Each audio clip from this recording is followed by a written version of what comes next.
Oh, fuck.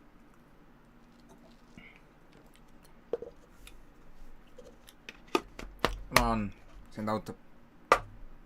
Okay. Crucified, crucified, like my savior.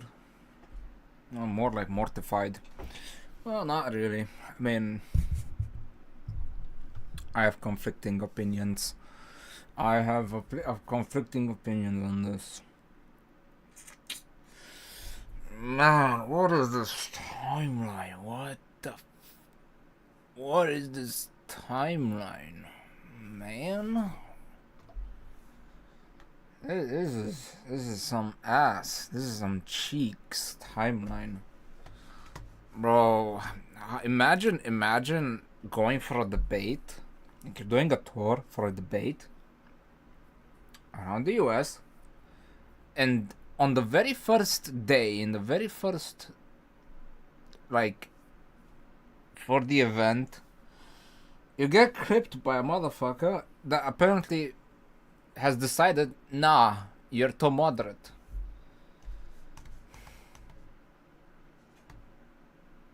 What? No. This is some disgusting nepotistic capitalism that we're stuck in. This isn't communist utopia. Are you kidding me? You fucking kidding me? No. This isn't... Huh? What? How did you get to that? Huh? What? It's not... I mean... Good one, Lamau. Good one, Lamau. About as good one as getting clipped in the US because you're not as hard stance as they want you to be, so they get your ass because Lamau, late stage socialism in theory turns into communism once the state, since the socialist, bro.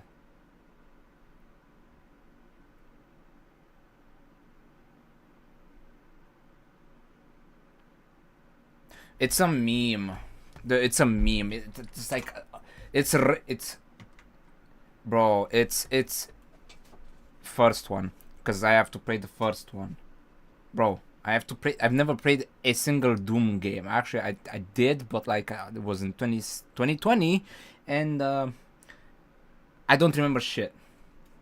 I don't remember shit, but what I know is it's going to be on the hardest difficulty possible, and I'm going to probably going to hit my head against the wall a few times. So why is it a meme?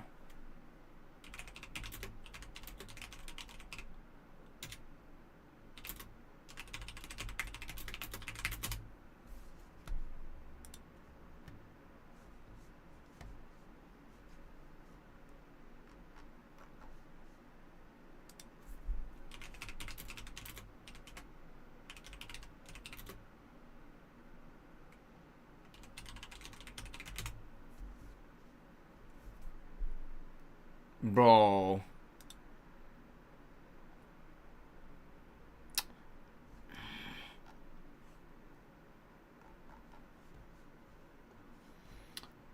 Where is it?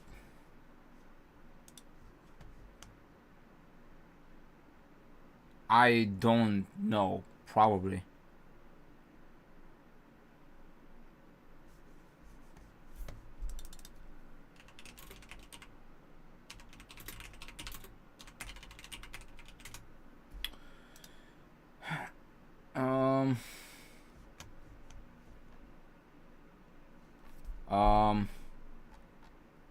I can't find it now.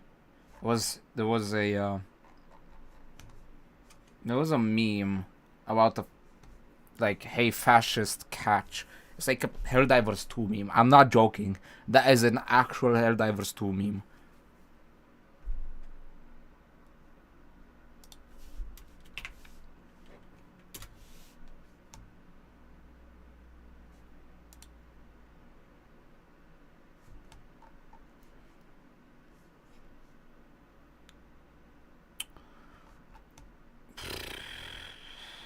can't find the stupid ass. It's a reaction image. It's like throws like a 200 kilogram bomb, which is what that like. Was it up, right, down, down, down? That's another Helldivers nonsense meme. Oh my god!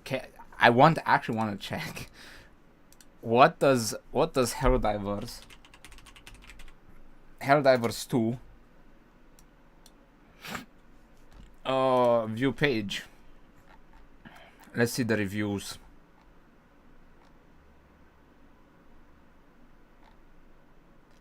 September, 14th of August. Nothing, really? Nothing from today? I'm actually surprised. Usually when things like this happen, review type all, purchase all, date range, show graph, 12th of September. Okay, let's see, 12th of September. Let's see for them to. Okay, game is fun. Okay, so nothing about recent events. So I don't know, man. This is pretty unsightly. I'll have to make the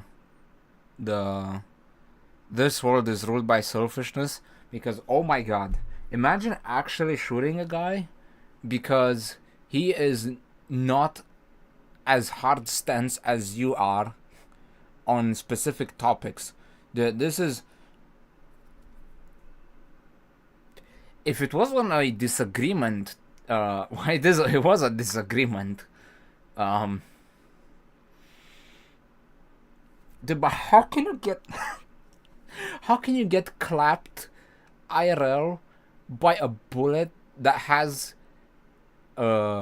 notices bulge OWO inscribed on it? How is this a timeline in which we live in? I can't, man. I genuinely cannot. This is deplorable. This is absolutely deplorable. I'm speechless.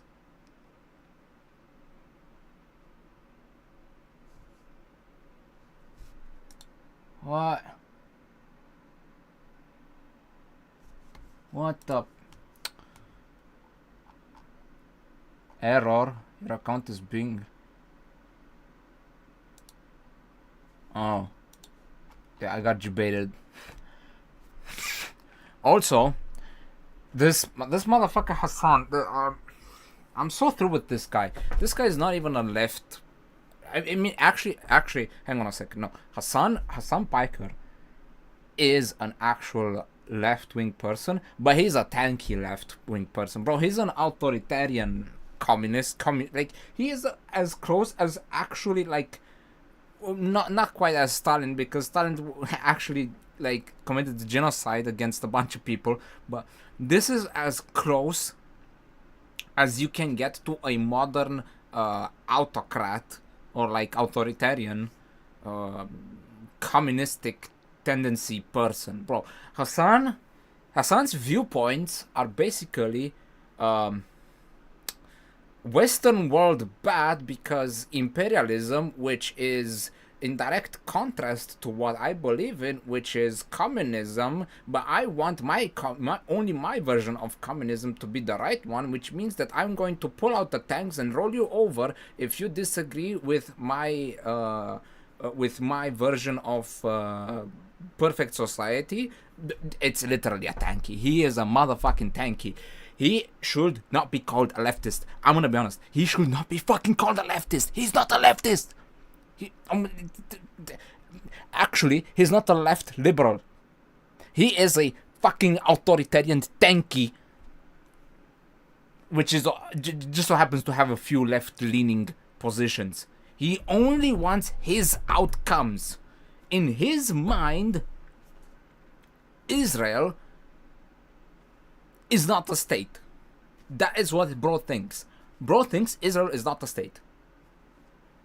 That's what bro made up his mind about. And he decides that whatever it is that his side of people that he thinks... No, wait a minute, wait a second. I retract my statement. He doesn't think, he feels. He feels are more in the right. He gives them all of his attention and justification to carry out whatever it is that those people are doing. That's why Hassan negates and denies all of the bad stuff from his side, because he does not acknowledge that whatever it is that his side is doing is bad, and he is using what the other side is doing supposedly as a justification for retribution from his side. Oh my god, I am so tired of these selfish people. I am genuinely so over them. Dude, can they please, can they please talk for a second and think that this is maybe not the proper way to move forward? No. Our way or the highway to a fucking hell is where they send everyone else who disagrees with them. Oh my god. Don't even get me started on the right-wing people justifying like, oh, because he got one of ours, it's time that we get orange. we get into our naughty stuff, and it's time for retribution. We're going to fucking retribution for what we did. It's time we get the fucking country back in our hands. Are you serious? Okay, go and think about this. I don't think that they can think about this logically. They are too emotionally captured. Everyone is emotionally captured nowadays. Go ahead and take that idea and drive it to a logical conclusion. If you go ahead and you do and commit whatever it is you feel is justified, feel, not think, feel. These are feelings. You feel is justified, and you act on it, how are you going to expect... Actually, that is a bit of a selfish and sort of like an arrogant stance to have. To think that you will only be in the positions of power until you die, and that there will be no retaliation against you whatsoever. That is such a delusional perspective to have on this existence. It is absolutely incredible to think that you will be forever on the winning side and nothing bad will ever happen to you. This is about as bright of an idea like the Germans in the 1940s to start the like multi-front war with the arrogance to think that they are truly superior and that they will truly... They have been consumed by their selfish feelings. This is where things are headed. I don't like it. Too many people have thrown away logic for feelings and emotions. They are emotionally captured. How do I make you stop being emotionally captured? I don't know. That is an answer that I don't know how to answer. Oh my god.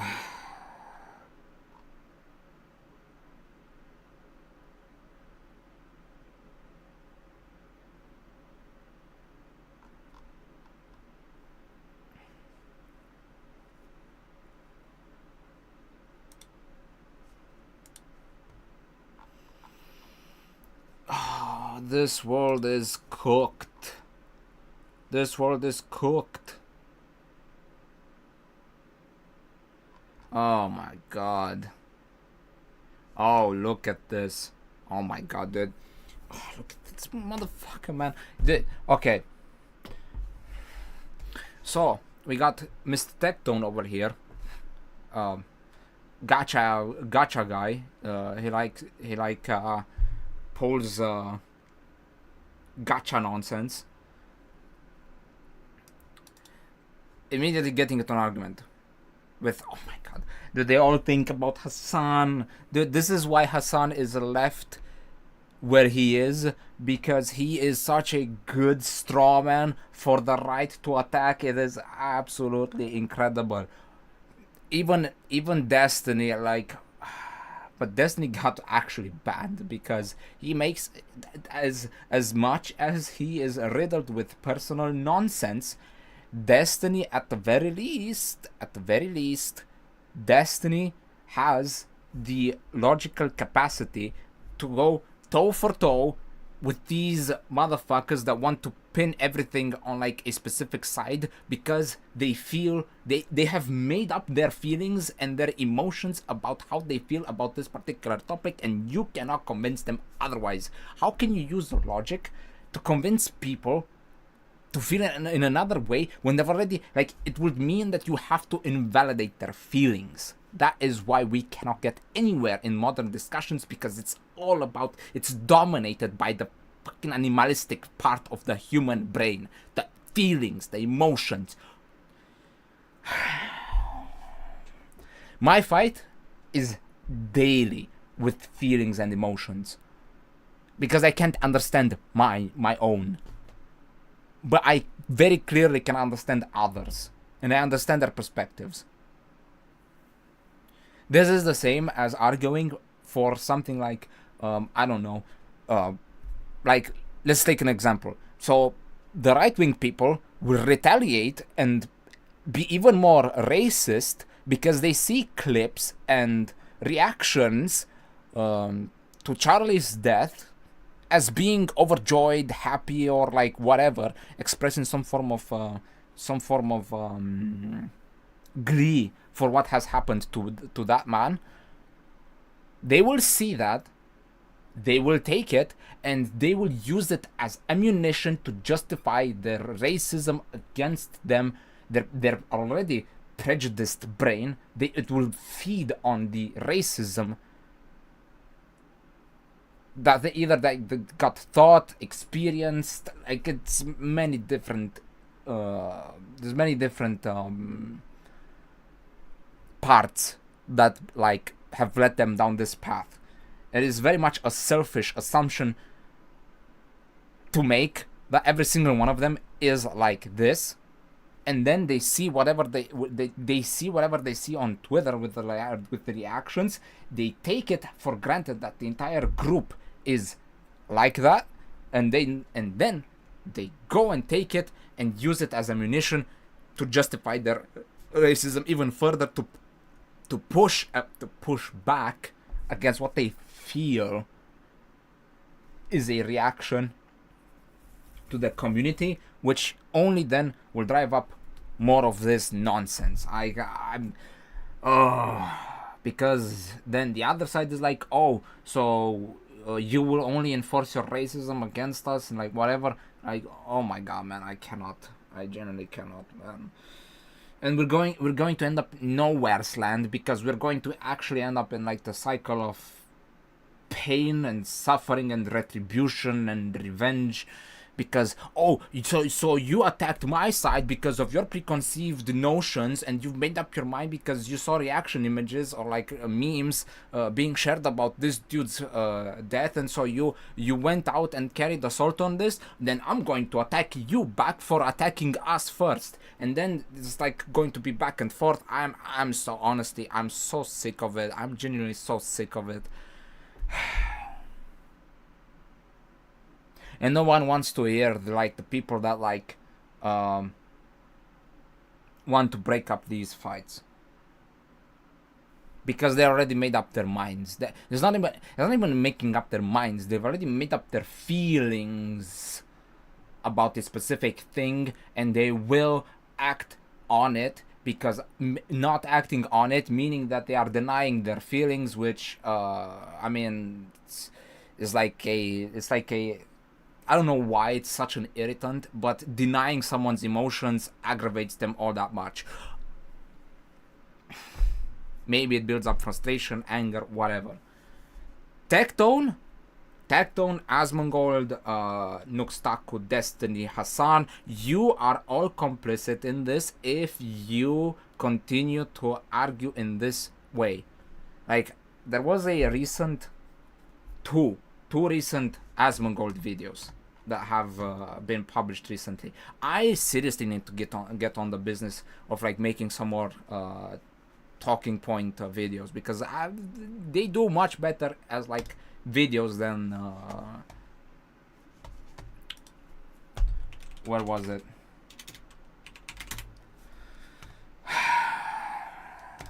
This. It was this one. It was this one. The Asmongold. How can you argue, Zach? How can you argue to perpetually get these people out of their jobs for acting the way that they do online, and not expect them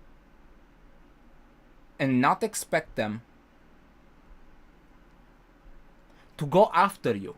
Like, you say things like keep them out of jobs, as in take away their food, which is indirectly saying die of starvation, and not expect them to come after you as they see you as the main reason for why they lost their jobs in the first place. How could you not see that this is the way that things are going to play out for you? How could you see that? You are blinded by emotions. Just like everyone else, you are equally blinded by emotions. I'm gonna be honest. You think like, oh, like I'm a logical person, like whatever. Going after these people is an emotional reaction. You want it or not. Like, I don't care how you feel about this particular statement that you're not going to even see, because like, let's be honest, what are the chances that like you will see this live stream or whatever? But your actions and in saying that like these people need to be perpetually out of a job, I know that you said it somewhere around this video. I will find it, and you said it that they should be perpetual around the video. What do you think happens when these people that you antagonize by making this video, you drive them to a point of no return where they cannot do anything and they're going to die of starvation? How do you not expect for them to like take up arms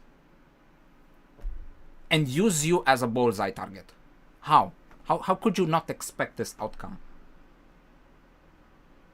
Your actions right now with this video being out, especially titled like this, you have basically made yourself a bullseye if any of these people end up in a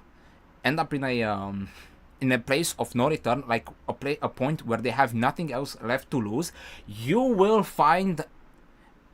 might find some pretty bad, unexpected outcomes.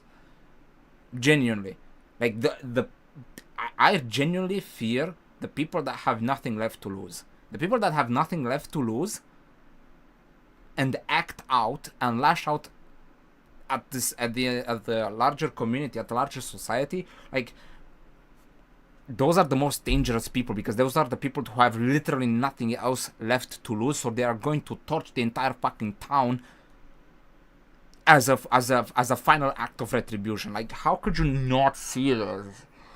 And you're contributing to the fire. The fire rises with this nonsense. You're just taking the gas can and saying, "Oh yes, let's keep stoking. Let's keep stoking the flames." What a absolutely dumb way to go about this. What an absolutely dumb way. Only because you feel justified. Fear again. Feel. You feel justified because these people apparently pushed back against you for 5 years, or so you say. So you're going to act on your feelings, not logic, because you feel like you have had to endure enough. I don't know, man. This looks like a mistake. This looks like a misstep. Genuinely, I genuinely believe that this is a misstep. The other video was somewhat 50-50. Like this it was somewhat it was okay. It was a bit okay, like the positioning on it, but this one is just no. Like what you are doing is you are building a reason for these people that you demonize right here. You dehumanize them.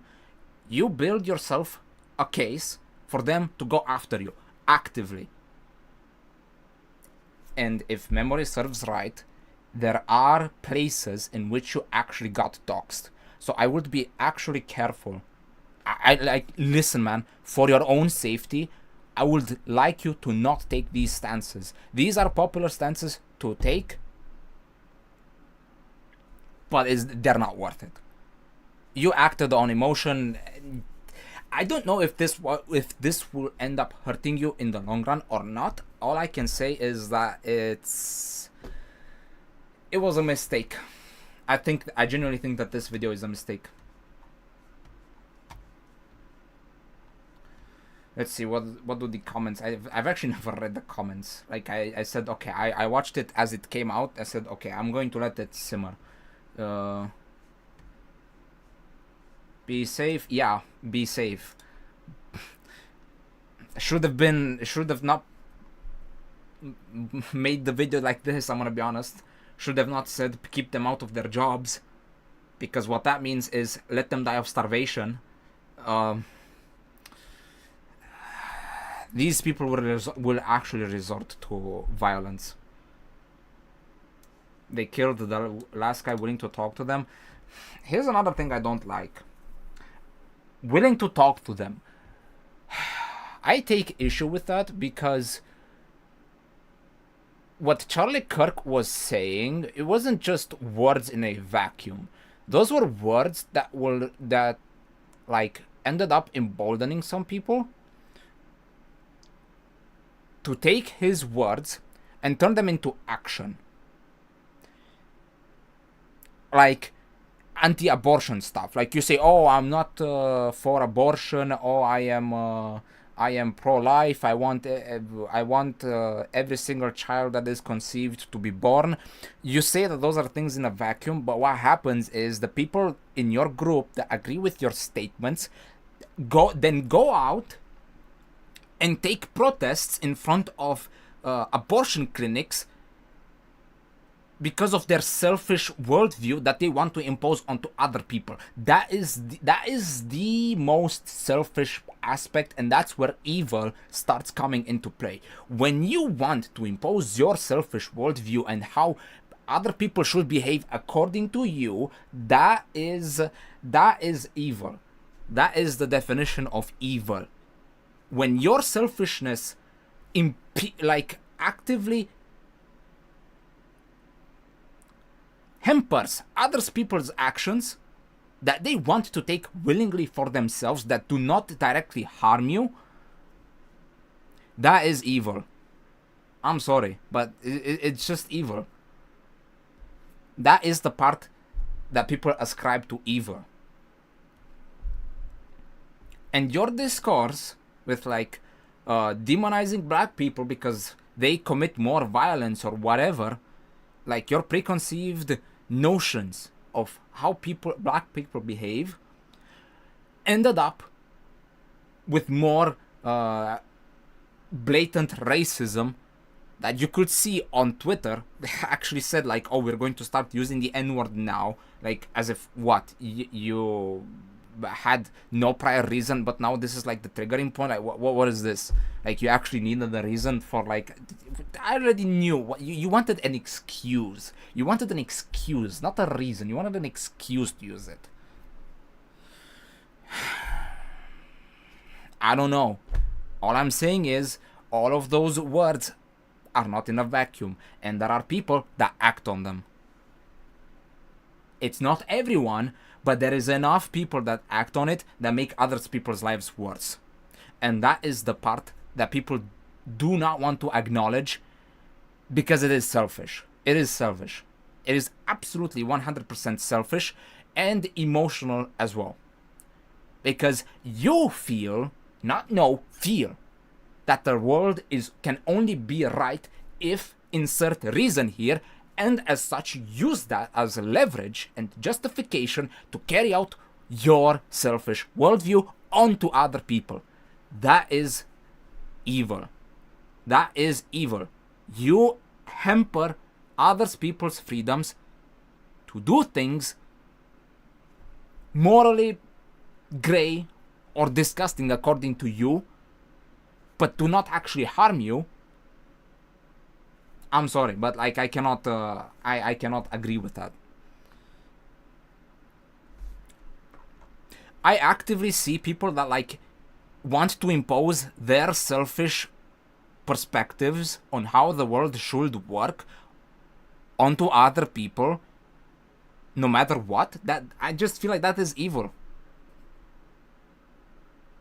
Selfishness by itself is not evil, but selfishness that leads to constrict others' freedoms is.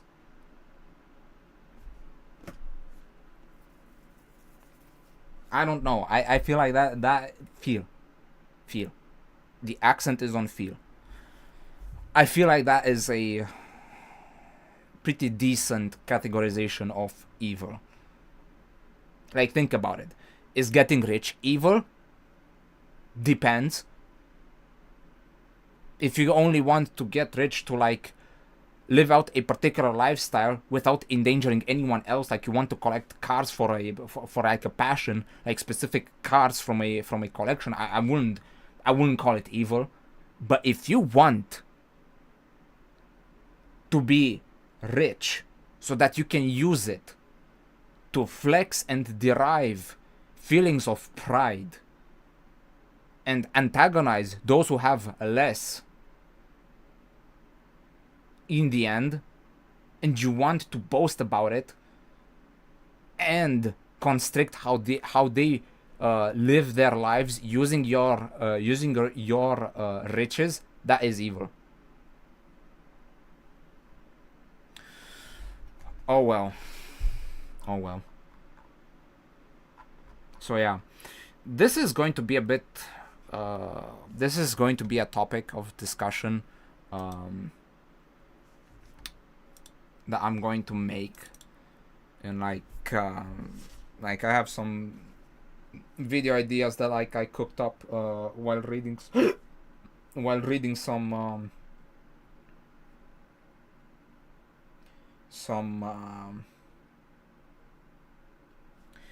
like I have to add. Hang on a second. I have to add 2 more to this.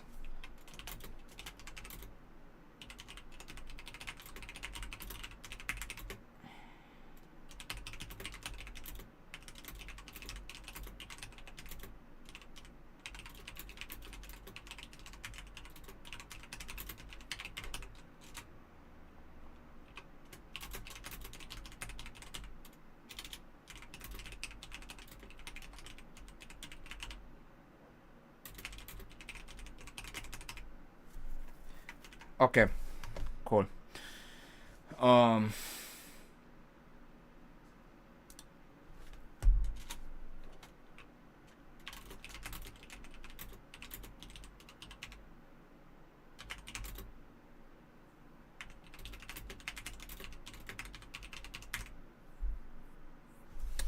Okay, I think that should be enough. That should be enough.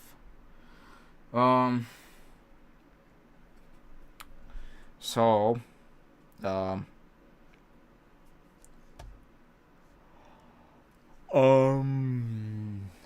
think I discussed enough about the Charlie Kirk topic. It's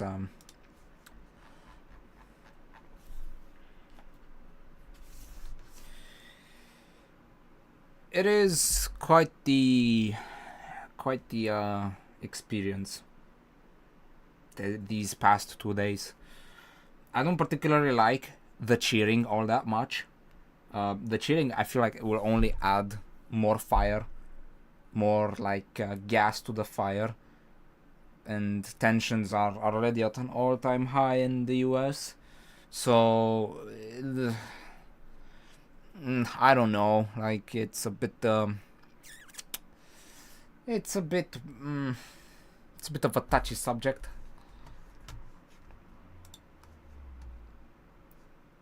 In any case,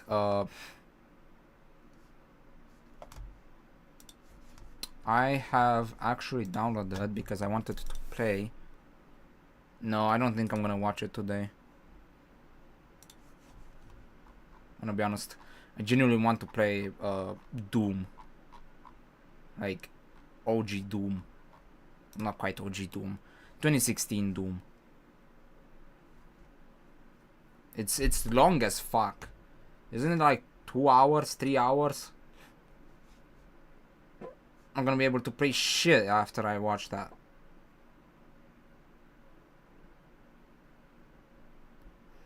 I've also been considering trying to beat RL Craft. But like that is such a pain in the ass. It unironically might take me more than Terraria. I don't think it's that worth it yet. We'll see.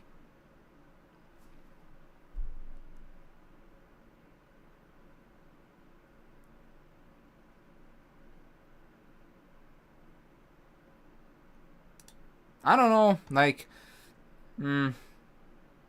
at least that one has. Oh my god, no, not the.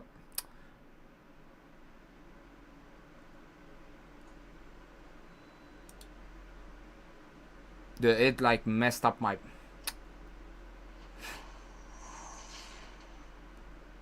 It messed up my my resolution again. I'm telling you. These games that do that, I don't. Why are you not doing the vid today? Because I want to play. And if I watch the vid, it's going to be just 3 hours. Just Doom? What do you mean just Doom? There's a campaign? What the?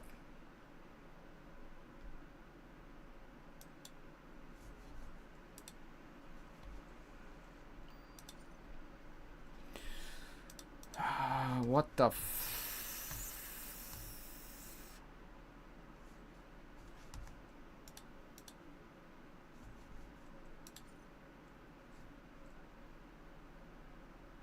Dude, where's the...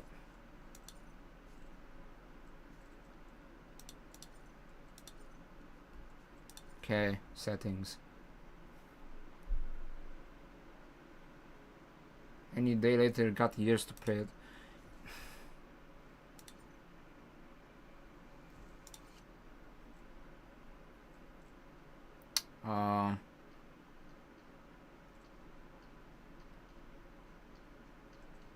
Actually, I'm going to take a bit of a look. I'm gonna see. Like, I don't know.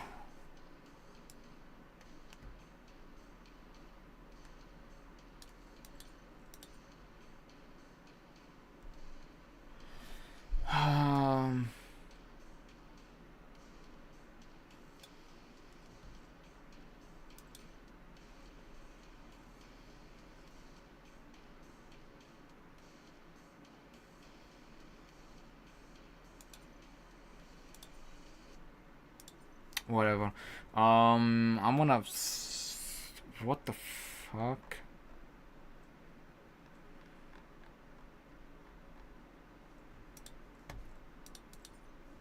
These changes. Okay. I'm gonna restart a bit. I wanna see how this looks. I might watch the video. I don't know. Like, it doesn't seem that. I mean, some people find it a bit more interesting. I don't think it's that interesting of a video idea. Maybe it's because it's not the type of content I want to watch. I mean, to be fair, it's been nothing but like political nonsense. Do you want? Okay, allow. What is this? Hello? Okay.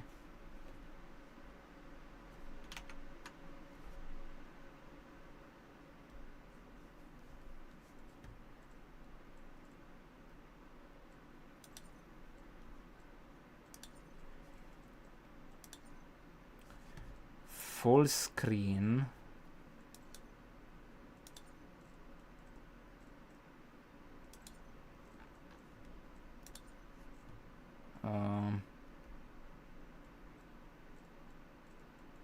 motion blur. Fuck off. Chromatic aberrations. Fuck off. 1 second. What the hell is monitor 3? What? Okay. Dude, it was set to like 1080p. What the fuck? Okay. Aspect ratio 16:9. Vertical sync off. Anti-aliasing. Okay, whatever. Let me take a look. Where is that stupid ass video?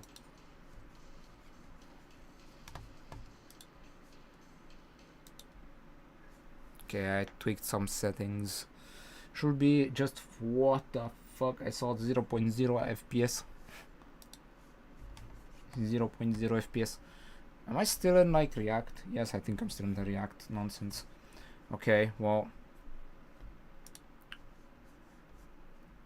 Where was it? Or what was it? I genuinely do not remember. I don't think I even saved it. Or was it? Was it in DMs? I don't remember. Oh, it was in this. What is this?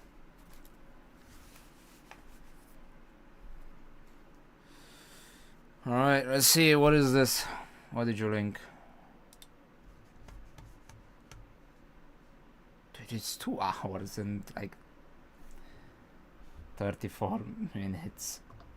Like, I was right. It was actually 3 hours. 1,000 players simulate civilization. Rich and poor. Okay, it doesn't tell me. What is this? Is going to be like this is going to be like a I feel like this might generally be like that one rat test thing from like the 60s or whatever it was. Was it the 60s? I don't remember. You know the one, the rat utopia.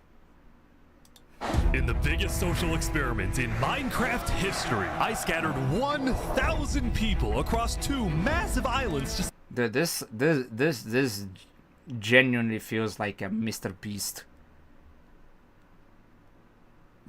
This genuinely looks structured a bit like a Mr. Beast video, bro. Like I'm so cooked on like the Mr. Beast style videos, like, but it makes for good content. Dude, it's like brain eating amoeba content. Simulate a realistic civilization. Cool. Like, what direction do I have from him? Do you want me to have cool? Were given no help or guidance, and just like in real life, if you die, you remain dead forever.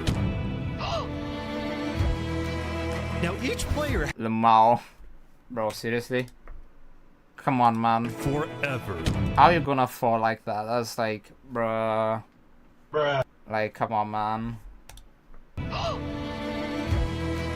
Now each player has the freedom to do whatever they want. Farm for food, become a dictator, and build a society. I'm gonna be honest, I'm kinda tired of living in a society. At least as best as they can. No, dude, but you live in a society right now. And because while one island is a rich green paradise. Yeah, do I look like I'm happy about living in society? No. I'm gonna be honest, I think Analytica would have been much better if it was like a lonely tiger, like hunting for food in like a jungle in India or whatever.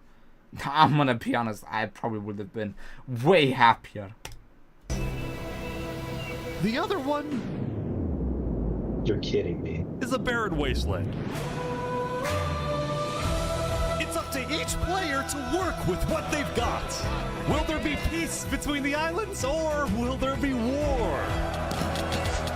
What ended up happening is the single most amazing story arc I've ever seen. No way they fucking have a mod to... I mean, to be fair, you can do that with like command blocks or whatever.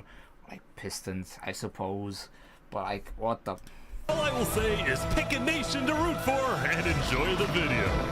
I present to you the Rich and Poor 1,000 player civilization experiment. You know, there is like a there's a verse in O Fortuna which which is like Egestatem, potestatem, dissolvit glacium, which is like rich or poor, fate dissolves it all the same, like just like glaciers. I just had that like neuron activation as I heard rich and poor.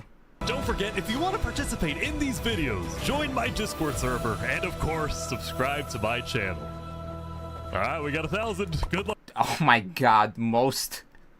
Even $10,000 PC can't run this nonsense. Good luck, everyone. Jesus, actually 5 FPS.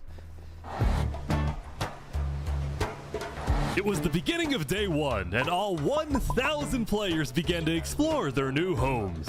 What is this place? Bro really got spawned in the middle of Amazonian forest circa 1300s.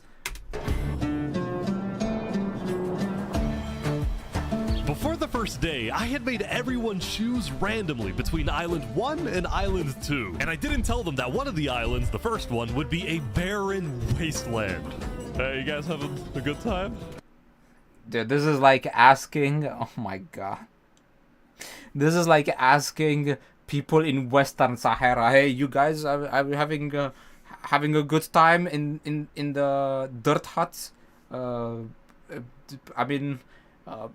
it could have been worse. It could have been born in like in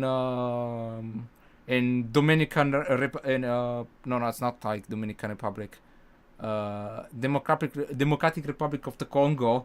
Yeah. Oh, great. No. There's nothing here. Please tell me where the trees are, bro. I cannot find anything. It didn't take long for the people who chose Island 1 to realize they had made a massive mistake. I hate this place. I hate this place. Yeah, me being alive every single day on this waking place, seeing what people are getting up to. Oh man. I hate this place. Players realized that you and me, buddy. building You and me, buddy. civilizations on Island 1 would be particularly challenging. And not only because it was empty, but because some parts of it were completely uninhabitable, like the snow biome. Bro. They really decided to set up shop in like what is Minecraft version of Babylon, like actually Babylon. No! And right next door, a massive volcano that could erupt at any moment. Ooh, I'm not going down there. This volcano also happens to heat up all the water on the island. Okay. This killed a lot of people. Oh, this will listen. If there is anything that will radicalize people, it will be the harsh environments on this place. Oh my god, the harshest environment usually tends to leave the fittest for the environment to survive, which usually end up being very... I think there's going to be a lot of brutality going on in this one.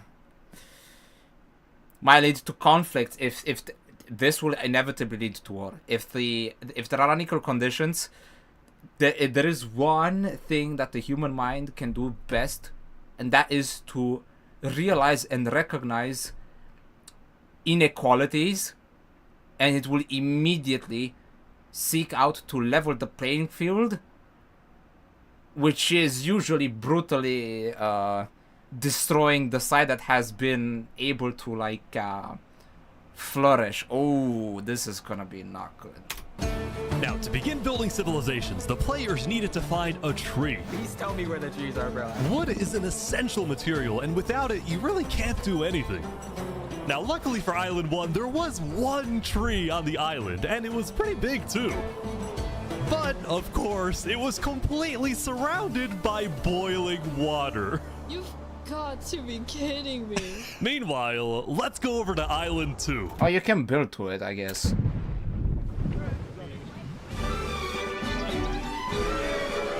Not gonna lie, I immediately right now I'm already getting in like second-hand envy, bro. I'm Hey guys! Life on Island 2 was beautiful. The terrain was green, the trees were plentiful, and the water was normal temperature. Open for business. Selling water? Is this from the ocean? Are you trying to make me drink ocean water? No. The people on Island 2 immediately realized they had chosen the island of safety and wealth. You are literally a piece of gold. Yeah. The only real danger on Island 2 was the possibility of falling down from a tree as you're collecting wood. But It'd be a banger if you join one of these things someday. What do you mean join one of these things? Do you think I'm that much of an antagonistic person that would actually make these types of videos more interesting? some people found a way to even work around that. So you're planning to build a bakery. Yes, I am. And you're forcing your employees to go up and get oak? Oh, no. She forcing you to work up here? Listen, man, like, Envy is by far the most evil feeling to, like, have. Well, it's not particularly evil, but, like, nasty trait to have. Because from envy usually comes greed, wrath. I don't think lust has anything to do with, like, envy. But greed and wrath are pretty tight knit together with envy, and it's pretty bad outcomes. Hey, no, it's double carrots, triple carrots. I don't want say carrots. anything. I want fair working conditions. Also, because of the vast amounts of trees, people were very quickly able to craft tools that allowed them to mine underground. Oh, this will definitely escalate into, like, actual war, bro. Very harsh conditions and living societies genuinely bring out dictators. Look at how Germany was in the in-between wartime. Not good. Inflation, hunger, really bad living conditions, and look at what happened after that. I'm just saying, I see already a pattern, and this is like only minute 4. Hello, Saps, you doing okay? Yeah, I mean, this island. I would be surprised. I would genuinely be surprised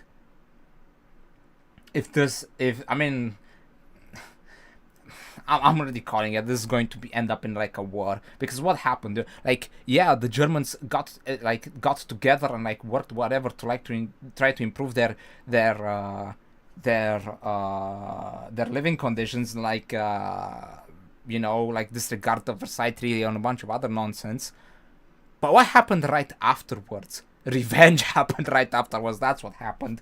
It's great. So many diamonds already. Revenge for the living conditions in which they were stuck in by other people or by fate. Yeah, Wow. look at this. Yeah, unloaded. Overall, the people of Island 2 were thrilled with their new home, thrilled with their wealth, and they were very optimistic about their future.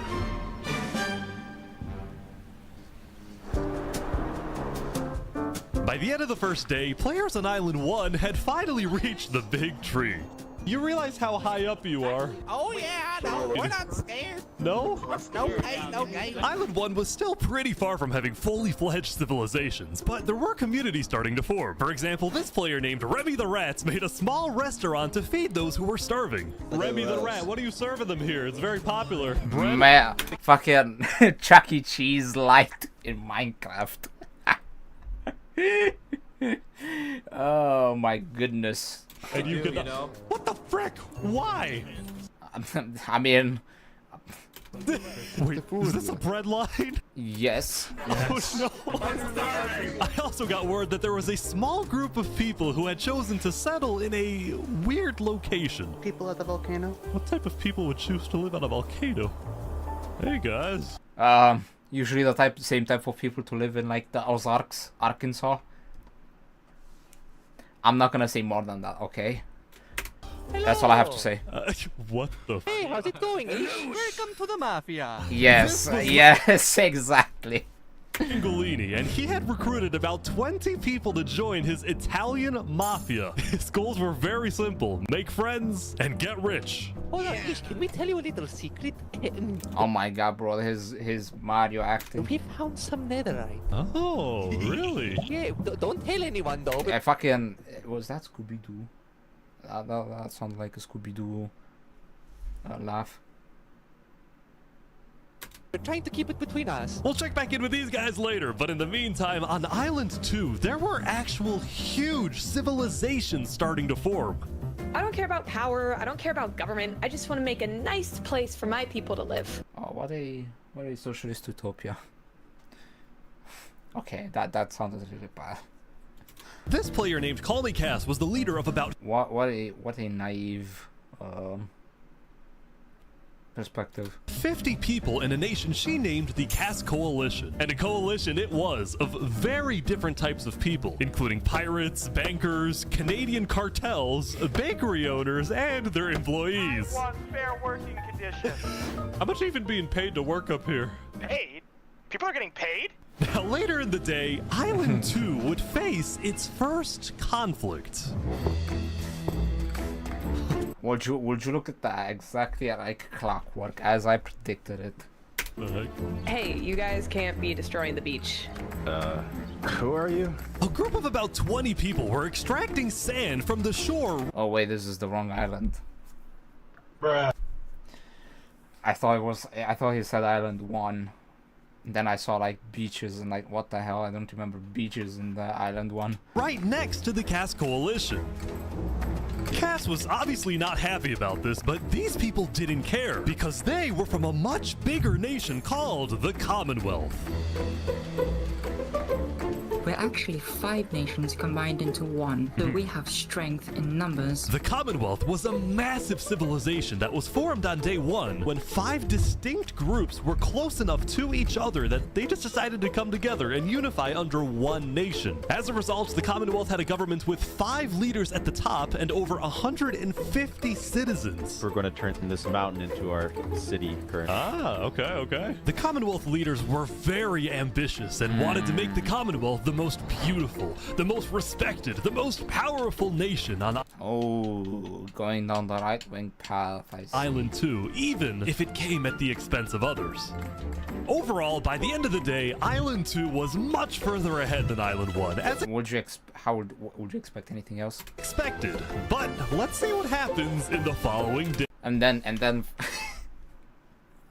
and then people like with like a Roman bust of like Julius Caesar would say something like, what did Africa ever build? They're all living in tipi huts. Like, have you seen how those places in Africa look like?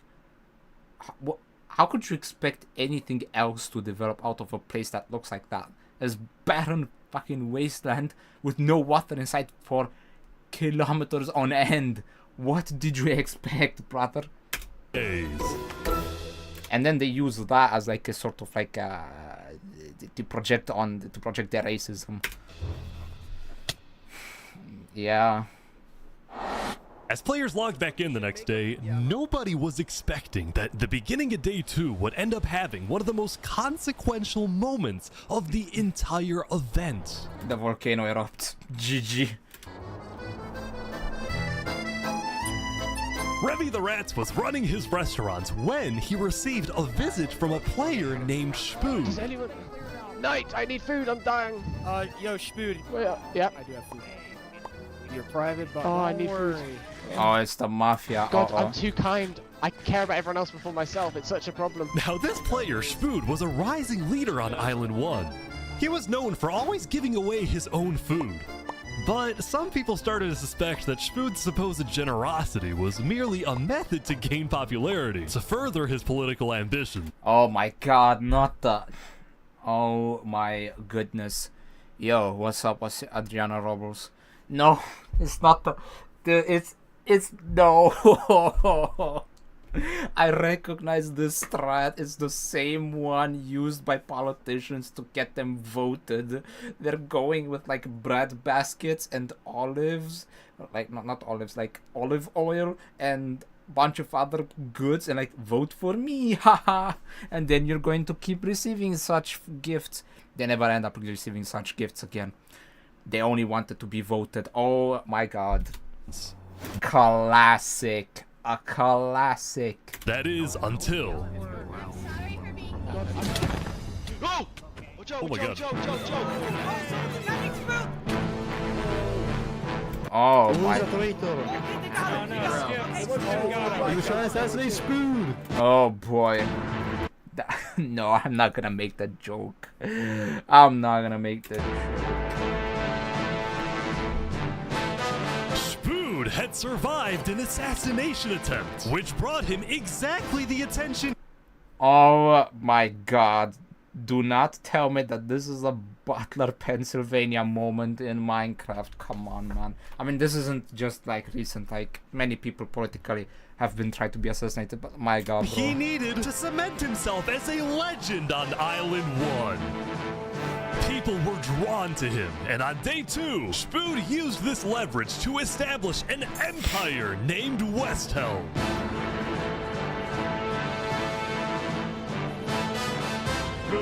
These people have made me emperor. This right here is going to be our capital. We're also building a massive coliseum. You mean where people fight to the death? Exactly. I am already seeing a pattern form that I don't like. Might deal with some advanced narcissism. Hidden narcissism. Where have I seen this before? Even though the people of Westhelm were still struggling with food and resources, their motivation to succeed was unbelievably high. Earlier, somebody tried to take my life. Someone with this face. But now, he's dead. For the first time. Yeah, I can already see where this is going. This is going.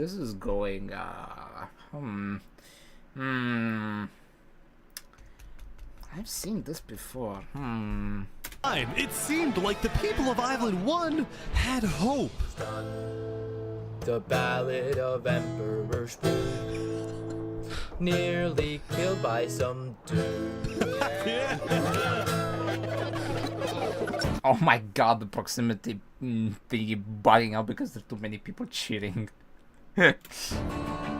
Island 1 was finally starting to develop civilizations, but not all of them were as motivated as Westhelm. Right next door, for example, was a cult named Nevermore that literally just boxed themselves in and wanted nothing to do with the rest of the world. It's time to build the wall. We gonna make the Mexicans pay for it. Quoth the Raven. We need to build the wall. Nevermore. And honestly, these guys weren't wrong to be pessimistic. See, some of the people who chose Island 1 had secretly been hoping that when they finally make it underground, they would find troves of iron and diamonds. But instead, they only found a giant layer of lava that stemmed from the volcano and covered the entire island. Yikes. This lava layer ended up killing a lot of people. That said, a lot of people weren't necessarily angry at the poor conditions Never take down. themselves, but more so about the inequality between Island 1 and Island 2. Told you so. Told you so. Perfect breeding grounds for envy that will give in turn birth to wrath and greed. Ooh. All-time favorites. All-time favorites. All from the feelings of inequality. See, even though the two islands had a border separating them, preventing anyone from crossing for now, rumors were spreading about the wealth and the amazing environment of Island 2. Because of this, some people on Island 1 were starting to develop some feelings about the other island. Island 2 might be the better island, but we're the better people. Oh, in fact... Yo, thanks for the follow. Otto. Artists on Island 1 were already making propaganda posters. Oh, yep. I told you, yeah, people come together. Yeah, you know what happened when people came together last time? Due to very harsh conditions, everyone else suffered.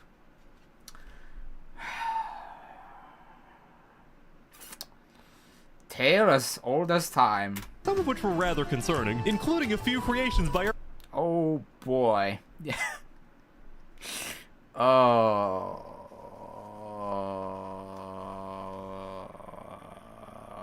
Yeah. Where did I see this one before? Where did I see this one before? Our mafia leader, Lingolini. Speaking of Lingolini, there was some drama on the volcano on day 2. I just survived an assassination attempt. What? Whoa. Mamma mia, help me! I'm getting chased! Lego likes just attacked me out of nowhere and I had to run down the mountain. It was becoming a pretty common occurrence on Island 1 for people to try to rob or murder as a means to get food or resource. Dude, I am telling you, like, it's just what these environments usually create. You think that, like, oh, harsh environments create strong people. You know what those strong people do when they find out that, like, the levels of inequality between the environments that they had to grow up in and the environments of others that just, like, took everything for granted? Ooh. It usually ends in pretty steep bloodshed. They feel justified in making the others pay for their fated life that, like, they had to live. Like, ooh. But Lingolini was not going to let that slide. Well, what are you gonna do about that then? I put the hit out on him. Everybody in the mafia knows that the Lego likes is an enemy of the mafia. But then, during our interview... Oh wait, who's coming out over here? There's some people coming Oh, down. those are people from Infernus. They're our allies. Oh, really? Lingolini had decided to share his volcano territory with a larger group called Infernus, whose main goal was to preserve and protect the sacred land of the volcano. I spoke with the leader, a player named Seneca, who described herself as the Queen of Infernus. We are a nation of the flame. We have to treat the volcano with the respect it deserves, and we hope we can work with Lingolini to do just that. Damn, they got a a cult, a sect to work with the mafia. Nothing wrong to see here, folks. There's absolutely nothing wrong working mafia and cults working together. Nah, nothing to see here. No, nothing to worry about. Seneca and Lingolini agreed to protect each other in case of an invasion and use the volcano's height and flowing lava to their advantage. I'm thinking that there's going to be a lot of infighting on Island 1. If anybody tries to attack us... Okay, you know what else the mafia does regularly? Enact its own selfish goals. I wonder what those will be, because there are like 3 or 4 other groups that we know of so far in the video that are also on the island. How much do you want to bet that the mafia will have incursions into like the biggest one to further its own selfish goals, just like mafia does in real life? I'm betting all in on red. We'll kick them out like a Koopa shell. Now, speaking of invasions, on day 2, the Cass Coalition was approached by an army of boats. Oh, crap. Guys, I think we're under attack. It looked like for some reason the Commonwealth was coming to attack. No, we can't fight this. We gotta run. Get everyone out. But after a few moments of panic, it turned out to be just a group of immigrants who had gotten lost. Oh my god. Hey, at least their first idea was not to drive the boats away. Or better yet, to sink the boats. Oh boy. I'm looking at you, UK. We are not here to invade, I swear. We are not here to invade you, we promise. I guess these people must have felt how UK folk feel like in the year of 2025. So seems like why are y'all here? It's you mother. But I didn't do anything. I just followed You them. brought them all. You didn't do anything. Okay. The leader. And they act just like modern day UK people. You brought them all here, man. Fuck you. The migrants, a player named 3Below0, profusely apologized for the scare, and then the migrants took off. What's going on, Cass? I know they didn't mean to do that. I'm telling my people not to worry. Glad to hear.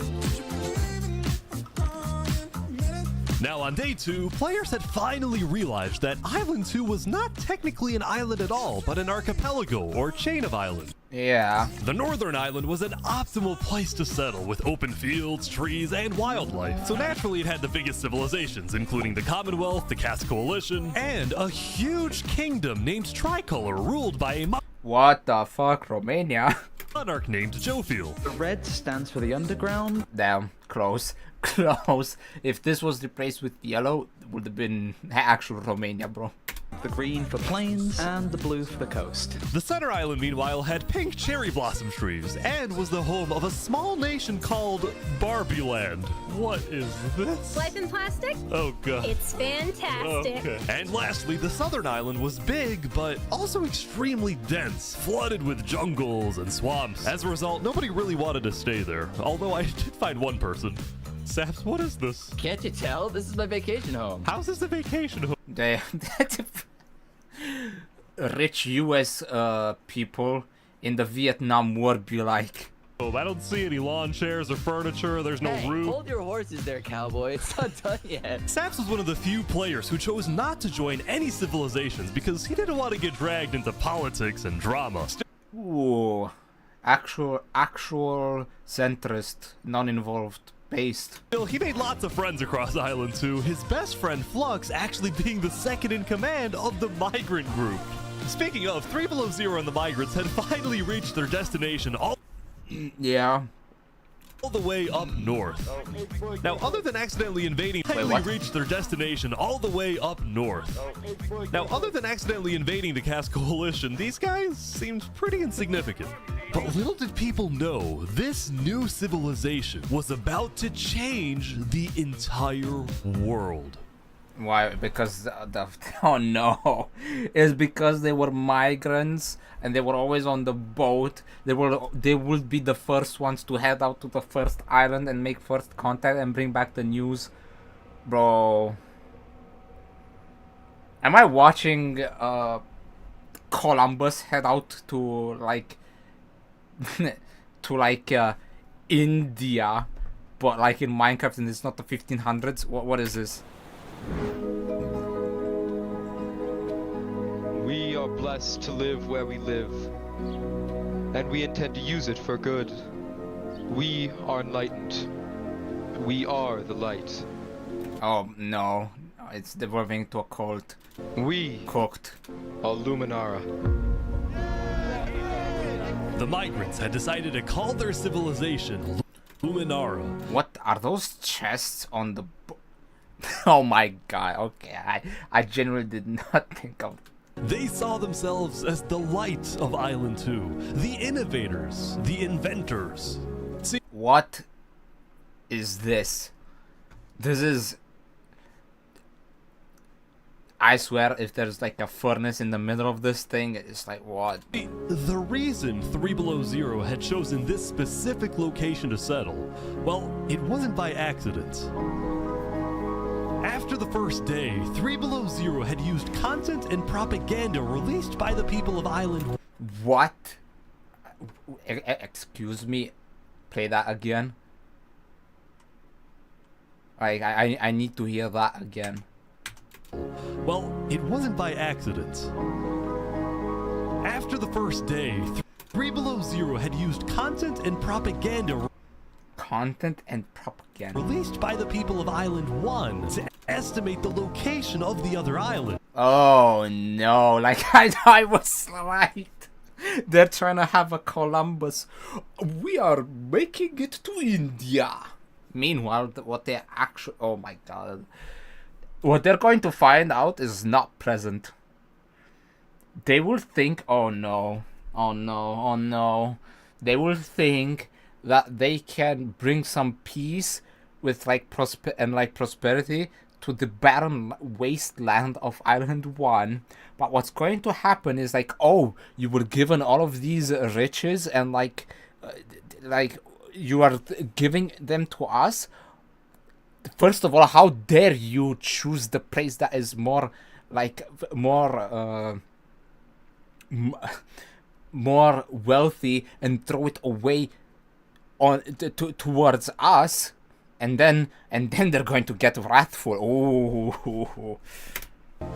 He then used a coordinate system to calculate the northernmost point of Island 2. His goal was to settle as closely as possible to the other islands so that when the day comes, when the borders drop, Luminara can build a massive bridge connecting the two islands, giving free passage as a sign of good faith to perhaps bring about world peace. Not possible. Not possible, because we live in a society that is driven by selfishness and emotions of and feelings of envy that arise from where you were born and the conditions that you were born in. There might be some that might look past it, but more often than not, they will use their circumstances as a cudgel to slam against the table and call out those that were more lucky and I guess favored by fate than them, to strike against them. Ooh, you will not like that. I don't like to see it, but that's what's gonna happen. But it wouldn't be that simple. The second in command of Luminara, Flux, as well as a few concerned citizens, did not want that bridge to be built. They had seen the Island 1 propaganda. They knew that people on Island 1 were angry. Yeah. Not just angry, like wrathful. Like I told you, envy breeds greed and wrath. Things, maybe even lust, because it's a whole plethora of issues that get born out of envy. Like, you wouldn't even believe. Their fear was that Island 1 would just use that bridge as an opportunity to invade Luminara and perhaps invade the rest of Island 2, leading to a world war. That bridge is a bad idea. Moving up north was a bad idea. Island 1 is going to invade us, and Luminara is going to be their first target. What about the goal of world peace? I respect our leader's goal, but he's dead wrong. Not possible. Not possible. These are... I don't know if I want to say innocent, but these are...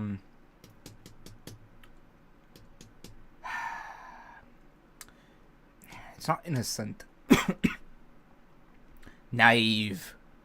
Naive that you can mend the past. Like, so many people are genuinely Shen from Kung Fu Panda. They cannot let go of the fact that they have been wronged in the past, and they will use that as a justification. Like, unfortunately it's the same for me. They will use it as a justification to enact their whatever their version of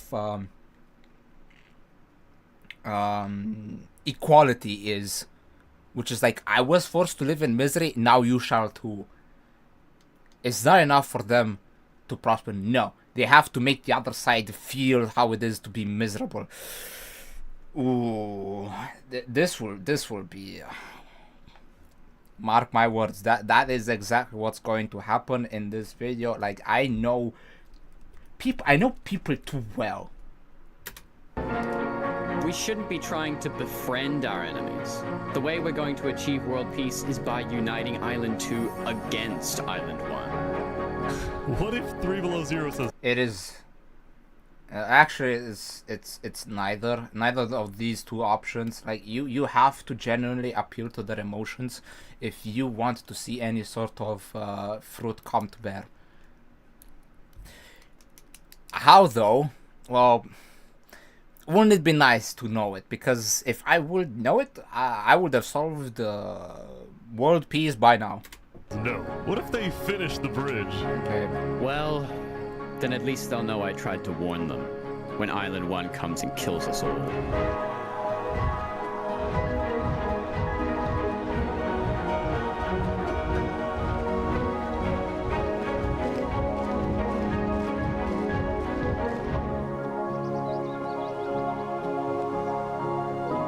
As day 2 came to an end, tensions were rising, both within nations and between islands, leaving people worried about what's going to happen next.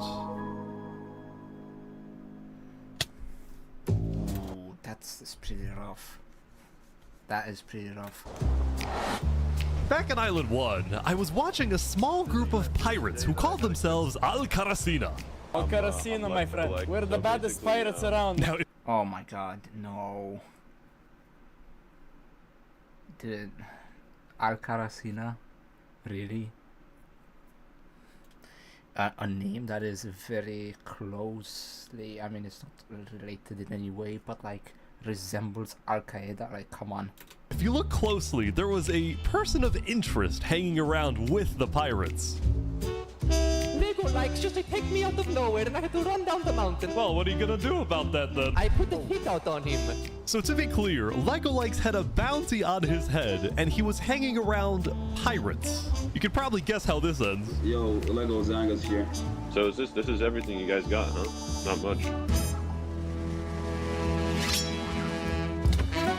Ooh. They're boiling him! Oh no! Oh my gosh! Damn. The Al Karasina pirates had killed Lego Likes, but there was a small problem. Did you hear about the news? Yeah, I saw it, but we don't know who claimed the bounty. It didn't say it in the chat. Because Lego Likes had technically died to boiling water instead of a player, Lingolini didn't know who actually killed him. But fortunately for the pirates, when a player dies, the dead player drops their own head, which the pirates believed would be the proof they needed to collect their bounty later today. So you're expecting a payment later? Yes. All right. Well, I'll go. Oh my. I'll go. You guys let me talk. By day 3, players had basically mapped out all of Island 1 and were finally starting to adapt to the environment. Day 1 was horrific. We literally had bread lines. Day 2, we're building a coliseum, a citadel. I am literally immortal. Hopefully that isn't foreshadowing. Emperor's Food was still the most powerful man on Island 1, and on day 3, he was invited to a big international meeting hosted by a charity group called the Blue Cross. We invited you here mainly to discuss plans in case the volcano erupts. What are your individual plans? A large bunker underground. Just not using flammable materials? Oh my goodness, that is an actual child. Oh my goodness. An actual child to witness the decadence of society. That guy's cooked. Have any real plan, you know? What? You don't have plans? If that volcano erupts, you deserve to die.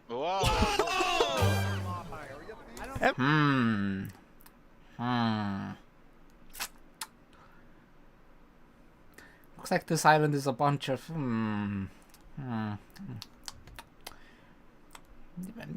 What is it that I said at the beginning? The harshest environments usually create like very strong individuals, but like they will then use it against everything else, especially against if we're talking about societies, especially against thriving nations, because like they feel like they were robbed of a luxurious, wealthy life. Ooh, yeah, I think that's going to come to fruition. First Food had come in with good intentions, but it was there that he learned that he hates meetings. I'm gonna go there. When Emperor's Food left, the other leaders were unsettled. Was this guy really the figurehead of Island 1? Okay, we need a better representative. Then, basically right on cue. Elysium diplomats, follow me. Bodyguards. Sorry guys, sorry, I'm late. This is Benji, and he's the leader of Island 1's second biggest civilization, called Elysium. See, what? Elysium? Like Disco Elysium? What a pretty inspired name. 2, Benji had discovered that toward the outer edges of the island, away from the volcano, the water isn't boiling hot anymore. So he founded Elysium, which literally translates to a place of ideal happiness. And he made the nation to give peace-loving people a chance to relax and get away from all the troubles of Island 1. Cross my name off the list. This is without rhyme or reason. Look at these Elysian guys swimming in the water. We were hoping that Lord Ish could summon a single mushroom cow. Alright, if anyone drops a pufferfish in the next 60 seconds, I'll do it. What do I have to do? What do I have to do? The pufferfish. Quick. There it is. Alright! Damn, they grew a mushroom cow. By the way, these guys look genuinely unsettling. There's something about the black eyes, like you think, and like the mushrooms coming out like all over them. It feels like they're not even like a cow anymore. They're just possessed by the fungus. There's always been unsettling for me. We can kill it for leather! Now, back at the Blue Cross, Benji and the other leaders discussed the possibility of creating a full Island 1 alliance. All the leaders at the meeting, including Westhelm's representatives, believed that given the harsh conditions of Island 1, an island-wide alliance could be a game changer. But first, wait, what? And at the meeting, including Westhelm's representatives, believed that given the harsh conditions of Island 1, an island-wide alliance could be a game changer. This feels like the start of the Axis, unironically.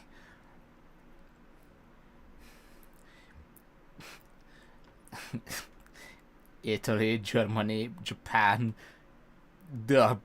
Romania, a lot of countries that were like in pretty dire straits in those time periods. Like, generally feels like I'm watching like a mini unification of like the Axis, unironically. But first, Before we make this official, we have to convince everyone else to join. see, there were a few civilizations not present at the meeting, and to complete the full Island 1 alliance... Spud, there's like the Mafia, there's like the sectioned off people. Very hard to convince those. Blue Cross would have to go out and get them all on board. First was the Al-Karasina pirates, who coincidentally happened to pass by the meeting as it was happening. Hey, guys. Hello. They were on their way to collect their bounty from the second nation not yet in the alliance, the Lingolini Mafia. Yes, and then there's like the one, the main one, and then the sectioned off people. Oh yes, they're waiting. Hello, I'm looking for Hello, Mario. anyone? Hello, it's me. Ooh, mamma mia. It looks like a small brain. It sure looks like a Lego lights. Meanwhile, the Nevermore cult would probably be a little bit more difficult to convince. But the Blue Cross said they'd try anyway. Now, as for the fourth and final nation, well, it was a bit of a mysterious group. Oh, okay. Their civilization was down south, and they were very isolated and secretive. They were also rumored to have an extremely strict government, but also a large amount of very skilled fighters. What, Sparta? The Spartans? As a result, people were kind of scared to approach them, but they knew they had to eventually to complete the Blue Cross Alliance. They knew that if this alliance works out, it would... Wait, what are they typing in chat? What is this? Side for sold me Fent. Side for sold me Fent. Oh, modern day problems. Side for where you at? I am in Island 2. The trees get. Oh my god. To complete.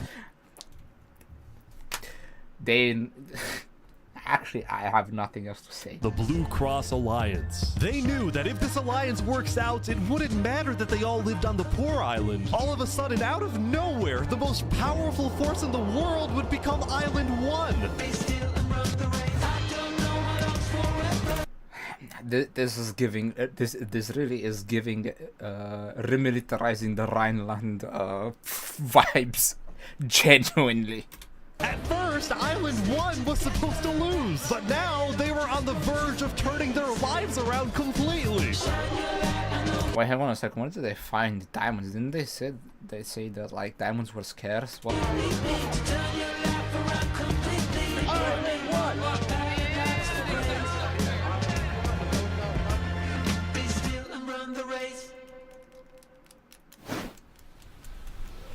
What?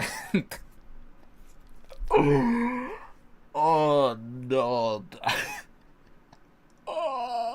Oh, it's the bridge. Okay, okay. Wait, is it the bridge? I don't get it.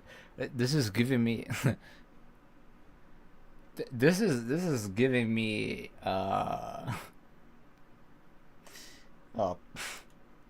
I'm too rich and too wealthy, so I'm bored, so I'm going to blow stuff up. Vibes. What is this? Yep, this is... Yep, in the Commonwealth. Yeah. As you can see, there was a bit of commotion at the Commonwealth. They had just exploded their own land because of a miscommunication. What happened was one of the 5 leaders, Coraline, got the idea that the Commonwealth was planning to move east. So she started telling everyone to move. Thus, believing that they wouldn't need their old land anymore, one of the citizens just decided to blow it up. Bruh. Thought we were moving. What? We're not moving. I'm surrounded by idiots. Overall, oh my god, bro. Oh my. Okay, it wasn't bored people doing bored people things. It was just an actual average stupid moment. Commonwealth was having trouble getting anything done because the 5 leaders were constantly fighting over power. Welcome to democracy. It's the worst type of government except for all the other every other one. Quotation marks dash Winston Churchill. See, there were 5 leaders, each with 1 vote. But because they were originally 5 separate nations, each with a differing amount of citizens, should the smallest faction's vote have the same weights as... Oh boy, we're getting into the actual politics about like districts and like... Oh no, the actual gentrification and like, oh my goodness. Not this debate. The biggest faction's vote? It's just ridiculous that Armin's vote is worth the same as mine. I mean, oh my goodness. Yes, we are getting into that topic of... I need about 50 people, and he has barely 5. Because of all the fighting and disarray, Commonwealth citizens started moving to other nations like the Caste Coalition. Oh, that's that. Damn. They're actually refugees, political refugees. As a style of governing, letting people do whatever they want was making her very popular with her people. I've been with Cass since pretty much the beginning, and she's established a democracy, a true one. Really focused on like letting everybody do their thing. But at the same time, the lack of... So basically a laissez-faire type of government. We got Coolidge Light over there. Any regulations had some unintended consequences, like players making strange and ugly buildings. So to solve this, Cass hired a building inspector. I have placed a lot of foundation for a glorious city, basically made out of stone. That way no one can burn us down. However, the building inspector did get a little power hungry. What's going on here? He said he's gonna demolish my house because it's not up to building code. Because it's not up to code. So then, citizens took matters into their own hands. What the dude, I did not I mean, I'm gonna be honest, I did not expect that. What in the... Huh? What? What the fuck just happened? What? No! Anyway, on day 3, the biggest nations on Island 2 were still the Commonwealth, the Caste Coalition, and Tricolor. What the... Tricolor was a medieval civilization separate... They did a little bit of trolling. Separated into 3 regions, one of them being in... Wait, what? Tricolor was a medieval civilization separated into 3 regions, one of them being an underground city. Oh my gosh. Ooh, this reminds me of that one city in like Jordan. It's actually pretty interesting and quite wide-reaching too. It's like an actual city and like a mountain with like even underground rivers and whatnot. I'm gonna be honest, those are like, there are very few places that I genuinely want to see, but that is unironically one of them, because how the hell were some of those people able to build anything or like maintain anything or any sort of civilization in such an enclosed space. How? And that's like why I would want to visit that place. That place is very interesting. I don't remember the name of it, but I know it's in Jordan somewhere. This is big. Yeah. People didn't really know that much about Jofiel and Tricolor because they tended to be more private. Jofiel was more interested in building up Tricolor rather than doing outside diplomacy. But people would still come to Jofiel with all the political news of Island 2. I am so tired of the politics already. What's up? People are concerned with Aperion trying to colonize them. Oh my god. Now, what? This particular rumor about a group named Aperion colonizing people happened to be false. Aperion was just a small town led by a player named Alkaline, and it was actually the only nation other than Luminara that directly bordered the ocean next to Island 1. So they got like a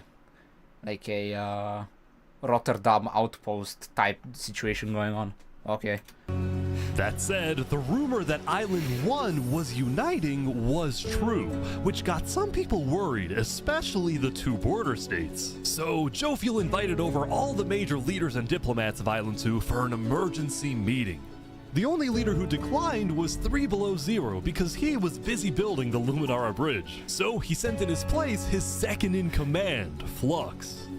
Flux, what's your plan here? I don't care what 3 Below Zero says, we need to make sure everyone unites against Island 1. Good luck, sir. And because this meeting was the most important event yet on Island 2, Jofiel invited a neutral mediator, someone who could lead the meeting in a fair manner and wasn't a part of any nation.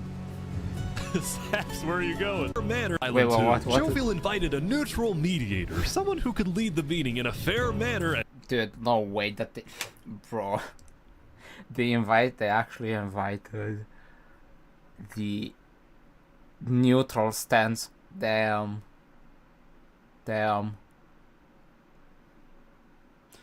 Oh my goodness. And wasn't a part of any nation. Saps, where are you going? Apparently they're making me lead the meeting with all the Island 2 leaders. Yeah. You sound very excited about it. Oh no, I'm not excited. I'm terrified. Yeah, I mean, it's an appropriate response. Dude, listen, politics to centrists gets them torn apart. Because everyone, like, if you're not taking a particular side, they both unite against you. I despise black and white politics. It's so annoying. Definitely gonna cause a war. Well, yeah, there's that too. Alright, I think everyone's here. Welcome. Well, we at the great and mighty Commonwealth are looking forward to a productive conversation. Thanks, it's great. So, as the president of Aperion, I'm actually really worried about our town, which is why I'm proposing we all join a defense pact. If one of us gets attacked, all of us are... They genuinely... They are treating this like NATO. What is this? NATO light? Your attack. Here. I can agree. Yeah, I like that. That's good. Or this might turn out to be a League of Nations. This might genuinely be League of Nations light. That's a good start, but if Island 1 attacks, say, Luminara, well, by the time you can even arrive to defend us, everyone at Luminara will already be dead. Which is why I think we need to focus our efforts on preventing an attack in the first place. An attack is inevitable. I'm just saying. Hold on, Flux. Let Jofiel... Damn, that... Average League of Nations discussion right here. Guys, Germany is doing things that are like questionable. We should make like this alliance thingy where like if we get attacked, get attacked, but they're already building up tanks at the borders. Like, oh my goodness gracious. Finish. Island 1 is starving. They're not going to attack us. They have bigger problems. That is precisely why they're going to attack you. And imagine for a second how quickly we could change their hearts and minds if, instead of treating them as an enemy, we send them aid. Bad mistake. You think that like that will somehow subdue them? Bro, you cannot appease to them. Genuinely, like, think about it. Or people bring this up a lot, but Neville actually didn't appease. Didn't appease the mustache guy. He bought time. He knew that he will not be satisfied with, like, he will not stop at, like, actually dominating entire Europe and then going to dominate the entire world. He knew that. He had to buy time. So, like, okay, we can do this right now. We can sign papers, whatever.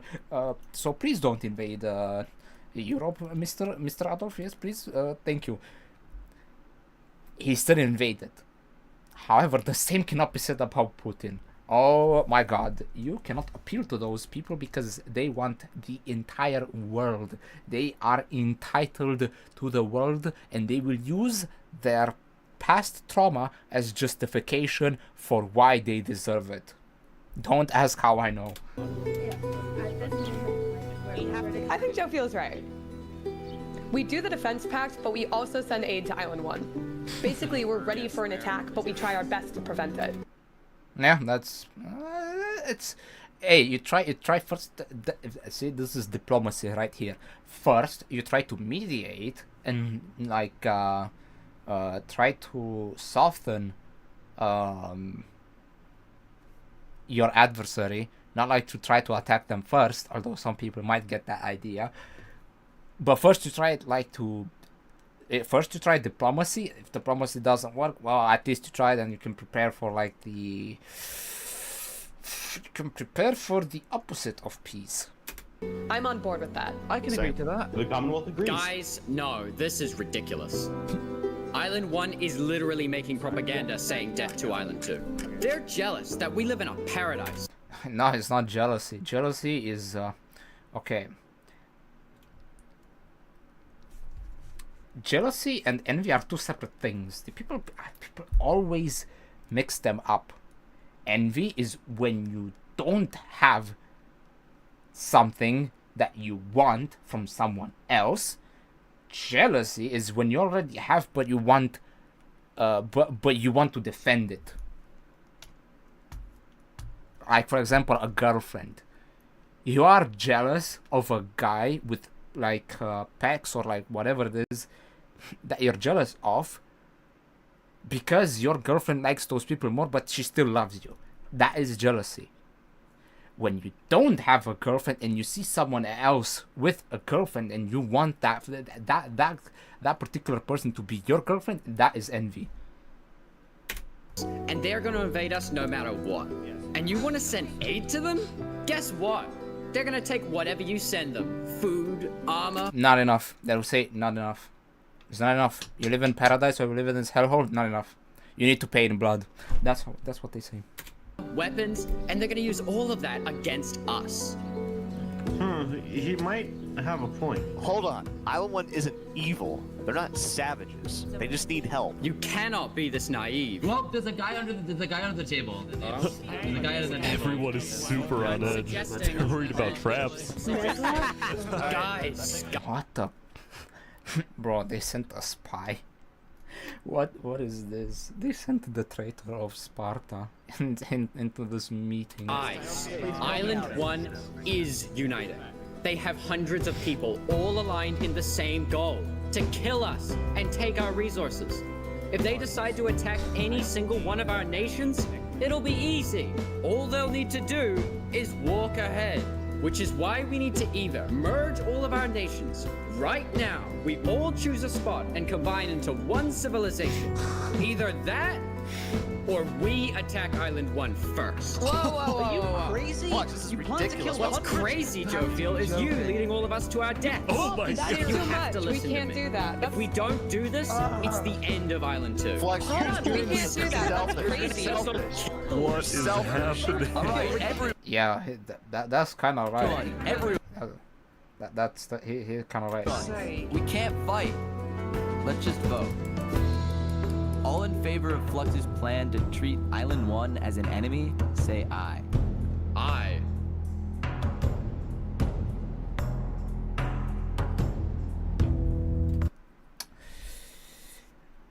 Yeah, that's the League of Nations response to when they saw what was coming. Silence. Absolute silence. And what followed was very bloody. All in favor of sending aid to Island 1. Ooh.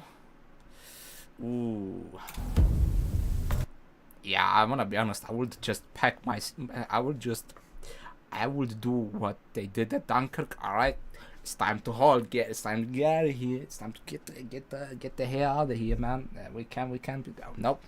France is lost. Bye bye.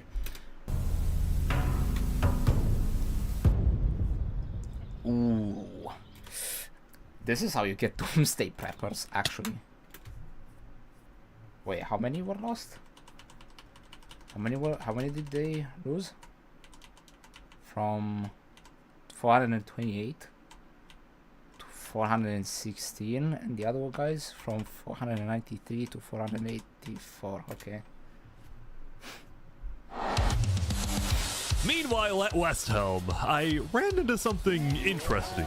Yeah, I mean, I've been in those situations like that guy too. People do not want to. They genuinely do not want. It's not even to believe. I don't even know if they want. If I want to say believe. They do not want. No, it is. They do not want to believe that the world is as selfishly inclined as Fluxilon, as the Fluxilon guy was making it out to be. But the truth is, it's very much selfish, incredibly selfish. But the realization of that fact, it generally puts people in depression. So like, I understand why they would want to, like, oh well, here's a band-aid for all of the bad stuff that you had happen to you during your lifetime. Here's the band-aid. The band-aid won't do anything. The band-aid will not cover and it will not heal the scars that have been incurred by the harsh living conditions in the harsh places. It would only be an insult to those that have those scars. And like I said, they will use those scars, both physical and mental, to go after everyone that didn't have to. I mean, it's. I mean, I'm assuming a lot of things here, but there's a lot of people that are like, this place has dealt so much damage to me. It's time that I deal damage back to those people that were sick, that were sheltered. Why should I be the only broken vase? That is the mentality. I can't argue with that logic. It's not a particularly logic either. It's just emotional. Like, you could just let everything go and live in the present and not think about the past. And enjoy whatever peace you can find in the present, because the opposite end effect of this is dwelling too much on the past, and you let the past define you so much that you do not see any other way but to inflict damage to others too, so that they end up having the same past. To equalize your past with others' pasts. That is a thing that happens very much so, even in real life, for shame. I wish there was a way to treat that, because if there was a way, I'm telling you, I would not be in this mental state in which I am in. Our next song is called Island 1. Oh my god. So you remember this guy? The Ballad of Emperor Spoon. Well, he had joined a band that produced actual songs and then performed them all across Island 1. A barren wasteland island, a boiling water sea. Let's go. And no resources to speak of, except a wooden tree. Let's go! Everyone loved the Island 1 band, including Emperor Spoon, who found that the music bolstered the morale of his citizens. He believed that a happy citizen is a productive citizen. West Helm took us in and gave us a little home. Even though Emperor Spood was a chaotic figure, West Helm itself was the opposite. It had an army, a storage system, and a hierarchy, from Emperor all the way down to citizen or plebeian. Oh boy. And of course, there was the Colosseum, which when finished will play a major role in West Helm's justice system.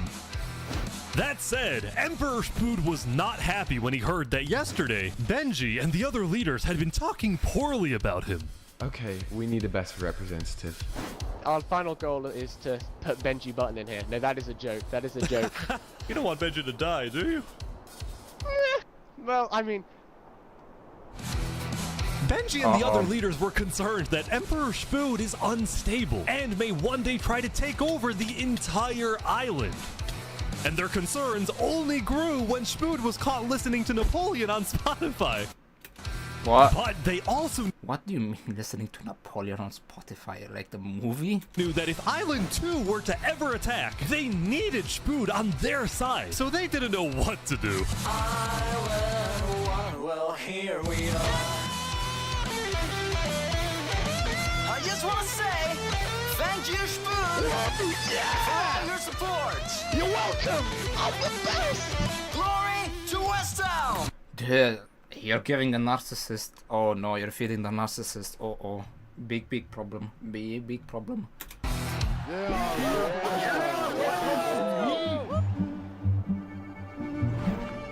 Meanwhile, Seneca, the Queen of Infernus, had decided to begin building a massive castle for her people. A beautiful home base that What the? They're trying to build La Puta in Minecraft? What the? that would hover directly over the volcano. What the? What is this? This genuinely looks like that one prison from like Kung Fu Panda 1. Like, which Tai Lung are they trying to imprison here? It genuinely looks like the prison from Kung Fu Panda 1. That was deep in the mountain too, but it wasn't a volcano, but it was deep in the mountain. Yesterday at the Island 1 meeting, a lot of leaders expressed worries about rumors that the volcano may erupt, and they talked about how they would each take different precautions. Everyone believed that the volcano was dangerous, except for Seneca, who had decided to take the opposite approach. It's all just paranoia. If we really value the volcano, we need to have faith it won't erupt. The main goal of Infernus as a civilization was to preserve the sacred land of the volcano. This looks... Wait, there's something else that reminds me of this. It's like the spiral thingy from Black Rock Mountain. Actually. So what better way to show faith and demonstrate loyalty than to make your home right above it? Lingolini, meanwhile, decided to make his home underground within the volcano. That's pretty cozy. Under the ground, like a Goombas. Like a Goombas. Or the people in, like, I think the dwarves in the mines of Moria. Lingolini's main goal was to get rich, and having direct access to iron and gold was one reason for him and the Mafia to live there. But it wasn't the main reason. Remember this interaction from day one? Oh, yes, can we tell you a little secret? We found some netherite. Oh, really? Scattered throughout the volcano were pieces of netherite, the rarest and most powerful mineral in all of Minecraft. Not even Island 2 had netherite. I'm telling you, they will have actual incursions with like netherite gear. It was the single secret advantage that Island 1 had. And the only ones who knew about it were the Lingolini Mafia and Infernus. Now, even though Infernus didn't exactly like how Lingolini was desecrating what they consider to be sacred land, they made a deal with him. The Mafia can keep mining so long as they provide Infernus with some of the minerals they find. But Lingolini was unsatisfied. They want to use us. They want cheap labor. Oh my god. Not giving them anything. Lingolini didn't like how Infernus was basically forcing the Mafia to mine for them with nothing in return. I wonder if they have a dead man switch to like tell on everyone else what the mafia was doing. Oh my goodness gracious, that will actually be, mwah. Like, oh, the mafia is disagreeing. They will have an incursion, and then like a dead man switch triggers, and then tells on everyone else what they've been doing. Ooh. So he secretly instructed everyone in the mafia not to give Infernus anything.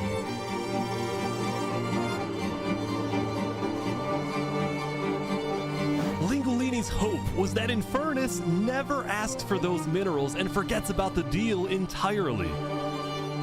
Otherwise, he would be in a lot of trouble. Oh my goodness. That said, despite this conflict, that's a big problem. The rest of the Island 1 unification effort was going very well. Earlier today, Lingolini had decided to join the Blue Cross Alliance. Thank you all so much for having me.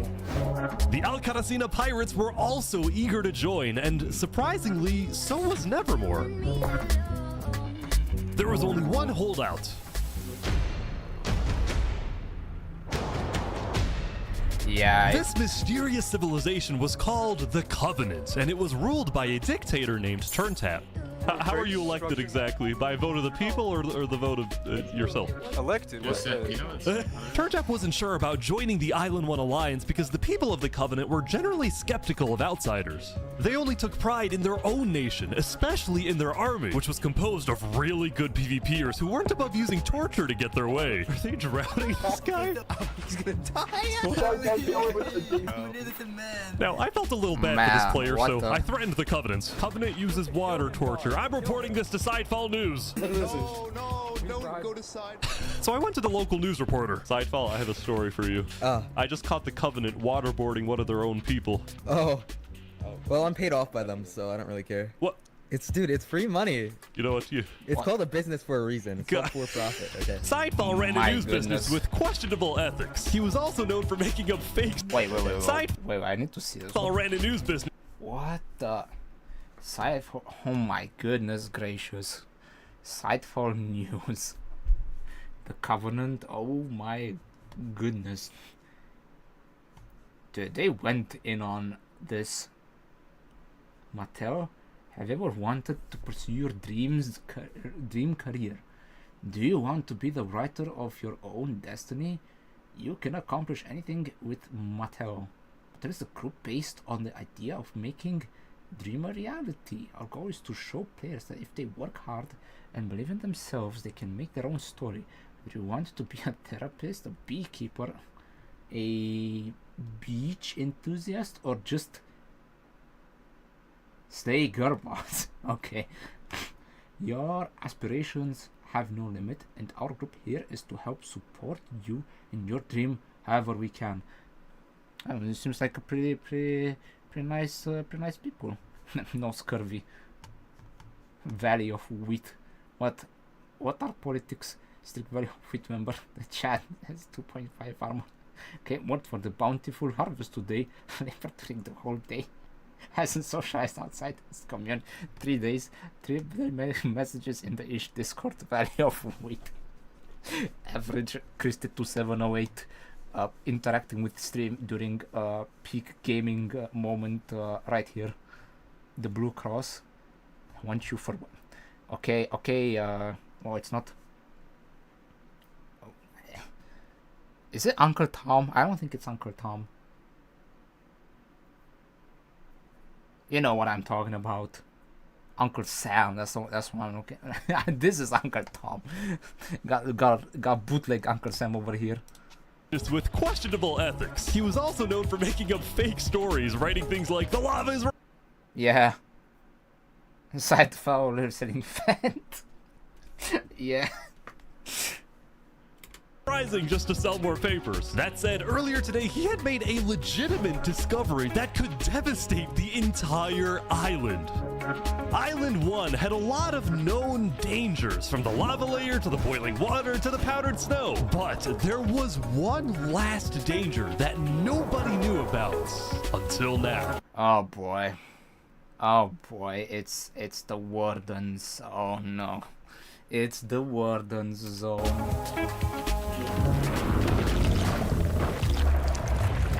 The one thing I never was able to find in game, actually.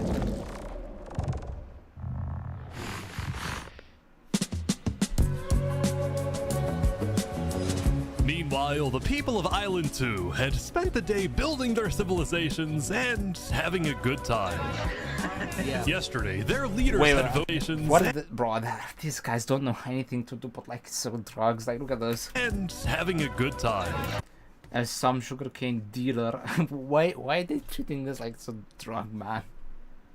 As some sugarcane dealer. Yesterday, their leaders had voted that whenever the border drops, Island 2 would send aid to Island 1. Oh no, big mistake.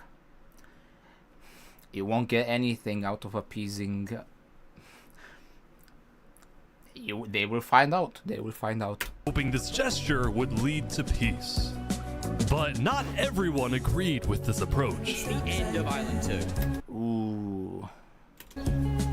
Yeah, better start prepping. Better start trying to your best. I don't even know what you could do, to be honest. I don't think you can find Lapis Lazuli and like things to enchant. Like I would genuinely start prepping so hard for the time when it would eventually go down. When Flux returned home to Luminara, 3 Below Zero was furious at Flux for causing chaos at the meeting and for going against Luminara's values. 3 Below Zero, as the leader of Luminara, was actually heavily in favor of sending aid to Island 1. The whole point of the Luminara Bridge was to make peace with Island 1, not to start a war. As a result, 3 Below Zero demoted Flux from his position as second in command. Well, there's only one thing you can do in that situation when you're outcast from society at large for being skeptical. Ooh. It's time to live completely off grid and move as far away from the known danger as possible, even if that means it's going to be subpar. I spoke with Legacy, a citizen of Luminara.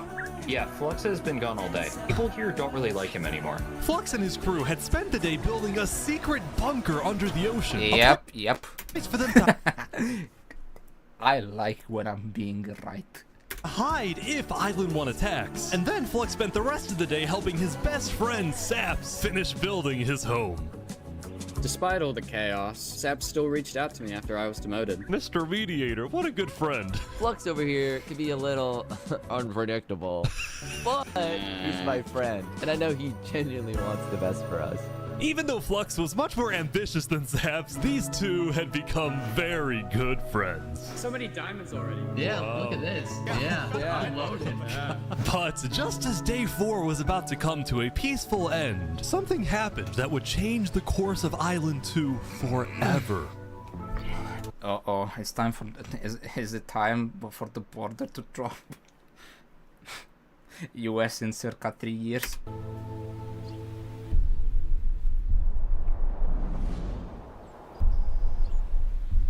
Uh-oh, what is this? As an assassination. Jofiel, the leader of one of Island 2's largest civilizations, was walking across Tricolor with her second-in-command, Seraphim.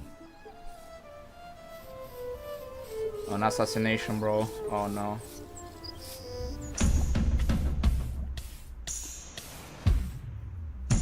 Uh-oh. Seraphim! What are you doing?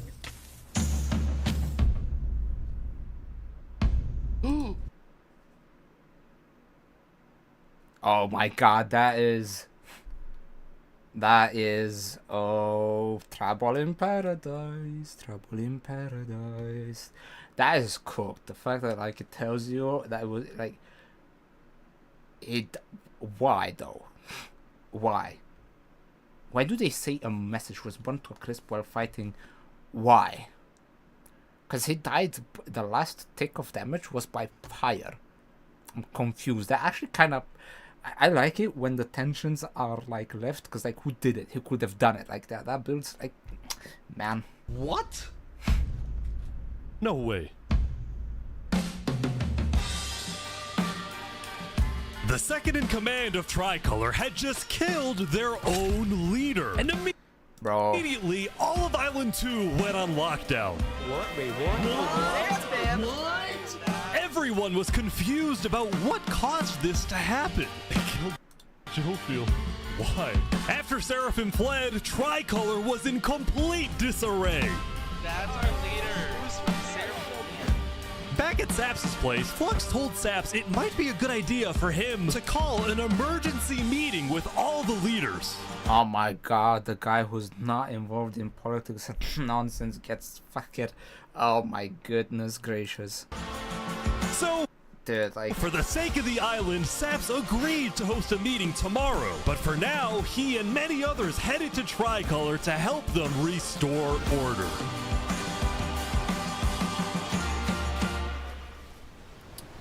Yeah, a political assassination, huh?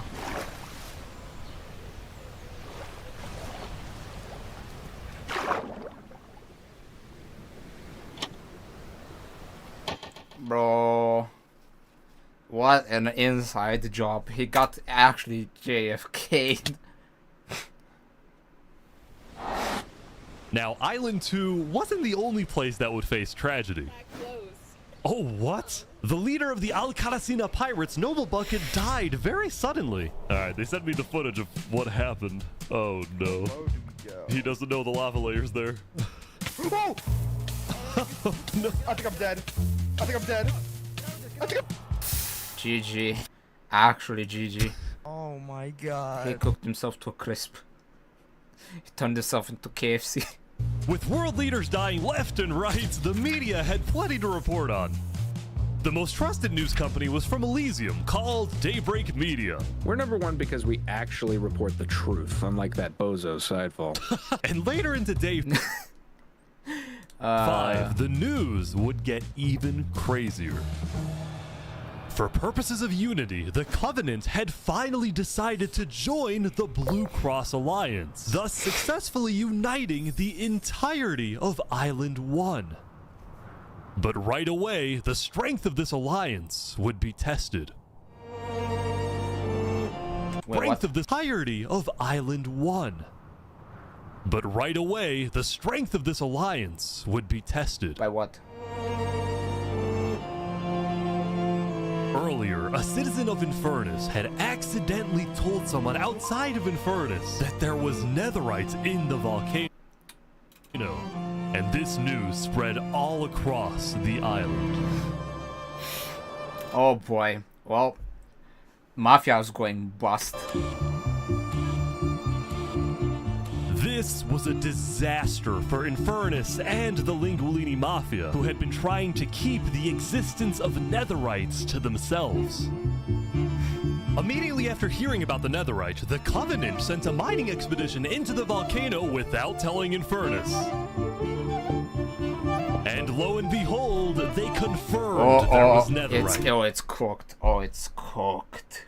It's about to become... Ooh. This is like when America heard like, oil? You have oil? O-I-L? Did you say that you have some oil? Oh, don't mind if I do.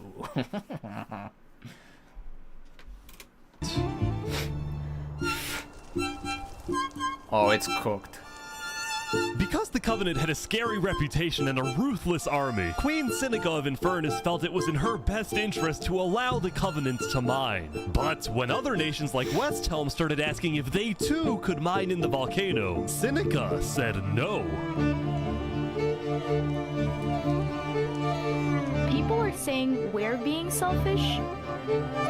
They're the ones being selfish, trying to take our resources. Listen, Island 2 is rich. We are not. Oh, good. Oh, good. Oh, good. My favorite pastime of humanity. Fighting over resources and then displaying them with pride and arrogance because it makes them feel good. Because oh my god, I actually want to puke, genuinely. Now, now with netherite, we actually have a chance of evening the playing field. But the volcano people are hogging it. Before any fighting could break out, the Blue Cross quickly reached out to all the leaders and told them to put this issue on hold. We're inviting everyone here tomorrow, so we can all talk this through peacefully. We're Island 1. We cannot afford to have a war over some mineral. Oh boy, let me guess, no one showed up. Meanwhile, Island 2 was still processing the death of Jophiel. Even though I was just a farmer, you know, you still made me feel important. Saps would invite all the leaders for a meeting later so they could coordinate a hunt for Seraphim and discuss their plans for when the border inevitably drops. Now, after Jophiel's death, Tricolor had lost a lot of its power, which left the island with really one dominant nation, the Commonwealth. But remember from day 3 how the 5 Commonwealth leaders were in constant fights with each other? Yeah, this doesn't sound like it's a democratic system that will work out too well for them. It is ridiculous that Almond's vote is worth the same as mine. Well, this actually an actual Republican or like Democrat talking point nowadays. No, I can't believe Group X has the same voting power as me. I have a better, higher IQ than them. I am not selfish as them. Oh, but I am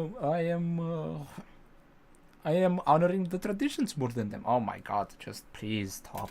It all came to a head on day 5 when one of the leaders was caught plotting to take control of the entire Commonwealth. So another Commonwealth leader then paid an assassin to, well, oh my God! Oh my God! Wolfram's dead. What? We just witnessed murder! After this, people from the Commonwealth lost even more faith in their governments.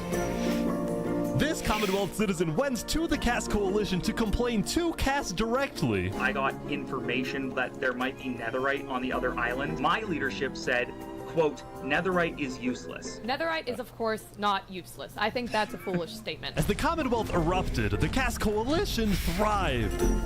Damn. But they did have their own problems. Is this your employee? Yes, he is. That implies I get paid. Is he not getting paid? Skip out on work. You hear this woman? Earlier, What Daddy had ditched work to attend a party in Barbie Land. So as punishment, his employers forced I'm forgetting that's actual Barbie Land involved in this too. him to risk his life and chop down one of the tallest trees in the Cass Coalition. Dude, like, what is this? An unpaid lumberjack? Even the lumberjacks of old got paid more than this. What is this? That's good for help. You have to yell louder. I can't hear you. You're so far up. You have to get closer to the ground. Oh!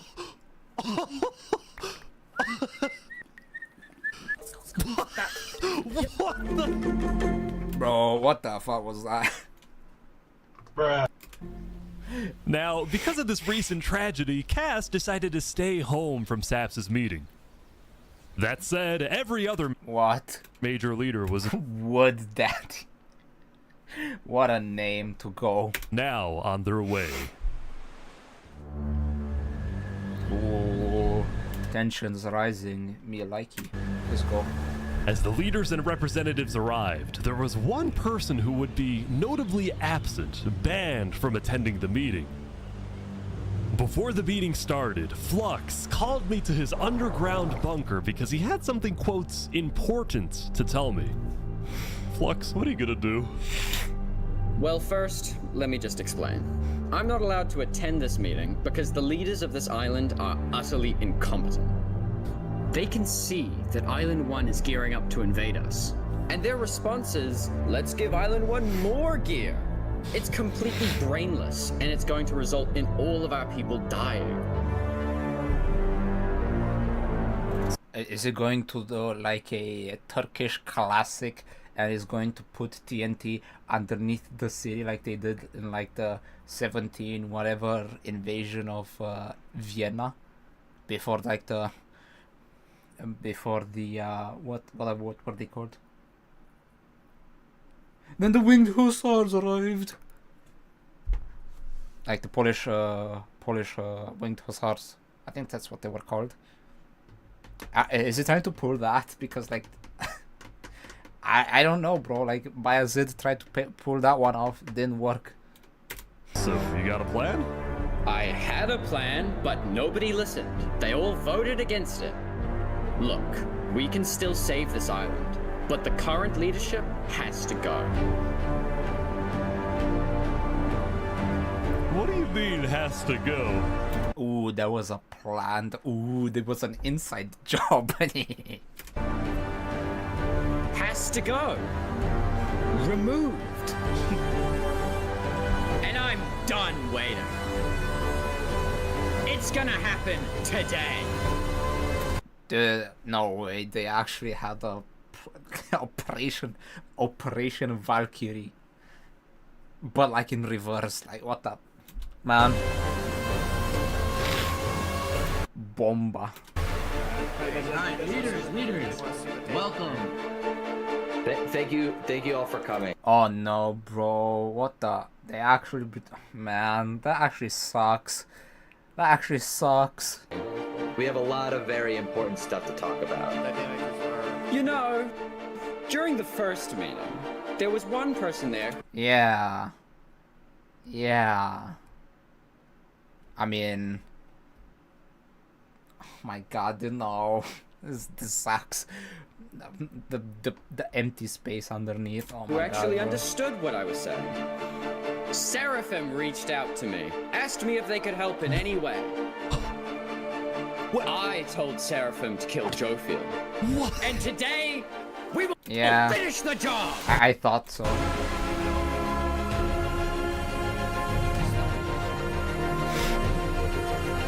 Wait, so Seraphim gets there. What actually happens next? Something I didn't want to do, but something that needs to be done. Ooh, lava pools? I'm going to save this island by any means necessary. I would like to bring you to the table. If you agree with full KOS on Seraphim, please say aye. Aye. Are you sure this is gonna work? I don't know, but we have no other choice. Oh no! What? No, it's even worse. It's individual lava pools under the chair blocks. Oh, that's so evil. Like an actual trap that opens up and it drops you down below. If you're not paying, oh no. Alright, so I have something to say. Is there a possibility, any possibility, that the assassination of Wolfram and the assassination of Jofiel by Seraphim is any way connected? Is there a conspiracy going on right now? Do we think that's a thing? Oh man, there are so many inside jobs, bro. Like, by the way, but there's many inside jobs. Like, you would think that they would have like a thriving inside job, but like an actual job for an application. You wanna do an inside job? Are leaders safe? I have reason to believe that leaders are not safe. Flux, do you feel any guilt doing all this? Well, part of me feels bad for Saps. I also don't think the leaders are safe. What do you mean you feel bad for Saps? He has no idea what's about to happen to him. But yeah, I'm telling you, like that's, yep, centrists always end up on like the crosshairs of every single political party involved every single time without fail. if you had to betray one person to save 1,000, would you? What? Okay, I did not expect this. What? Bro? Is a stalactite falling down enough to like actually kill you in Minecraft? Like, I know I saw like one fall down, but like what? Bro, what? Huh? Is that a thing that can happen? Like, you break I've never experienced that in Minecraft myself. So I have no idea. I never happened to fall onto a stalactite. Or like have a stalactite fall on me. Like it makes sense because like it goes to the like you it's kinda like the anvil. Like the anvil also can drop on your head. That would have made more sense if they had anvils drop. But a stalactite? What the okay bro, what the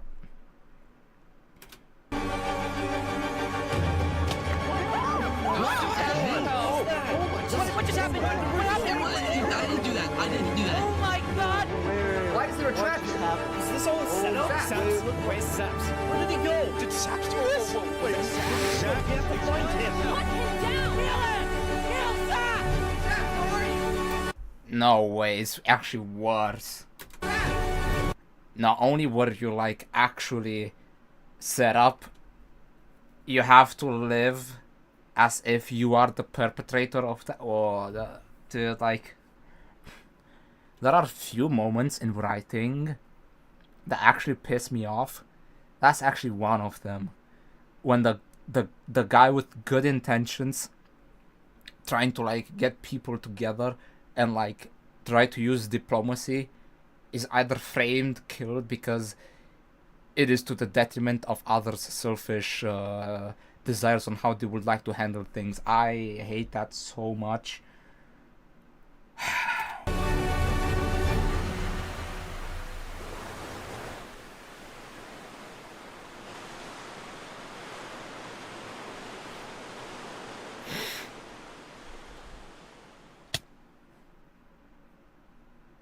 Man, society sucks.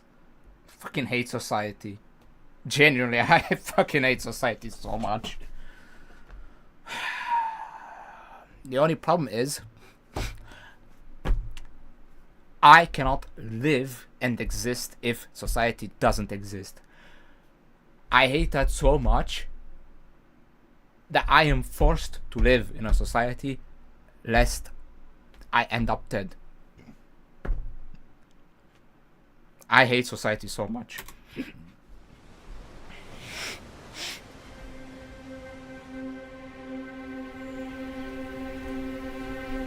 It was a new day, and Island 2 was in shock. On day 4, when Saps was in Tricolor helping the people after the death of Jofiel, Flux and his crew had built a trap in his roof. And Saps did not know they had done this. He had been framed by his friend Flux, used as a scapegoat for Flux's plan. But because they had to rush to build the trap, it actually wasn't fully successful. Some of the dripstone, including the one meant for 3 Below Zero, had failed. But overall, the trap still killed the leader of Aperion, Alkaline Alk, a leader of the Commonwealth, Coraline, and 4 other very high-ranking officials from across the island. The people of Island 2 were devastated, confused, and angry. Dude, I fucking hate society so much. Our leader's dead. What just happened? After the trap went off, Seraphim was immediately caught and killed. Oh! What would a Tricolor? But when more people found out about how exactly their leaders died, their anger wasn't really towards Seraphim, but toward the person they believed was behind it all, Saps. And it made sense. Saps knew he'd be hosting leaders at his home. It was his roof that had a secret trap. A trap that happened to fit perfectly into the design of the roof. Saps was about as guilty as it was possible to be. With that, all the major Island 2 nations, from the Commonwealth to the Cast Coalition to Tricolor to Luminara, declared Saps to be hunted down and killed, while Flux got away with it all. Dude, I fucking hate society. I hate society because it allows shit like this to constantly happen over and over again. Epstein list. JFK killers. I can count. I actually don't even. I cannot count on my hand how many times this has happened in society. I hate society so goddamn much. I'm starting to believe that I'm genuinely misanthropic, but no. Then I only remember that no, it's not against all people, because not everyone is like this. But a lot of them, enough of them are like this for me to generalize it. If you had to betray one person to save thousands, would you? And on top of all of this, at the beginning of day 6, it was announced that tomorrow, on day 7, the border between the two islands will finally fall.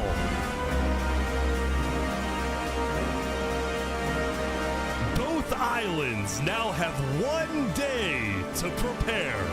Oh man, this is looking like chaos on both ends. I mean,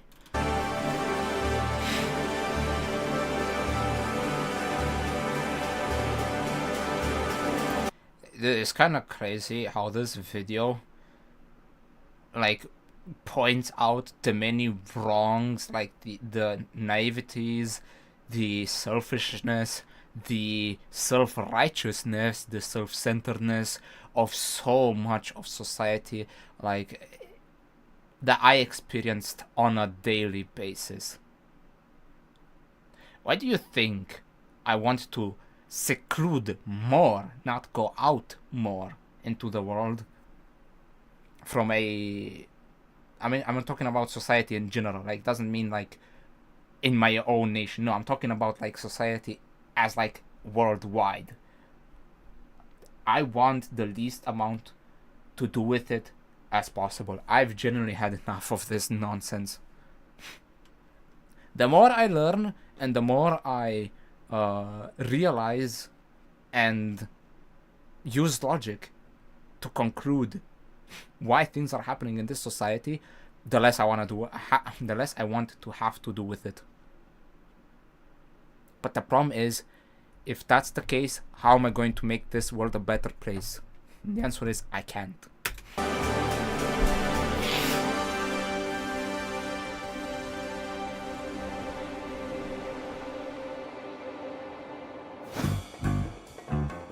Now, when the people of Island 1 saw the chaos happening on the other island, most just didn't really care about it.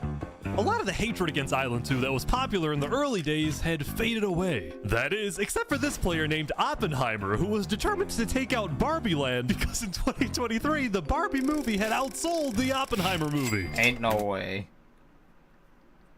Wait, really? What the? That's I don't know what to say about that one. That's kind of funny. I'm building a nuclear rocket that will make yesterday's chaos look like child's play. But when Oppenheimer tried testing his nuke, it went up, and up, and up, and was never seen again. And it only went up. Now, Day 6 did present some new challenges for some of the civilizations. For example, at Nevermore, what is this? Are they trying to recreate the Tower of Babel? Careful, that's how languages got scrambled last time around. So what are you doing up here? I got voted out because they hate me. No! Come on! No, jump! What about me? I can shoot. No! Oh my god. Yeah, I mean, me in like 10 years if things keep going the way that they are right now. Maybe even sooner. What? I didn't do anything! I play Mish! Meanwhile, at Elysium... I hate being a leader. Everyone here is so stubborn. Benji was having trouble getting laws passed. Damn. Because his people kept opposing any changes that threatened their peaceful lifestyle. Yeah, like, it's again that pesky selfishness that is getting into, like, oh, we want to actually make some changes. Oh, well, we're too selfish about how we live, so we can't have any changes. I fucking hate society so much. The people of Elysium were generally skeptical of government officials, sometimes even holding trials against them. Oh my goodness, actual libertarian libertarian approach. GG. Although this particular trial did not go to plan. Guys, somebody stole Gerald. The mushroom cow, Gerald, has been stolen. What the? How did they steal a cow, bro? It was enshrined in the vase. There they all go. Meanwhile, at West Helm, there was a bit of a food problem going on. Not a shortage, a feud. See, Remy the Rat had opened up a new restaurant right across from the Coliseum, but the food was questionable. Damn, bro, what the? What is he trying to do? Is this like... Remy the Rat tried to branch out into more organic and natural and healthier food options. The food options in questions. Pufferfish in a bucket. Bruh. Oh my goodness, it's about as successful as salads at a fast food restaurant. Do not. Is poison fatal? So his customers had instead started buying their food from another player named Dinosaur. That is, until... Oh my god,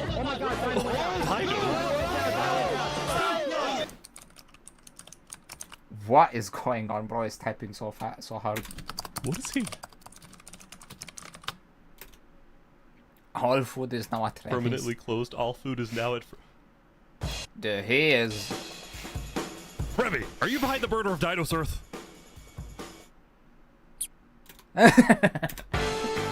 Anyway, on day 6, the West Helm Coliseum was... Yeah, that's about appropriate response from a rat as you can get. ...was finally complete. What do you plan on using this arena for? Do I actually have to say legally? Public executions. No? Maybe a little bit of blood will be shed, and that's all I can say. While Spood was a popular leader who got things done, he had also developed a reputation of being a little unstable. He said outlandish things, he can't stand meetings, and his justice system wasn't by courthouse, but by combat. The fucking... His narcissism is going to show any time now. At least cartoonish narcissism, because, like, come on. This is something Spood's first attempted assassin, Ramsayer, tried to prevent. It's why he tried to kill Spood, and he wouldn't be the only one. There has been a small but coordinated secret revolution growing in West Helm, with aims to overthrow and murder Spood. The two leading figures are... Why does he have such a goofy name like Spood? Bobby Shmurda. Bruh. Bobby Shmurda. I don't know why that name sounds so hilarious. West Helm citizen Ramsay Pi, and West Helm's head builder, Knight Arcturus. You know, I helped design his Coliseum, not knowing Spood actually wanted to use it for bloodshed. He's insane. The first part of their plan was to take out Spood's second in command, a player named Oo. Oh my god, no. No. Notices your bulge, Oo. Oh my god, I still can't believe that that's the timeline I'm stuck in. I'm forced to live in this bitch-ass timeline. Yeah. Yeah, that's right. I guess the fourth. Second in command down, but Ramsay Pi was immediately chased down by West Helm's army. You could have made something happen, man. Oh. Oh. With Ramsay Pi dead, Knight Arcturus became the sole leader of the revolution. But he also knew it was only a matter of time before Spood finds out about his plans. How would he find out? I want to make one thing clear. Anybody who is caught plotting against me will be executed in the name of West Helm. Oh my god, like, welcome to dictatorship. Yay, let's get a round of applause. Woohoo! Woo! Yeah, baby! That's what I've been waiting for. That's what it's all about. Woo! Let's go. Dictatorship. Glory to West Helm! Oh my god.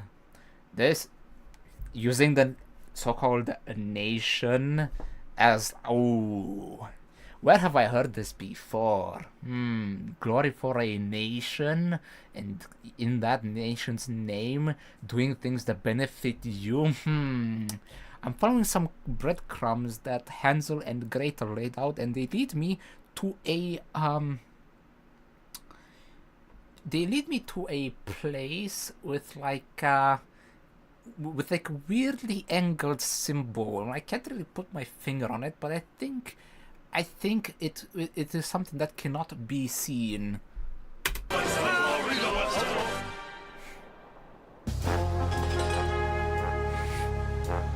It also looks kind of similar to like windmill propellers. Now, before the border drops, the Island 1 leaders all met to discuss what to do about the Netherites in the volcano.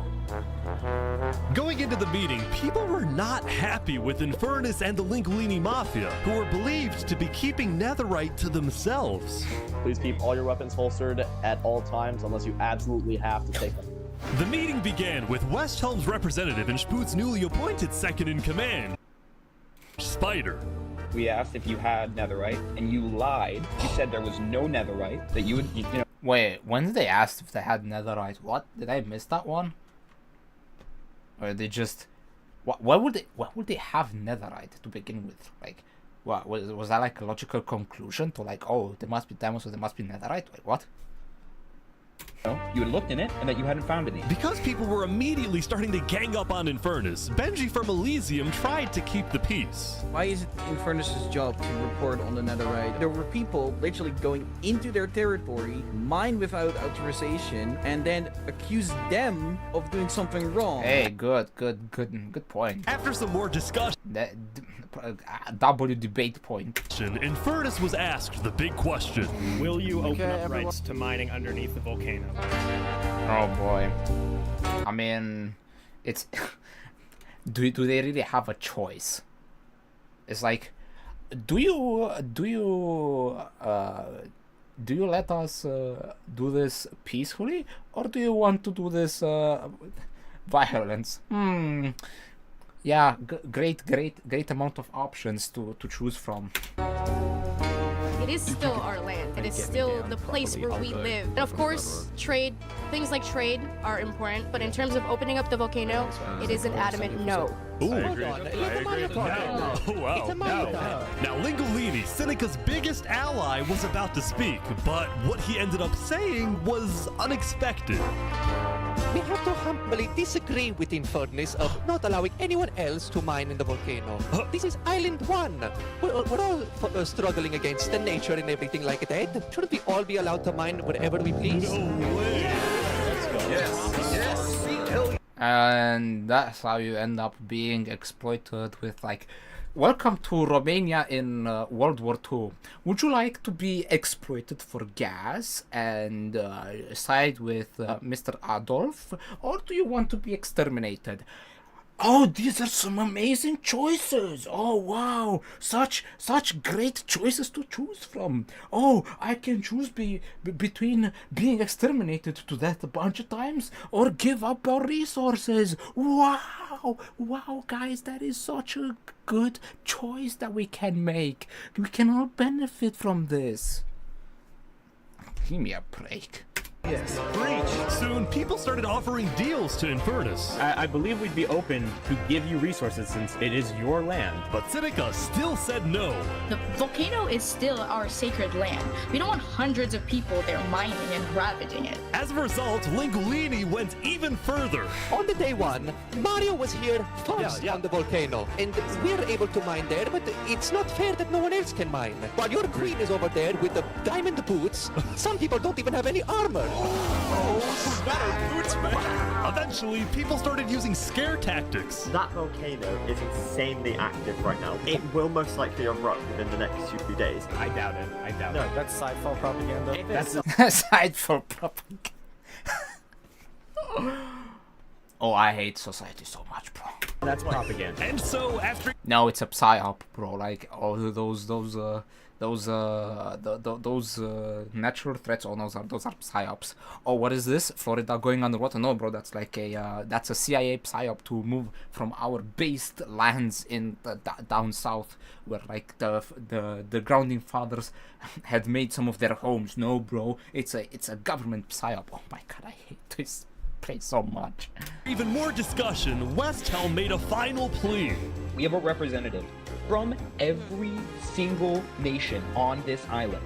You have an opportunity here to unite us all, or you have an opportunity to totally destroy that unitedness. But Seneca still wouldn't budge. For now, it's a no. So, Lingolini made a big announcement. Mario has a large chunk of territory in the volcano. The Linguini family declares independence from Infernus. And we will open mining to anybody who wants to mine. Oh boy. Seneca's leaving? Seneca had left the meeting, furious at Lingolini's betrayal. Nothing you can do. There's nothing you can do. Napoleon standing, looking into the ocean. There's nothing you can do. I wish we had a better outcome, but this meeting's adjourned. Oh, great. Let the fighting over who is to get the upgrades to diamonds begin. That's going to be a whole nother can of worms. Oh my god. Yep.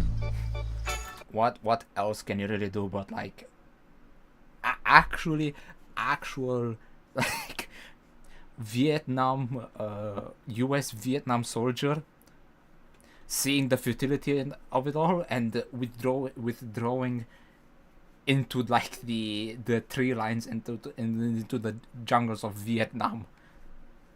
You know what? Respect the decision. Nothing else you can really do.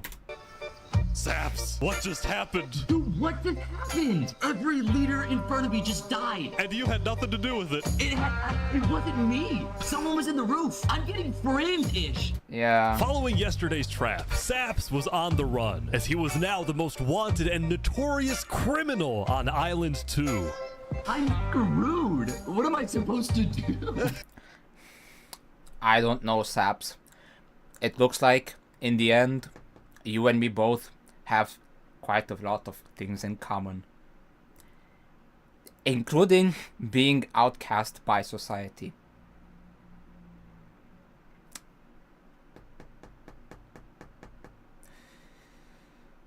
Unfortunately, neither yours nor my story will have a happy ending. This will not have a happy ending.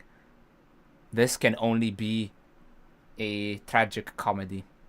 He had no choice but to hide amongst the dense jungles and swamps of the southern island. But he also knew that the longer he hid, the more guilty he looked. So earlier, he had decided that he would turn himself in under the condition that he is given a fair trial. Flux, meanwhile, was satisfied with the success of his plan, but it wasn't over quite yet. We got 2 leaders left to kill. Call Me Cass, and of course, the guy who demoted me. And because Seraphim was dead, Flux sent another member of his crew to take care of the job. Oh no. Oh no. There we go.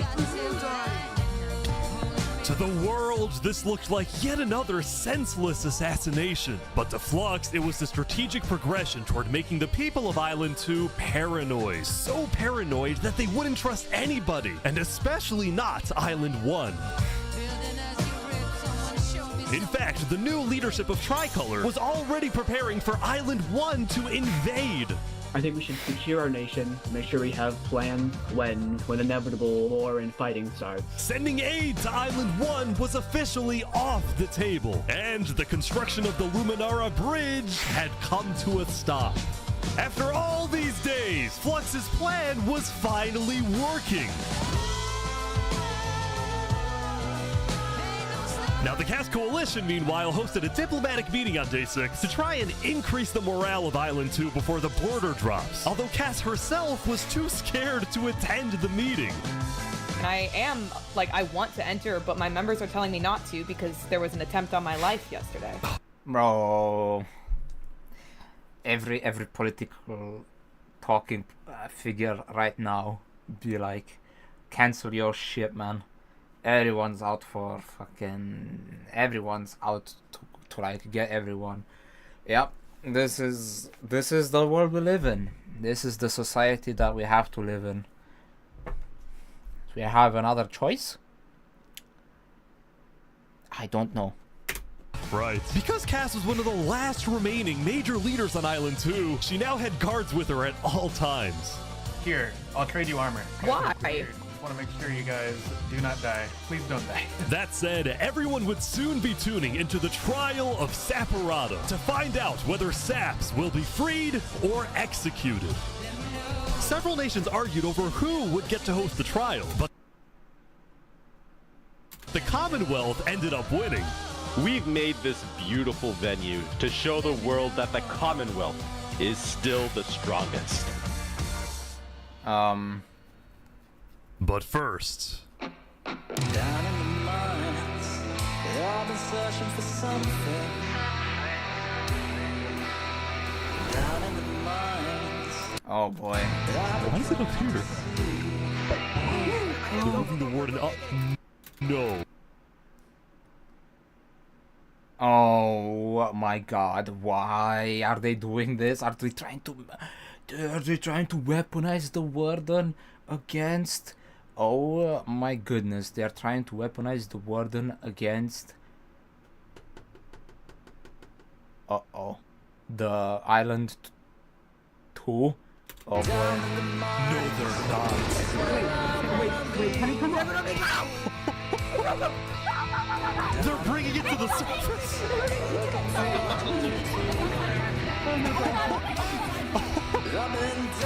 Man, what a...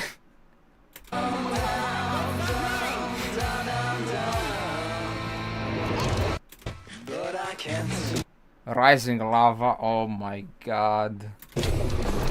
By rising lava, wow. Rising lava. Oh no. That is diabolical.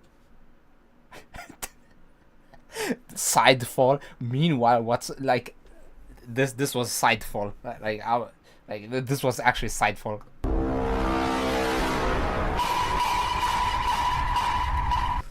Oh my god. So remember that discovery that Sidefall made? Well, it was a warden, also known as the most dangerous creature in all of Minecraft. Sidefall had then renamed the warden to Rising Lava. How? How do you rename the warden to Rising Lava without getting killed? How? So that when he was accidentally killed by it, the entirety of Island 1 went into a panic. The lava is not rising, but this is just as dangerous.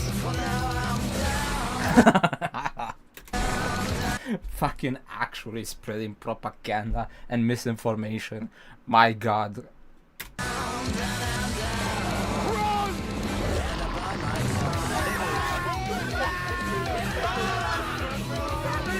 There's a warden on the loose.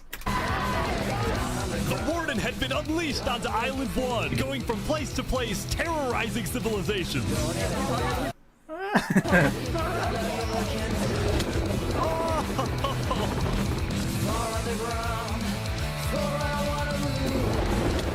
Oh my god. Dude, how is anyone gonna stop this? Until eventually it got to West Helm. But the West Helm army was ready. Alright. Ready? Fucking Aim! cinema bro.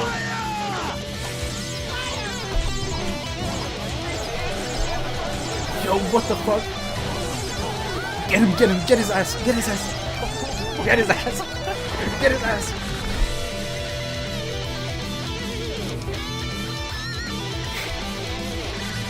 Come on.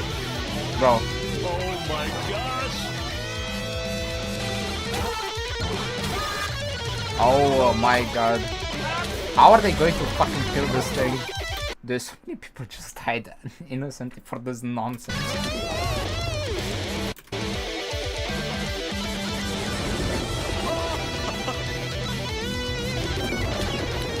Welcome to West Helm. Oh my god.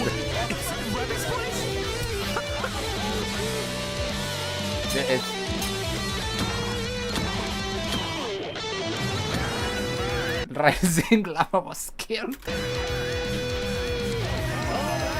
If only, oh my god.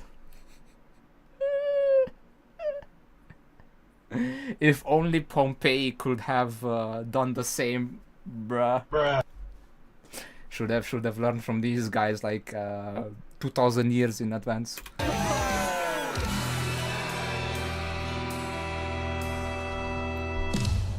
What in tarnation did I just witness?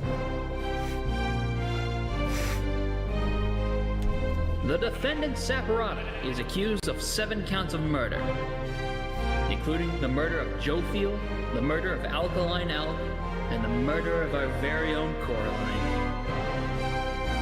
I will hear the prosecution's argument, followed by the defense, and then I shall make my ruling.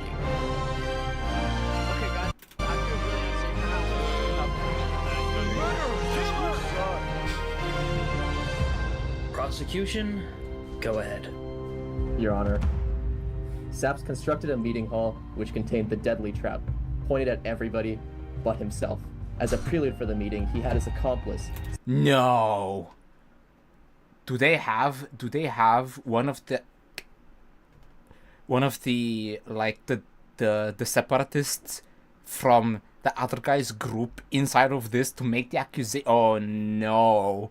Oh no, this is disgusting.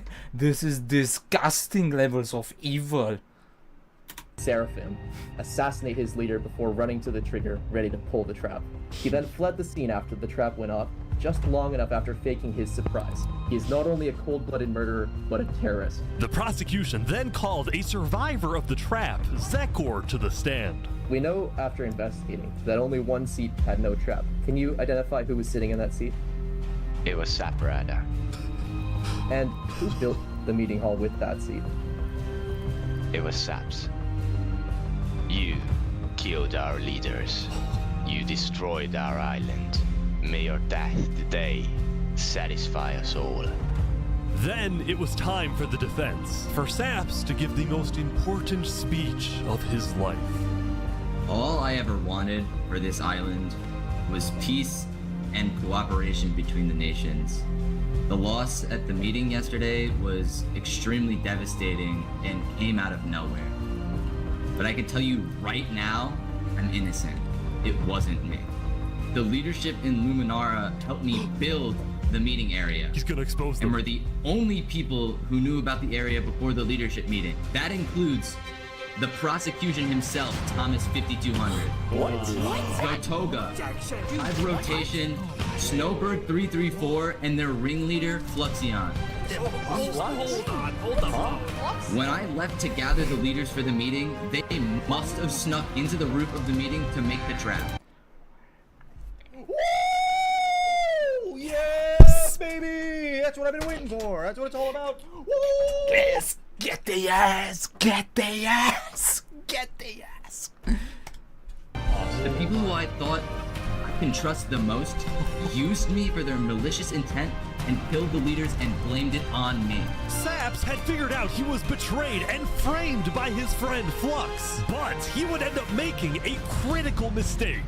I find it rather interesting that Three Below, the leader of Luminara, is one of the only people who survived the trap. I find that rather interesting. What about it? The trap too. Well, Saps falsely assumed that 3 Below Zero, the beloved leader of Luminara, was also behind the murders. And with that mistake, Saps turned everyone against him.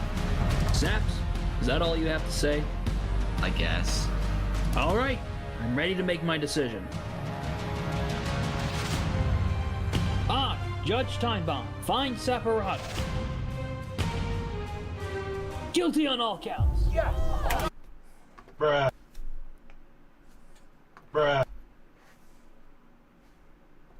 What the Sigma?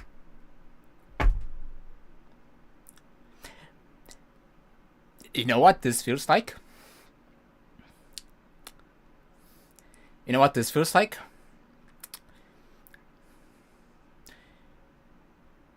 We, the defense court of U.S. justice system find O.J. Simpson not guilty of the murder of his significant other. Bruh. Oh my god, bro. Oh, hell no, man. What the fuck?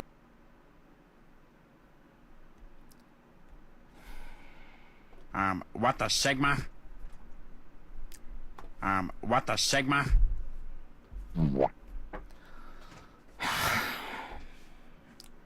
Time and time again, I think that justice is going to get dealt out, but it is obstructed. Sic semper tyrannis. Sic semper tyrannis.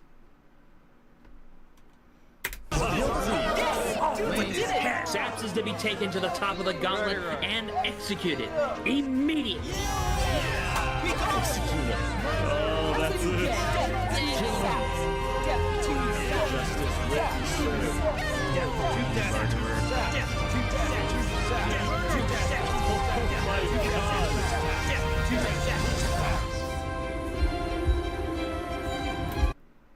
Here's to you, Nicola and Bart. Rest forever here in our hearts. The last to find the moment is yours. The agony is your triumph. Here's to you, Nicola and Bart. Rest forever here in our hearts. The last to find the moment is yours. The agony is your triumph.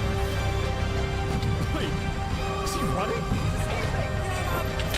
No way. No way.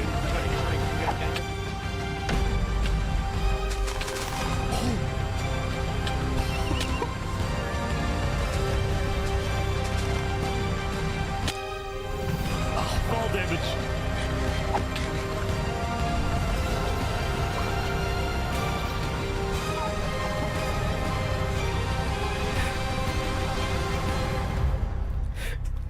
Where'd he go? Bodyguards. He escaped, man. Did he actually get away? You gotta be kidding me! No! Well,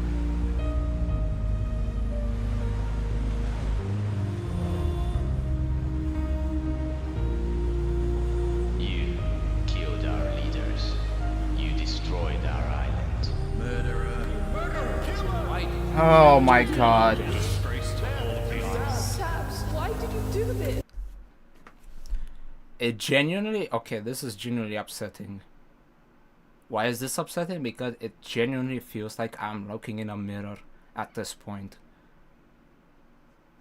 Nothing but bad memories replaying from this society that I had to live in. This is actually upsetting. This is genuinely upsetting me very hard right now. This is bringing back all of the hateful, negative feelings that I've had for society for so long.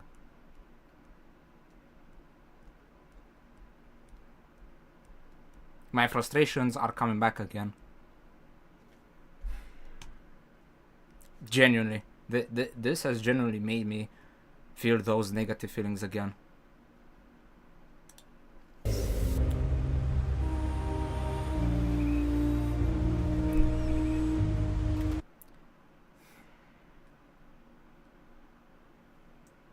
A tragic comedy.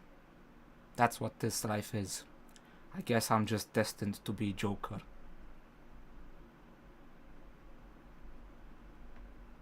Fate wants me to be Joker. Looks like all I have to do is put on the clown costume and embrace it.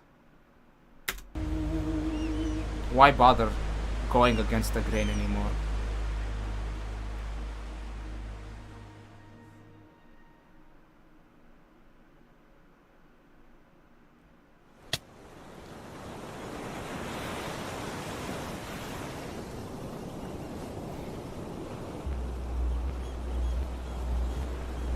Wait, what happened to the nomadic group?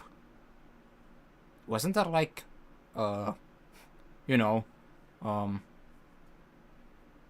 Oh, he also got killed, right?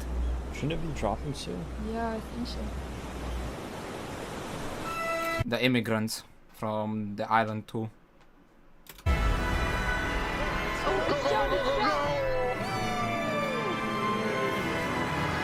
It was day 7, which means the border had officially dropped. At first, people were kind of in oh, you're right. awe. Whoa, this is beautiful. Going from one island to another after all this time was a major culture shock. Is this Island 1? Whoa. And as expected, Island 1 people immediately started taking resources from Island 2. Well, man, Island 1 people stealing sheep. They're taking the sheep. But the flow of resources wasn't all in one direction. Probably gonna take some gravel back to Island 2. We don't have a lot of it. Still, as people from the 2 islands started meeting for the first time, they were surprisingly friendly to each other. So far, yeah. See how long that one lasts. You will see why I have the disdain that I have for society so much. Like these two who made a tunnel connecting the islands from underground. This is amazing! We've linked Island 1 and Island 2. What? For the longest time, Island 2 feared an invasion by Island 1. But on day 7, that fear completely disappeared. It became very clear that Island 1 had no interest in war. Instead, they were just happy that they could finally enjoy Island 2 for themselves. The water isn't boiling. That said, at the beginning of day 7, Lingolini made a big decision. He had decided to move out of the volcano and relocate his entire mafia to Island 2. See, this is much more organized than Island 1. After yesterday's Netherite meeting, which got a little heated, Lingolini had legitimate fears that Infernus might seek revenge against him. So, hoping to live a more peaceful life, Lingolini went far away and settled in the Caste Coalition. Now. So you're the leader of a mafia, I've heard? Yes, we are, but we might do some rebranding over here. Are you guys like violent?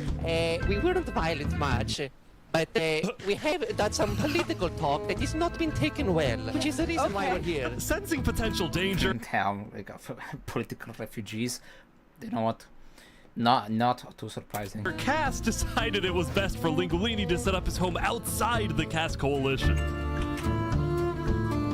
That said, the Caste Coalition was now bigger than ever before. On day 7, Cass hosted a funeral for the deceased Wood Daddy, and over 100 people across both islands showed up. That's wholesome. We are gathered here today in the cherished memory of Wood Daddy, a beacon of kindness in our community. While Cass's influence grew, the Commonwealth was in shambles. Saps' trial yesterday was a disaster for the Commonwealth. Island 2 had entrusted the Commonwealth to run the trial of Saps. So when Saps escaped his execution, people lost all his unjustly execution, which is why death penalties take as long as they do. Faith in the Commonwealth, which at one point was the most powerful civilization in the world. On day 7, most of the Commonwealth leaders resigned, leaving just one player, Sitzkrieg, as the sole ruler of the Commonwealth. We're actively searching for Saps right now. We will restore honor to the Commonwealth.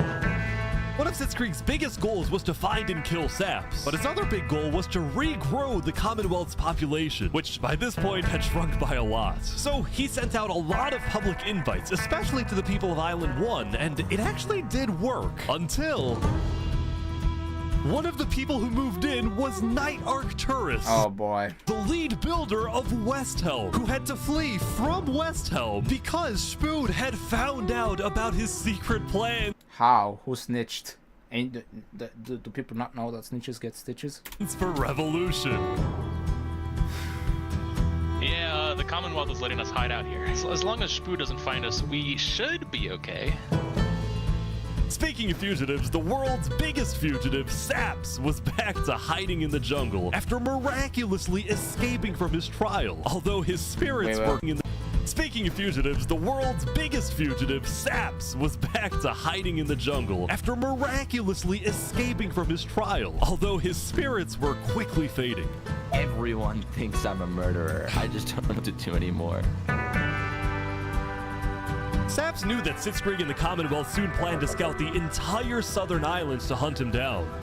So on day 7, Saps decided that his best bet was to leave his home island and flee to Island 1. Ooh, actually good decision. My other solution would have been dig a hole straight down and sit in a cave. Unironically. That's the second best decision you can do. No one's gonna find you, but it's also very boring. It gets very boring very fast. It wouldn't be so easy. Because the border had just dropped, people were constantly going back and forth between the two islands, which means traveling by sea could be dangerous. Has to remain in. So Saps decided on another method of travel. He went to the place where he was least expected.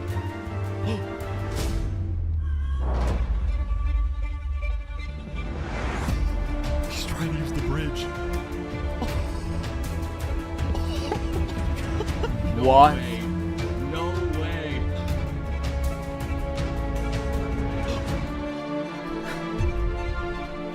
What the heck? What are you doing, bro?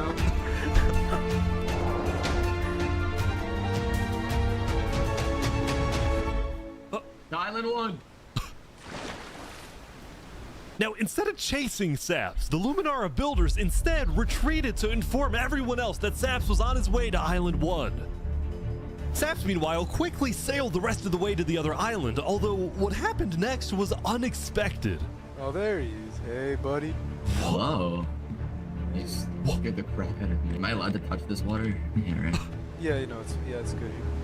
On the south side of the island, it's safe. It turns out earlier, Saps had reached out to a bunch of people on Island 1, offering them 2 stacks of diamonds if they give him a safe place to hide. And out of all people to accept his offer, it was Turntap, the leader of the Covenant, the most feared and militaristic civilization on Island 1. How was the trip? I ran across the giant bridge that Luminara is building, and like all of Luminara was there. When Saps and Turntap finally arrived at the Covenant, Turntap immediately distributed Saps' diamonds to the Covenant army. But then, in a surprising move, he sent them out on a secret mission. Turntap had sent the Covenant hit squad to Island 2, but not to accomplish a goal for the Covenant per se, but actually upon the request of Infernus. Lingulini betrayed us, humiliated us. He ruined our sacred land. Yesterday, Lingulini had opened up the volcano for netherite mining, and as such, people from all across Island 1 had started mining in the volcano. And even though Lingulini had now moved out of the volcano, Sinica felt that since people were already mining, she had no choice but to let them stay. She was not happy about what Lingulini had done, and Sinica wanted revenge. Yeah, this is how you get the cycle of violence. Not good. Not good. Engaging in it will only lead you to more violence. But what are you gonna do? Are you going to let those feelings of injustice towards you simmer? No, you're going to act on them, and you're going to act harshly. Oh! They're killing the entire mafia. Another one down, baby! Oh my god. Now, the reason the Covenant was willing to do Sinica's bidding wasn't just because she'd let them mine for netherite before anyone else. But because as a civilization that values honor and loyalty, the Covenant didn't appreciate how Lingulini so publicly betrayed Infernus. They found him. Hey, you don't ever thought about diplomacy? We could have had Island 1 at peace and world peace, and we still can, really. Oh, here they go. But over my grave, he will not be a part of it. Oh, they've got him. They've got him. Mamma mia! And so dies the mafia leader. Very interesting, you know why? Because guess when the Italian mafia had the worst time period of their lives in Italy, in Sicily. Can you take a guess? Wild guess.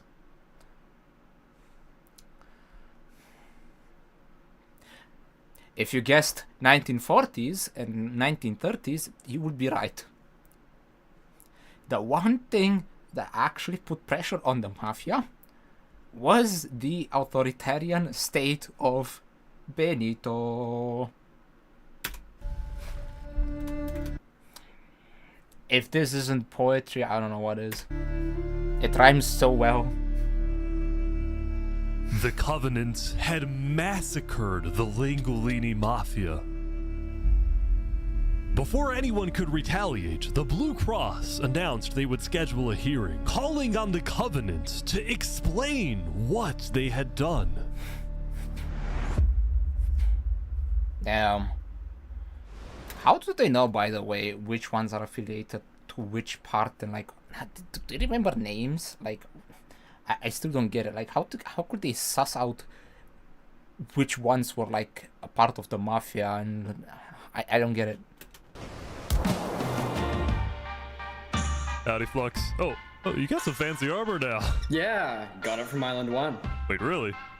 What's that? Earlier today, Flux and his crew had gotten their hands on a super rare armor trim by trading with the Covenant. Oh, that's the thing that I never used in my entire playthrough. Okay, yeah, I don't know what that does to this day. Who had picked up the armor trim from the Warden when it died. Now, of course, Flux had no idea that the Covenant was also trading with and harboring his arch nemesis, Saps. But he did know one thing. I heard Saps ran to Island 1, so we put out a massive bounty on his head. Flux was now determined to have Saps killed, because Saps was the only other person in the world who knew that Flux was behind the murders of all the Island 2 leaders. Basically, if Saps dies, Flux gets away with everything. And ideally, the sooner Saps dies, the better, because of incidents like yesterday. That includes the prosecution himself and their ringleader, Fluxion. Fortunately for Flux, it didn't seem like anyone at the trial believed Saps. If anything, Saps' accusation only made people Oh my goodness. hate him more. Oh my god, have I seen this exact comment right here so many times. So many times on Twitter. I don't think this is healthy. And this will only get worse. Heed my call and try to mend, or else we will not see this as society getting better. This will not, it will not, I'm telling you, like, I can foresee these things, and they play out about as accurate as this video is turning out to play. Some things I didn't predict, but I think that the conclusion will remain all the same. Especially the people of Luminara, who weren't happy that Saps accused some of their fellow citizens. What do you want to do to Saps? Kill on sight. We hunted him down the other day. We couldn't find him, but we have speculation of where he is. After the murder of their beloved leader 3 Below Zero, Luminara soon planned to host an election, and the current frontrunner was a player named Legacy. Me and my parrot, we've just been going around to different houses, knocking on doors. I think we're gonna win this thing. For a moment, Flux also considered a run for leader, although he had basically already accomplished everything he wanted to do. Look, no matter what people say, Island 1 was planning to invade us. They would have just walked right ahead. But now that we have stronger leaders, more cautious leaders, they're not gonna do that. We have world peace. And not because of a bridge, but because of me. Oh my god, the delusions of grandeur.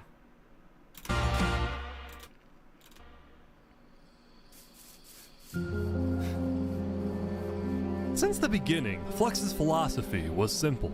You can never show kindness to your enemy if your enemy wishes to destroy you. If you build a bridge, they'll use it to invade you. If you offer them aid, they'll use it to kill you. This is why Flux believed it was necessary to eliminate the Island 2 leaders who wished to be kind. But the cost of their deaths was devastating. The people of Tricolor still mourned Jofiel, building a massive statue to honor their deceased leader.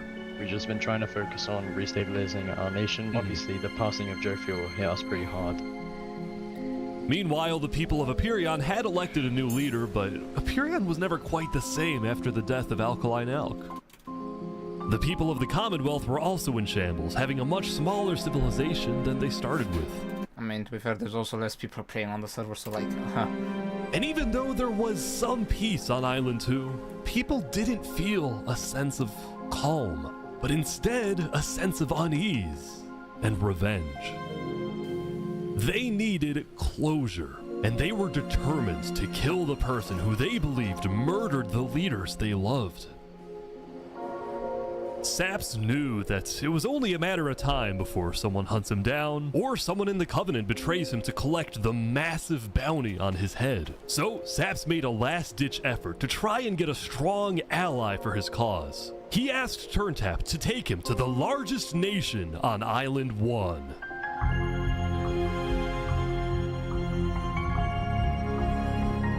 That's kind of like the only... Oh, this is such an allegory to people out, like, bounties for political leaders, all of them fleeing to Russia. Assad. What's that guy? Edward Snowden. Let's see, Kim Jong-un. I mean, he's under the protectorate of Russia and China. Oh man, like, if this is not such an allegory and like similar story to that one, I don't know what is.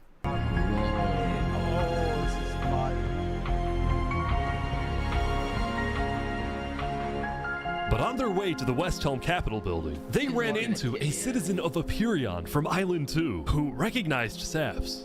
Oh, hey. Is there a problem here? Neutral ground? Neutral ground. Uh-oh. Skating on Westhelm territory. Uh-oh. Okay. Okay. We will walk by in peace. Good call. Saps and his crew then entered the Capitol. Can I speak to the glorious leader of Westhelm, please? Yeah, I'll go grab him. Hello. The Covenant leaders brought me. Can we have a meeting? I'm not gonna lie, Saps. Yeah. You coming to me asking for a meeting after what happened last time, even if it wasn't to do with you. Listen, I just want to talk. What about what? At least explain, because I'm innocent. Saps, I'm sorry. No. Ultimately, Shpood rejected Saps' request for a meeting because Shpood didn't exactly trust him and had no real reason to help him. So instead, Saps tried another civilization, the Al-Karasina Pirates. Oh boy. Dude, is he gonna turn to Luffy? Oh my god. Although when he arrived, things felt a little off. Now, since you're here, you have to drop all your gear. Well, about that. Wherever you think is the safer option. At the end of the oh day, man. Any of you guys would get killed for something that I'm being framed for, you know? But then, suddenly... Yeah, Need to leave? What? Yeah. Sorry, what? Where's he going? Turntap had realized that the pirates were planning to kill Saps to collect the massive bounty on his head. So he told Saps to run. What's going on? 1 sec. We gotta go back to Covenant like immediately. We probably shouldn't have come out here. Now, on their way back to the Covenants, Turntap suddenly started acting suspicious himself. Are we safe? Is everything fine? What's going on? Oh my god, bro, like... Dude, I feel such negative emotions for this. We need to go back to Covenant right now. You need to tell me what's going on or I'm not coming with you. Dude, either like you can handle this on your own, or like just. Here, I'll explain to you on a sec. Just come on. Listen, it's hard to trust people right now, so I'm putting a lot of faith into you. This is so suspicious. As Saps ran, he pondered his choices. Either he puts his life in the hands of Turntap, who may be wanting to kill him and collect the bounty for himself, or he runs away. Now. Yeah.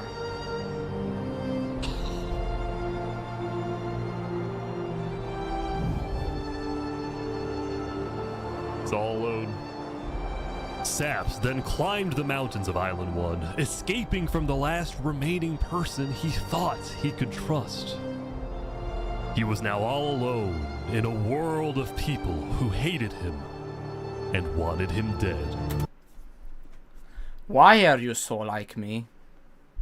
Why are you so like me? Minus the part that, like, once you're dead, yet. That part is not there yet.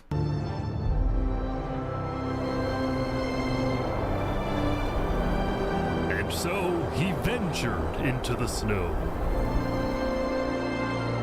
Oh no, is he gonna get killed by the snow? That is the I mean, it's not as bad as I think getting killed in the mock trial or like whatever else, like. And started collecting blocks.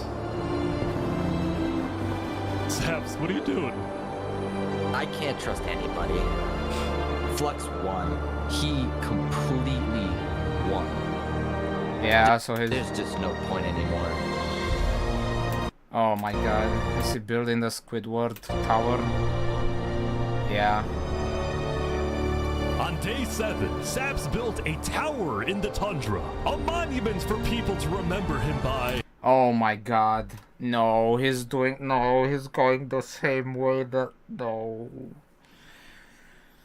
Why is this so close to our, no man, no.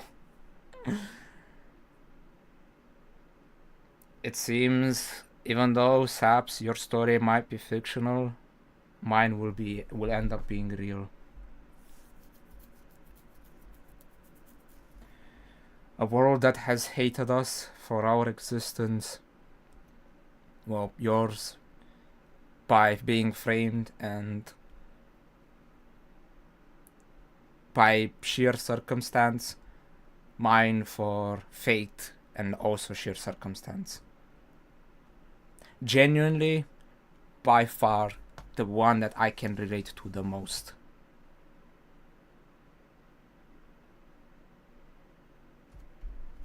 So much so that if this is where the story ends, for him, I genuinely don't know how I can push through the rest of it, because the rest of it,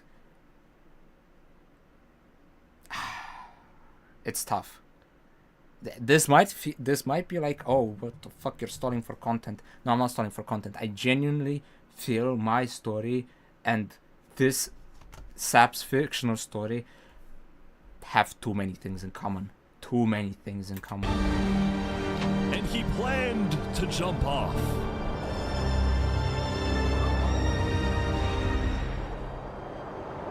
But he didn't. If I have to die, I'm gonna make sure he does too. Okay.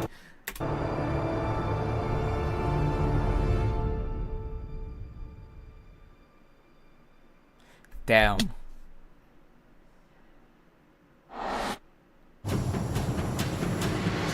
Welcome everyone! Today we have 2 new prisoners who will fight to the death. Linnet, you are charged with the attempted murder of several innocent West Helm farmers.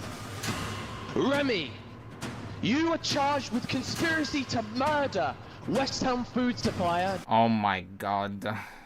Oh my goodness. Yeah, don't act for your own selfish interest. You might end up in a Colosseum in Minecraft. About to maybe die, who knows. Dinosaur. Ready, set, fight! Oh. Here they go. Look Oh. that swing. Wait, some guy jumped in. The heck?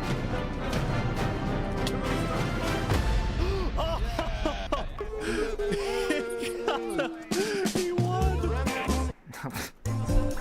Remy the Rat had won his duel in the Coliseum. W Remy the Rat.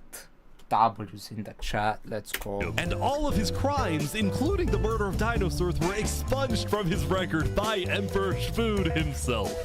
He was now a legend, and his restaurant became more popular than ever before. He put his head on the floor. Now, it's been a busy few days for Emperor Spood. He was always working on different things.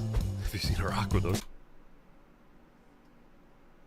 Oh no, are they... Oh, do they have lead in Show them? me your aqueducts, Spood. Look at it behind you!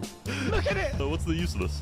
I don't really know. What is the point of anything? We just build. We have too many builders, not enough ideas. Now, while Spood was an effective leader, he did have to constantly watch his back for assassins. You know, I've thwarted like 5 assassination attempts, and guess what? I've just found out about another. No way. Spood's entire reign began with him almost being killed, so he was always extra careful and sensitive about where he went and who he associated with. It's also why Spood was particularly angry when he found out that one of the people who planned to kill him was his own lead builder, Knight Arcturus.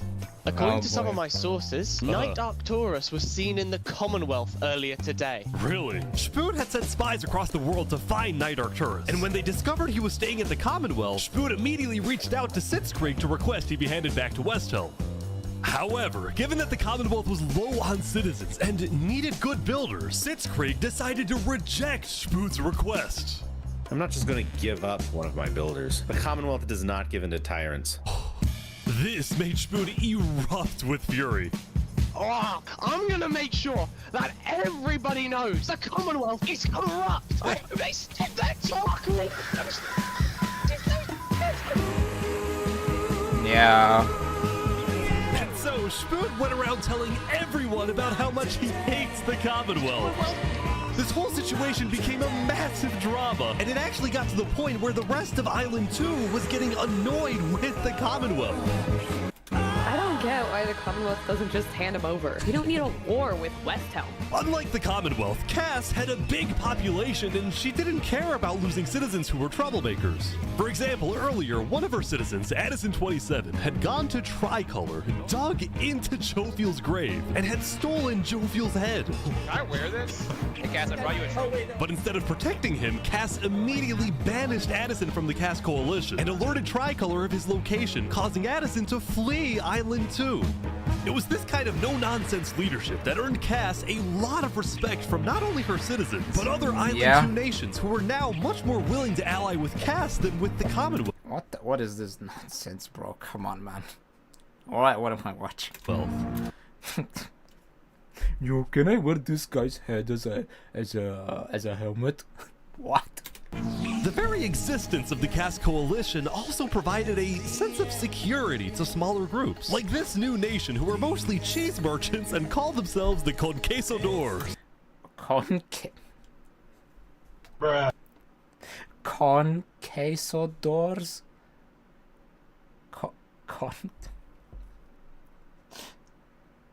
I swear, somehow they managed to find. How do people find these stupid ass puns, man? I don't get it. This is the way of cheese, para el queso! Okay, man. Since the border dropped yesterday, the economies of most Island 2 nations were prospering, with heavy amounts of trade and tourism between islands. Meanwhile, in Barbie Land... Ish. I have news. What? I'm marrying Oppenheimer. Oh my god. Bro, no. Are we going to see some marital abuse in this movie too? Can't wait to find out. What? On day 8, the player Oppenheimer had marched into Barbie Land, but instead of destroying it with a nuke, he apparently liked it so much that he proposed to their leader. Ish, consider this your invitation to the Barbenheimer wedding. Thank you. In Luminara, meanwhile, the citizens were inventing new technologies. This is the power switch. It's 16. Meanwhile, the citizens were inventing new technologies. This is the power switch. It's 16 furnaces working together simultaneously, and it has a bunch of hopper minecarts on the inside distributing everything. As much as Luminara was finally starting to live up to its name as the Light of Island 2, little did its citizens know among them was quietly living the world's most deadly group of terrorists. I'm thinking of running in the election tomorrow. Oh yeah? Legacy's pretty popular, but I'm not worried. While it seemed like each of the Island 2 nations had their own separate goals, they were all still united under one mission: to find and kill Saps. Yeah, I'm gonna be honest, I'm rooting for Saps, man. In fact, by day 8, go Minecraft me in this social experiment. Luminara had told all of the other nations that Saps had fled to Island 1, and some nations were already preparing to send out hit squads later today. But Island 1, meanwhile, was currently dealing with a whole other political drama, the murder of Lingulini. I cannot conceive how we are being this civil about this. They came in, they found him in the hole, they drowned him in lava. This player, Vietnam, was one of the few remaining survivors in the Lingulini Mafia. Vietnam had escaped the Covenant's attack and wanted to get revenge against the Covenant, but was finding it surprisingly difficult to gather support. Oh my god, bruh. The human society moment.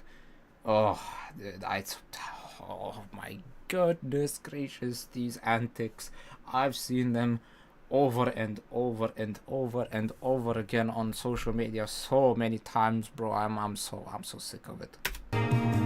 See, while the Blue Cross condemned the Covenant, nobody was brave enough to declare war on them. People feared the Covenant and its army, which is why Seneca secretly asked them to do the deed instead of doing it herself. If people knew that she was behind the attack, she would be in big trouble. But for now, nobody would face any consequences for the massacre of the Lingulini Mafia. The Mushroom Kingdom, oh my god. Going back. Hey, careful with that. It's now copyright. Wait, no, it's not copyright. It's patented. Oh my god, how could they patent summoning a? My god, you know what? This is such a separate discussion. To Westhelm, on day 8, Emperor Spood was really only thinking about one thing: how to get revenge against Knight Arcturus. After the Commonwealth rejected Spood's extradition request, Spood's initial reaction was to begin preparing for war. But what made him think twice was his belief that the Commonwealth was a massive nation with probably a big army.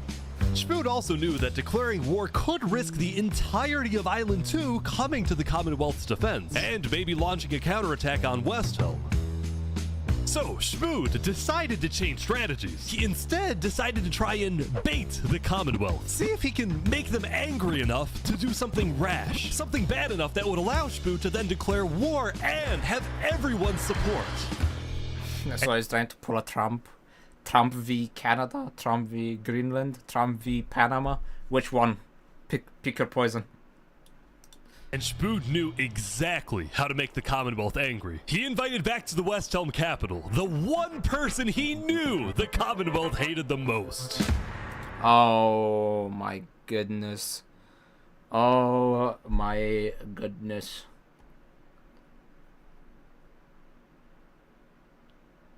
This is somewhat disgusting. Watching...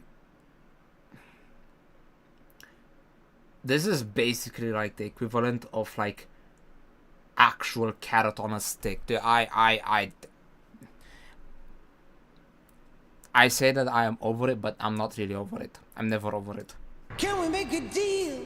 We're running out of time. Saps is back. And Turntap's here too, for some reason. This is interesting. Because the Covenant had brought Saps to Westhelm yesterday, Spood had specifically asked Turntap to protect Saps and escort him to Westhelm once again. Wait, what? This is interesting.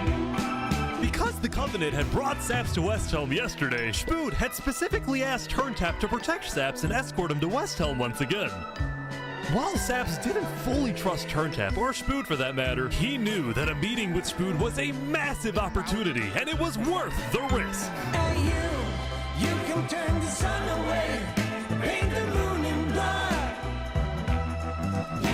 If we can do what we do best. Do you imagine if the centrist is actually the reason for like starting the war, bro? Like, oh my god, the centrist trying to mediate, turning into fucking like the one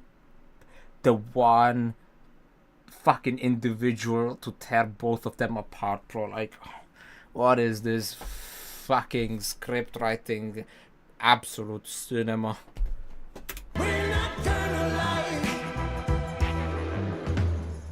Saps, you are the person that, to my knowledge, murdered all those people on Island 1. Island 2, sorry. It was not me. There is a person on Island 2 that is behind all of the assassinations and the corruption. His name is Fluxion. Emperor Spood was having trouble believing Saps, but he went along with it for now. Well, it seems like we both have gripes with Island 2. Spood then proceeded to tell Saps and the Covenant about his feud with the Commonwealth, and how he needed Island 1's support in case a war breaks out. There was just one problem. The Blue Cross Alliance was as good as dead. Infernus had basically left the Alliance after the last meeting, and the Covenant had stopped responding to the Blue Cross because of the Lingolini situation. So Spood decided to take things into his own hands and individually call the big four nations of Island 1 for a meeting. And he wanted Saps to be there so he could tell the leaders about corruption on Island 2. Oh boy. Now, because of Saps' reputation, Seneca and Benji were hesitant. But as long as the meeting was in a wide open area without a roof, they decided they would go. Oh no, they're going to the... oh my god, if we're gonna frame again. The fucking Al-Qaeda pirates location with the trap. Bro, you gotta be kidding me. You gotta be kidding me. They're going to the fucking Al-Qaeda trap. Oh my goodness gracious. This is a disaster.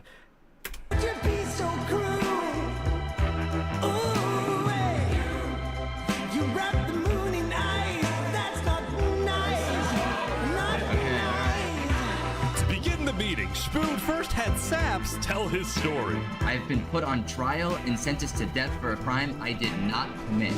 Spood's goal with this meeting was to convince all the leaders that Island 2 was a threat to Island 1. One of my right-hand men was murdered in cold blood by someone in association with the Commonwealth. Ooh. It's one of the many injustices I've heard about on Island 2, and I want justice. Then, Turntap of the Covenant made his own statement. A few days ago, Covenant was approached by Luminara to speak of a potential trade agreement on Legacy A. Ooh. And approached me in regards to Fluxion, the guy who Saps is claiming killed everyone, which I do believe. Whoa. Apparently, back when the Covenant traded armor trims with Flux, they had also done the same deal with Legacy. And Legacy had voiced concerns to Turntap about Flux's run for leader, including how Flux was demoted from second in command, and rumors that he's paying people diamonds to vote for him. This gave Saps and Spood's stories a little more credibility, which was crucial for getting everyone on board with Westhelm's military proposal, which was, if any nation from Island 2 attacks Island 1, then the Wait. Come again? Which was, if any nation from Island 2 attacks Island 1, then the entirety of Island 1 must strike back. Dude, this is actually NATO though. Like, I was joking, but this is basically NATO. Like, what the f... If all leaders are in agreement to this, please say aye. Aye. Aye. Aye. Good. This is for us a problem. Benji was hesitant to join any military alliance because Elysium was the nation of peace, and he knew that his people were opposed to any changes that threatened their peaceful lifestyle. Council might not agree. Do you believe if Saps was at the council meeting, would he potentially have the chance to convince him after telling his story? I think he might. As long as Saps agrees, it's up to you. I mean, yeah. Saps and a few of the others then walked to Elysium on a mission to reunite Island 1.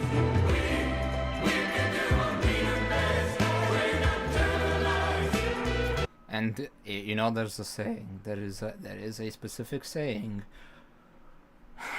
one often meets their destiny while walking the path to avoid it. Yeah. I have been framed for the mass assassination of Island 2 leaders by Fluxion and his conspirator. So many other people have died to the same tyranny and corruption that has been on Island 2. I'm just so lucky to be alive and share my story with you guys. But as Sap spoke, the people of Elysium still had some doubts. Against the corruption in Island 2, which is... But who? What does that, what does that mean? That's vague. What does that Are we mean? going What is the corruption? Elysium wasn't convinced that potential corruption on another island was enough of a reason for Elysium to get involved. But then, suddenly... A few days ago... What the...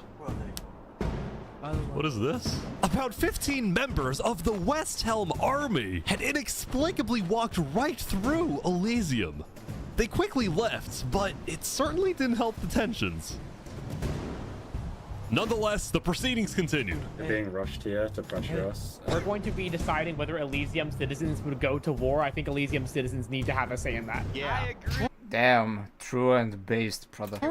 After even more deliberation and after even more time passed. Excuse me, you have to say something important. The troop of people that came by, they are apparently the military from West Helm. We have reasonable suspicions to believe they are going to launch an invasion of Island 2 in the next 5 minutes. I do not know. What are you talking? Emperor Spood had grown impatient. After Spider informed him that progress was stalling, Spood had decided to send a squadron of the West Helm army into the Commonwealth's territory to find and arrest Knight Arcturus. Oh boy, they're almost there, I think. Oh, no, you cannot have impatience. Like, I complain about patience a lot. You cannot have impatience.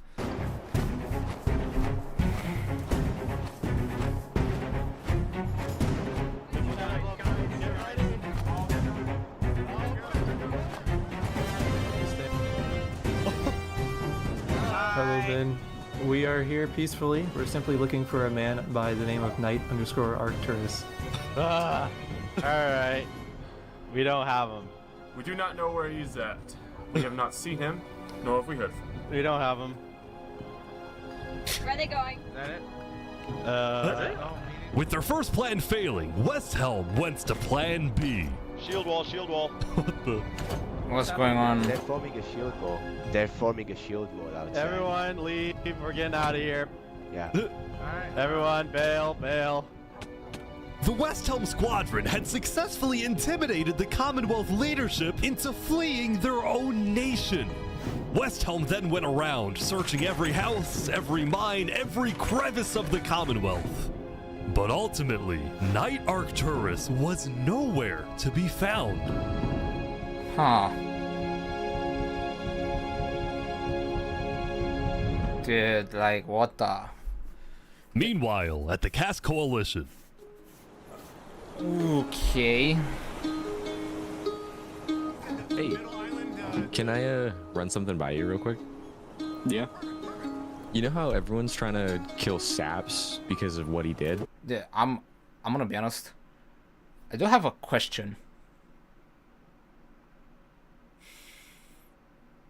How do they record these interactions? Where do they get the audio bits from? I know this is proximity voice chat, but where do they get the snippets from? Does everyone have to record all the time? Do they have to live stream it? Where they can take the audio snippets?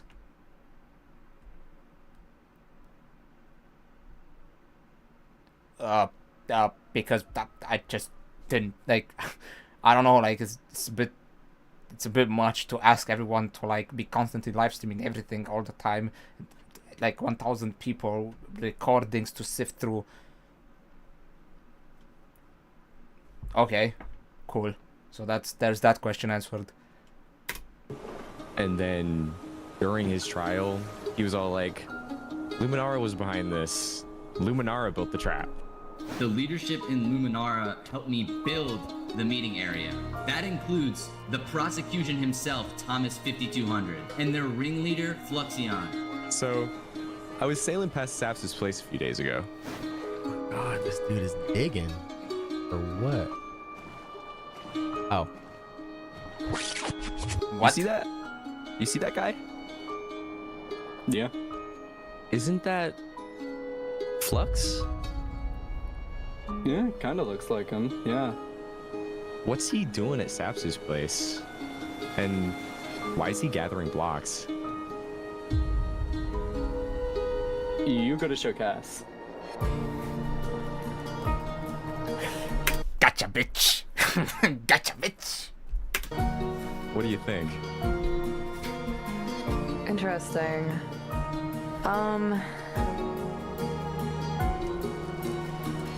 You know what? Go show this to Tricolor. And probably also Hyperion. I'm on it.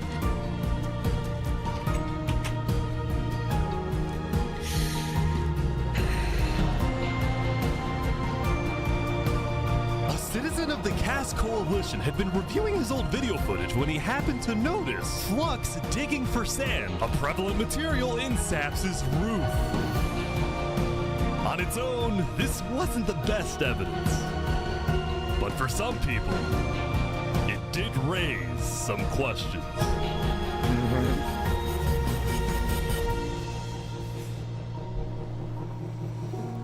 Ooh.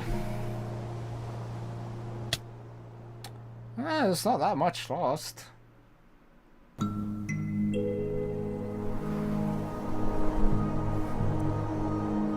Dude, he's really outcast out here, man. Yesterday, Saps had spent the day getting brought into meetings with the most important people on Island 1. Dude, he is genuinely... It looks like he is stuck in that, like, one Samurai Jack tower with, like, the 3 archers. Genuinely. The only thing is, like, he cannot shoot 1 billion arrows in, like, 2 seconds. And he didn't really know what to make of this. In one sense, he was incredibly lucky to finally have some support. But he also questioned how real this support is and who he can really trust. Yeah, nobody really. That's the problem. See, when you're as troubled and as wanted and as outcast like that, nobody. Like, I'm gonna be honest, I trust nobody. Which is a shame. Sometimes I'll even doubt my own friends. I remember even now asking people, like, if they genuinely tolerate me or if they enjoy my presence, because I cannot trust people for anything.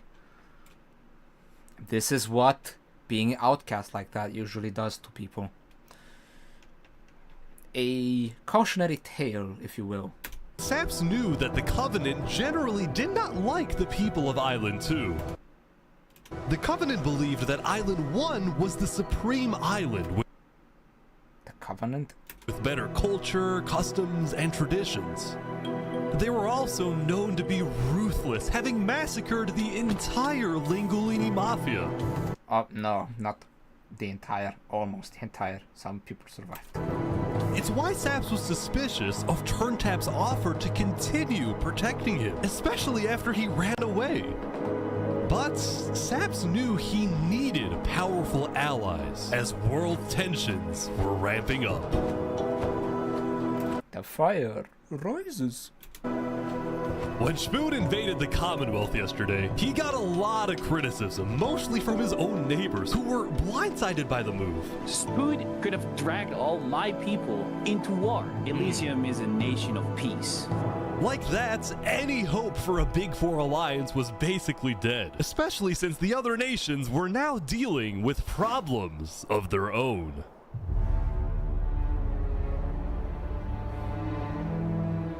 Earlier yesterday, Queen Sinica had found out that Elysium's newspaper, Daybreak Media, had somehow found out that she had directed the Covenant to kill Lingolini. This is why Sinica was so quiet yesterday during the Island 1 snow meeting. She knew this story would be coming out, and she was trying to figure out how she would respond. And on day 9, she made her decision. To dissuade people from invading Infernus, she would show strength by doubling down and hold a joint ceremony with the Covenant, parading around Lingulini's head. This is so disgusting on so many levels, but like I'm not even gonna get into the reasons as to why. In the context of this movie, YouTube video, whatever you wanna call it, it is somewhat disgusting. It is what this is blatant arrogance. I don't like blatant arrogance. You almost feel like you're invincible, but you're not. You cannot trust anyone or anything. Power is fickle. Not only is it fickle, it is also very much fake. It's not real. It doesn't exist by itself.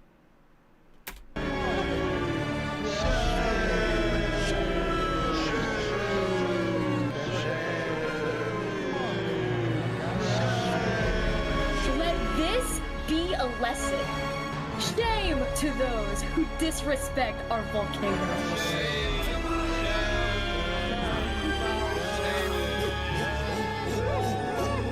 Unite Yggdrasil? What is this? Yeah. Fucking Overlord plot. Meanwhile, on the other side of the island, the Blue Cross was hosting a meeting. Vietnam, I'm getting word that Infernus is having a ceremony to burn the head of Mario. If I can't get his head back, then it's war. I will put my hands around each and every one. The leaders and representatives then decided that Infernus needed to be punished, and they started discussing. Yeah, usually that's why you don't do arrogant things like that. Whether or not to declare war. But then, not even a minute into the discussion. If everyone is against them, then we are not going to. Benji's dead. Benji's dead. What? What the hell? Benji, the leader of Elysium, had suddenly died. And before anyone could even ask about what happened, a member of Daybreak Media made a shocking revelation. We know that Benji had been one of the people who made the call to kill Lingolini. What? Apparently, Benji had admitted to Daybreak Media that he, alongside Infernus, had approved the killing of Lingulini. At the time, Benji believed that killing Lingulini would finally resolve the conflict over the volcano and bring peace to the island. This is where we get into modern day politics and discussion. This is why, even though you might feel that, like, if there are ideologies that are too extreme to exist and they can only, the only way that you can resolve those is by killing the people that share those ideas as a method of burying those ideas or ideologies 6 feet under together with the body that has hosted them. This will only aggravate conflict. It's not going to solve it. It used to be that I thought that was the case, but not so much anymore. There has to be another way, because the only other way, except for that one, is direct conflict that I am not a big fan of. Really not a big fan of. But he ended up seriously regretting this decision. So he told Daybreak Media everything, exposed Infernus, and then ended his life.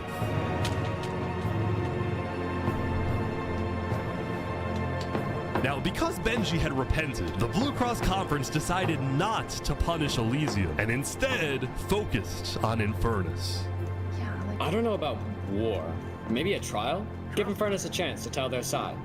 Flux was representing Luminara at the meeting, and the leaders actually agreed with his idea. So later today, there would be a trial against the entire nation of Infernus. Now, when the meeting came to— How are you going to hold a trial for a nation? Isn't that very, very much so like basically declaring a unilateral war against them? To bring out your justice? Oh my god, we're getting back to the selfish argument.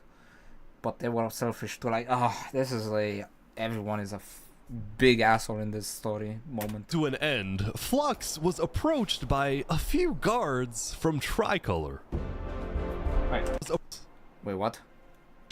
Now, when the meeting came to an end, Flux was approached by a few guards from Tricolor. Right, look. We know about the assassinations, all right? What assassinations? You're under arrest. You're coming to Tricolor. You're gonna have a fair trial. Just come with us. What are you talking about? Tricolor had issued an arrest warrant for Flux after they obtained incriminating video evidence from a citizen of the Cass Coalition. Being possibly responsible for the death of Jovial in any capacity. What are you talking about? We know Seraphim was guilty of that. There are concerns that you may have been involved in other ways.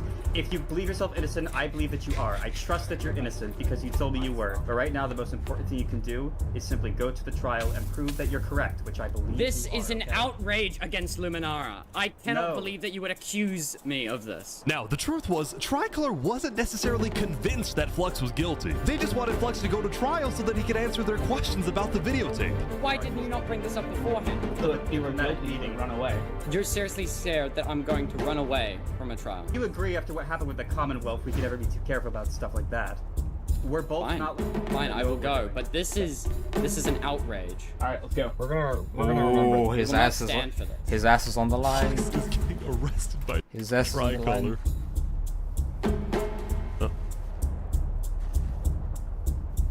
Is he lagging? He's like stopping every few seconds. We'll stop, don't worry about it. The group then passed through Elysium and were about to sail off to Island 2 until...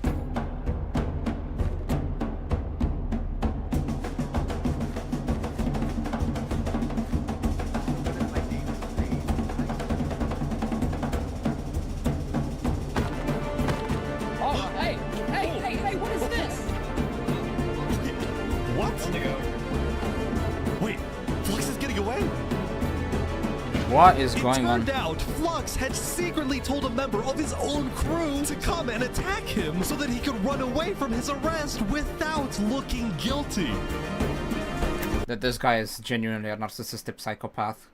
Oh my god, this guy's selfishness is exuding levels that can only be felt by the likes of Jason, Maldavius Fig Tree Hall, and Trump. Jesus Christ. When Flux returned to Luminara, his whole world had flipped upside down. He believed he had covered all his tracks, that he had gotten away with everything.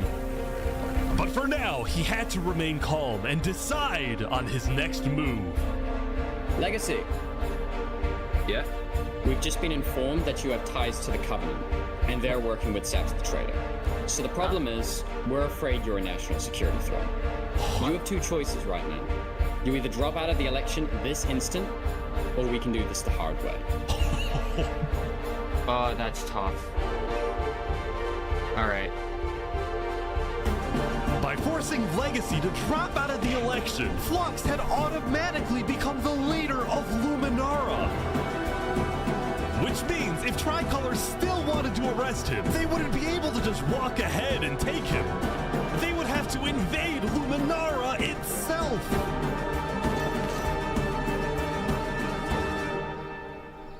And this is why you don't act on your obviously selfish impulses.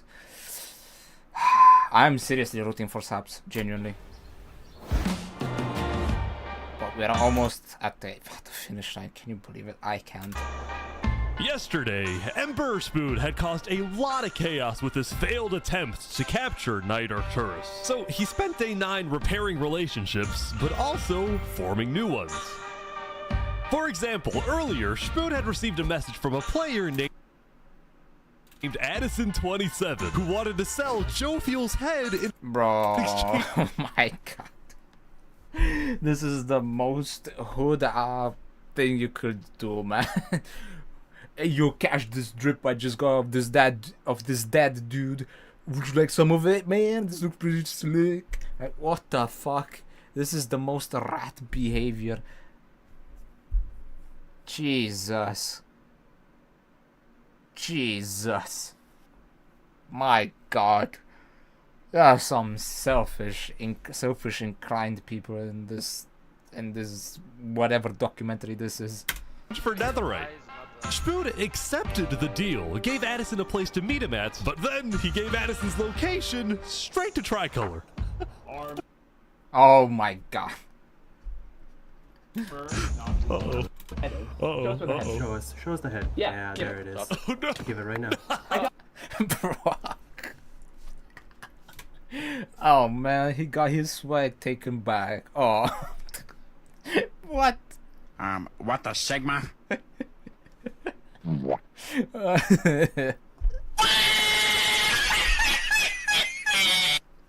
Absolute. Like. What the fuck? Now, this actually led to an alliance between West Helm and Tricolor, the first ever multi-island alliance, and a strategic move by Spood to befriend the neighbors Ooh, big, that's big. of the Commonwealth. Later, Spood also visited the Covenant after he heard about some civil unrest going on. So they all just left, just like that. Apparently, about half of the Covenant's entire population had decided to leave the Covenant. This is because they believed TurnTap was betraying the Covenant's values by constantly trading and associating with Island 2. And what made a lot of them really angry was the fact that TurnTap was making them protect Saps. See, originally, TurnTap had only brought Saps in to get diamonds for his army, but the more he heard about Saps' story, the more he became captivated by Saps and wanted to help him. In fact, the reason TurnTap had acted strangely on day 7 wasn't because he was thinking about killing Saps. It was because he had just saved Saps from the Alcaracina pirates, and he was worried that the pirates would attack the Covenant in retaliation. Walk ahead. Bro, what is Anyway, this? now that TurnTap had the pirates against him, as well as much of the Covenant forces, which TurnTap himself had trained to be ruthless, it's fair to say that his life was in grave danger. But before he and Spood could figure out a solution, the Covenant suddenly had a surprise visitor. Come here, you're under arrest. Uh-oh. Yo, they're trying to kill me? You killed our leaders. You destroyed our island. After days upon days of searching, the Commonwealth had finally found Saps. Literally the guy. Saps is now hiding. This player, Zekor, was now the main diplomat of the Commonwealth, and he knew that this was his opportunity to finally kill Saps. The last thing he needed to do was to convince Spood to hand Saps over. Spood, come here. Please, let's have a talk. Let's have a chat. And are you a friend of this criminal behind you? Alright, could you guys come inside? Oh boy. Here we go. We can put all of our fighting behind us.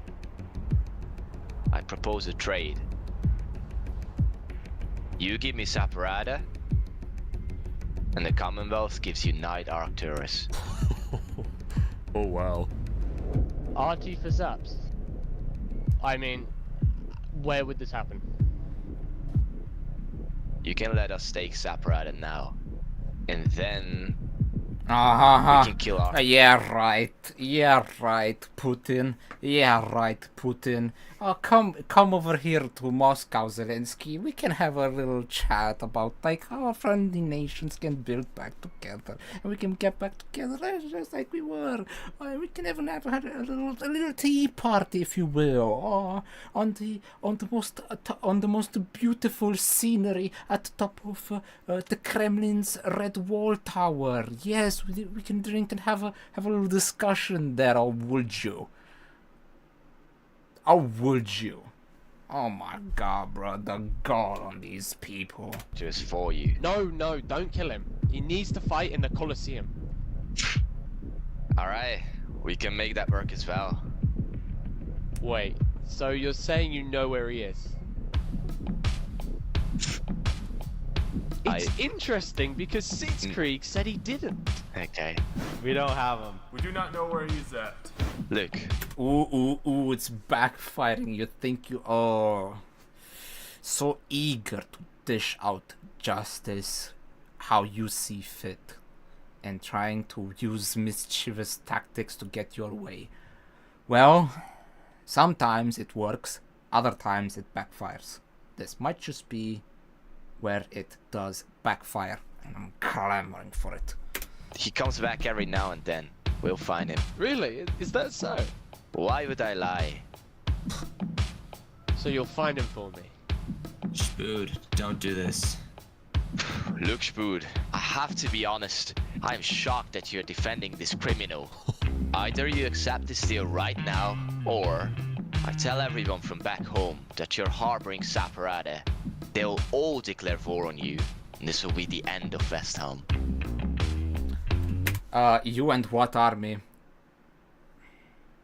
Brother man, you think you're gonna make it out alive of this medieval Rome? Brother, this is you're literally in front of Julius Caesar. Who is this? Who's this fucking Hannibal trying to win anything in this? Like, was it even in the same time period? I don't know. Mr. Hannibal over here trying to push the Carthaginians to a win. Ah, hell nah. This is not gonna work, bro. Not gonna work with you, with Ave Julius.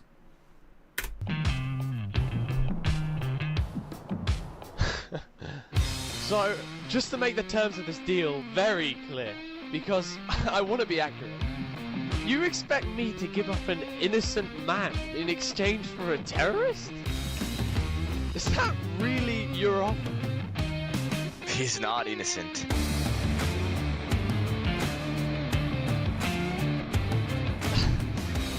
Alright. I've seen enough. I've seen enough. Get out. Now.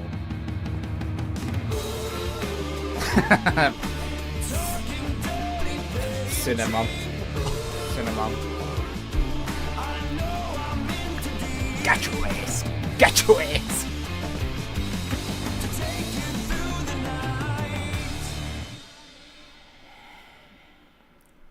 What an amazing story, dude. I'm rooting for Saporade so much. Genuinely. Soon, it would be time for the trial of Infernus, which had become a very anticipated event because Seneca had told everyone that she actually planned to attend. As such, Turntap would be there to help her, which meant Saps also had to go. He wanted the Covenant's protection, which would actually come in handy. But Sap's getting attacked. Oh no. Oh boy, Sap's getting attacked again. The attacker was taken out immediately by the Covenant, but this led to another problem. We need to know whether we should keep Infernus in the area. We are worried about assassinations. We're not going in a building, we're having this outside. Seneca and the rest of Infernus had arrived, but were refusing to enter the courthouse because of safety concerns. Infernus is saying outside or nothing. Outside or nothing. Damn. This is the equivalent of Trump putting on those grass panes after he got shot that one time in Battle, Pennsylvania 1 year ago. They're not going in. And as expected, people were quickly becoming impatient. I have to stand here for 5 more minutes. I'm gonna pull all my hair out. Let's come inside. These people don't have the ability to come in this building. The trial hadn't even begun, and things were already out of control. And then, oh my god. Someone's setting up dripstone. Dude. No. No. Dude, come on. Is this really it?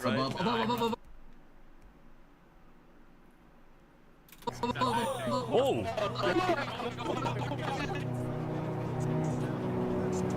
And like that, Turntap was dead, killed by 2 disgruntled former citizens of the Covenant who had come back for revenge. Run! They're trying to kill us. Burn us back to the castle. Queen Seneca directed her people and all the remaining Covenant forces, who were now leaderless, to retreat to the Infernus Castle.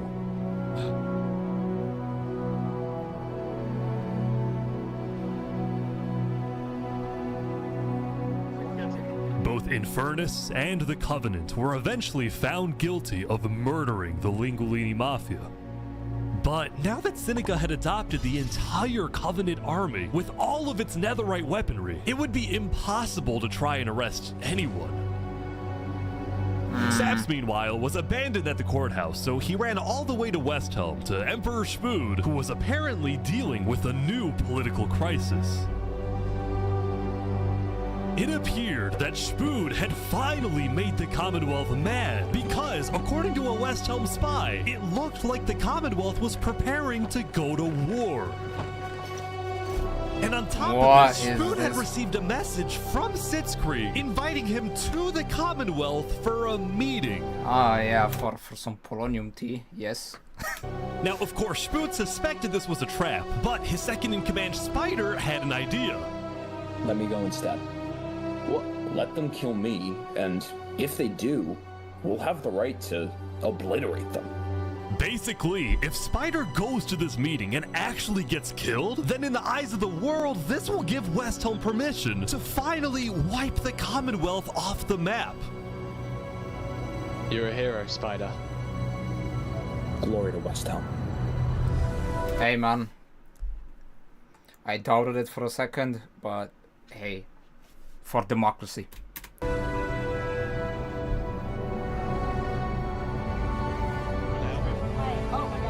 These guys are all waiting for something to happen. For democracy.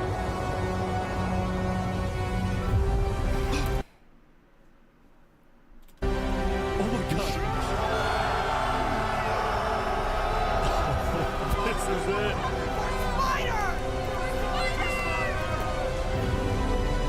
Ooh.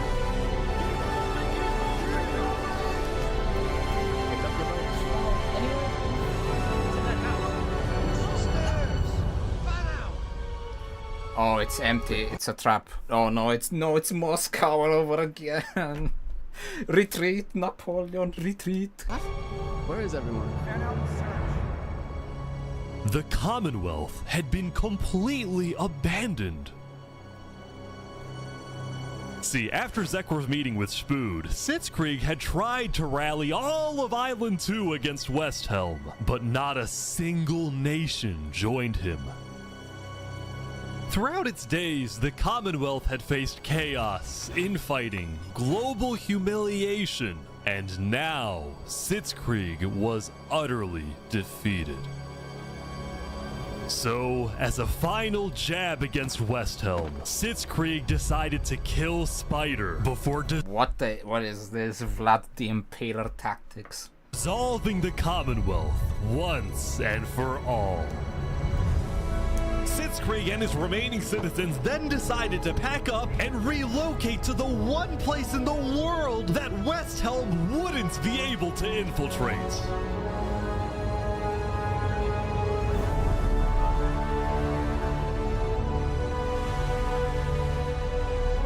Come on in, guys. Welcome to Infernus. Thank you, Seneca. There are so many people. Wouldn't it be a shame if something were to happen to the volcano and the Pompeii would take place? Ooh. Now. Maybe Mount Etna has a little trick up its sleeve. Infernus is massive.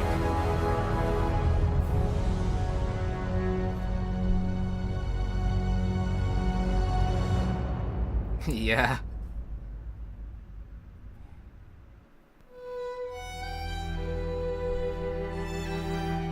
Meanwhile, at the Cass Coalition, it was the end of another good day. The farmers had produced plentiful crops, the businesses had made lots of sales, and there was even a birthday party. Man. But while her people were happy, Cass knew very well that the outside world was quickly growing out of control. Yeah. Makes you feel all the more powerless to not be able to do anything about it, not to be able to gain any sort of attention on it, and to remain someone that will only fall victim to its existence. This is the life I am made to live, and, well, What else can I even do? What else is there to do?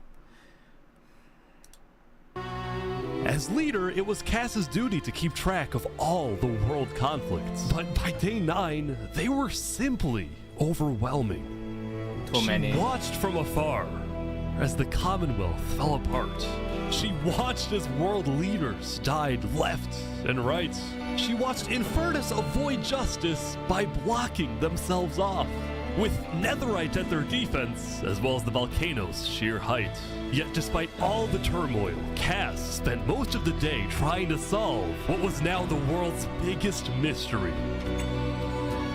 Where is... Who had really murdered all the Island 2 leaders? Was it Saps, or was it Flux? See, earlier at the Blue Cross meeting, members of the Cass Coalition were listening carefully. Covenant was propagating... Wait, what? Anti-Island 2 propaganda, which is ridiculous. Yeah, we didn't agree with that. Island 1 never had beef with you guys. It was really just a covenant. They can see that Island 1 is gearing up to invade us. Ooh. At least they'll know I tried to warn them when Island 1 comes and kills us all. But the Covenant was going to invade us, right? Honestly, probably not. I think they were just trying to scare you guys. Covenant? Flux had fully believed that Island 1 was going to invade and even yelled at the other leaders for doing nothing, which made Cass think, what if that's the reason he killed them? Besides, what would be Saps' motive? There wasn't even a motive alleged during his trial, yet he was still found guilty. In fact, thinking back, the trial itself was suspiciously short, and the judge made a decision very quickly. Well, on day 9, one of Cass's citizens was scouting the Commonwealth and figured out why.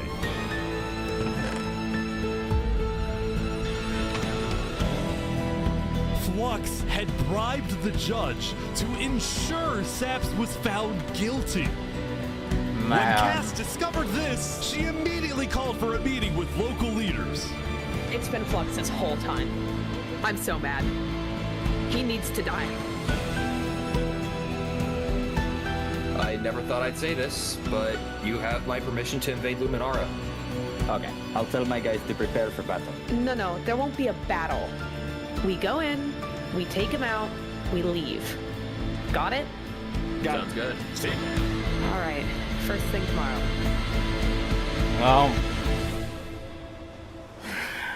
Well, I guess sometimes having preconceived expectations of life makes you very prone to drawing foregone conclusions.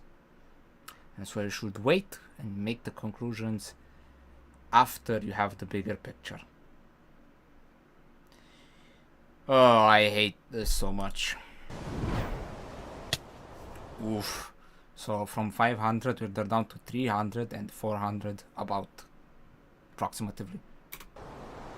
Like 320 and 400.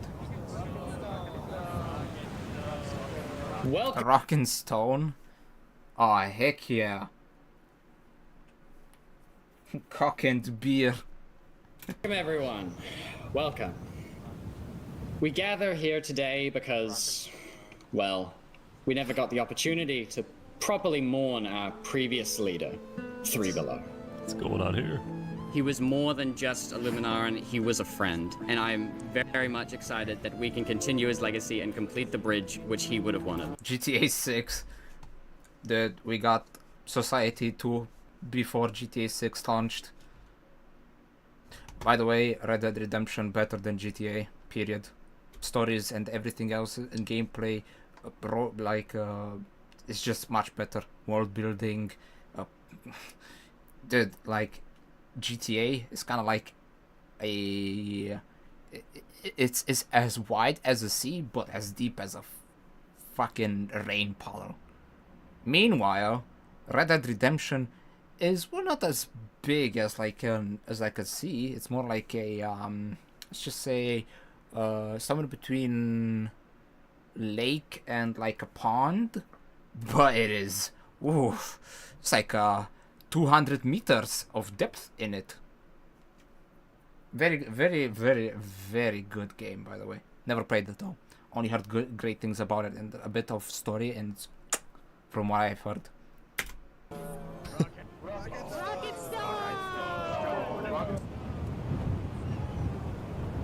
Why do I feel this sensation that there's like a looming something right around the corner?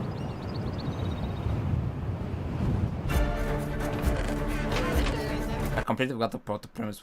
What's the rich and poor aspect? Like they start rich and poor? Alright, let's go, let's go! And so, the Cass Coalition set off on their mission to kill Flux once and for all. On the way, Cass stopped at Aperion to rally their people. We've found the person responsible for the multiple leader assassinations, including the assassination of your own president. Are we ready to fight for Luminara and for justice? The plan was simple. Aperion would invade Luminara from the south, while the Cass Coalition approaches from the sea so that a pincer attack, huh? Okay, well, let's see how it pays out. Flux can't escape. Let's see how. Oh no! Oh no! That's what he was off of. See this motherfucker. This motherfucker has been scheming nothing but bullshit from the beginning. This guy needs to go. And I just. Oh, they're here. They're here. Flux is running. Oh, surrender! They're after him. Huh? Surrender, Flux! I don't want to do this! Oh! Okay, wait, surrender! Okay, surrender. Dude, he's eating enchanted golden apples. What the? Where did he even get enchanted golden apples from, man? I'm not moving. Flux was under the arrest, killing Jag, Alki, members of Tricolor, and leader of Commonwealth. This is an outrage! And attempting my assassination! Hey, stop. Flux had stopped and surrendered, but there was a bit of confusion. He's entitled to a fair trial. Wait, I thought it was Going in, Cass had been under the impression that the people of Luminara wanted Flux to be overthrown, when in reality, most Luminarans knew nothing about his crimes. You are speaking to a mass murderer right now. Don't let him get through the crowds, guys. Where's Legacy? Luminarans, do you want this man alive? Yeah, entitled to a fair trial. Oh, come on. All of a sudden, Cass wasn't sure about what to do. Until... Oh, he's running. Get his ass. Oh no. Fucking this bitch ass, man. This bitch ass.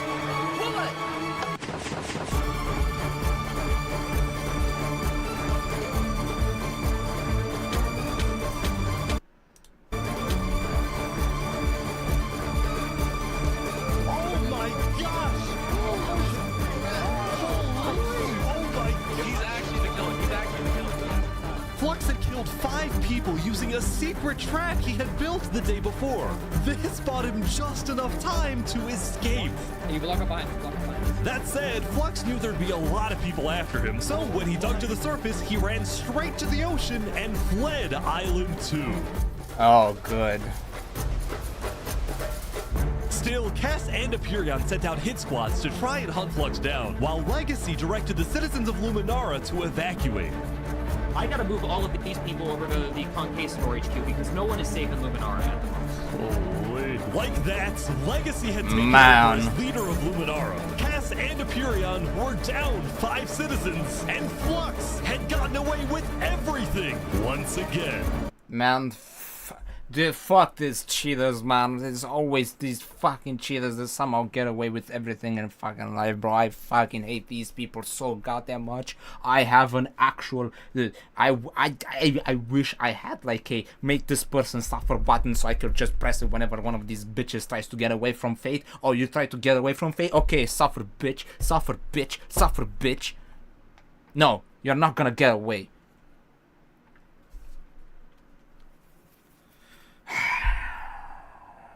I'm genuinely fed up with this place, man.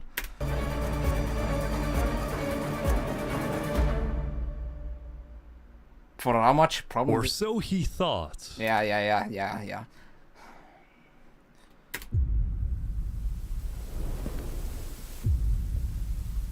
Who was among those people?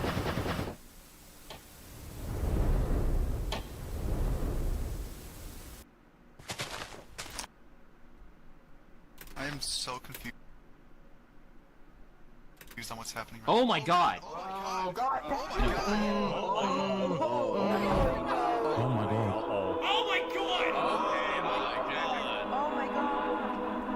Wow, what a psychopath.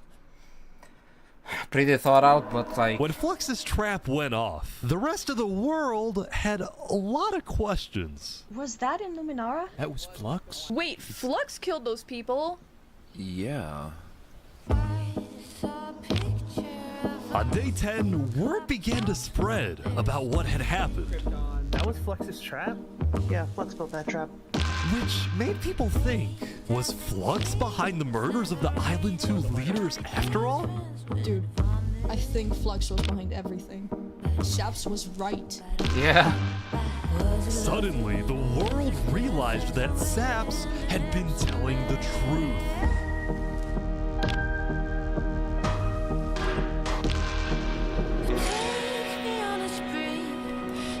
Yes, some redemption. At the end of the tunnel, the light has shined upon Saps. Yes. Finally, you will be able to breathe a bit again. Well, Pepe is laughing. There is like 20 more minutes to this. I don't know what's gonna happen in those 20 more minutes. All I know is at least there is a sigh of relief for now. Sap, how do you feel? Dude, finally, I'm so happy. For the first time since he had gone into hiding, Saps had been vindicated. Well, even if he dies, at the very least, he dies with justice being served in the end. An innocence, and the world was finally on his side.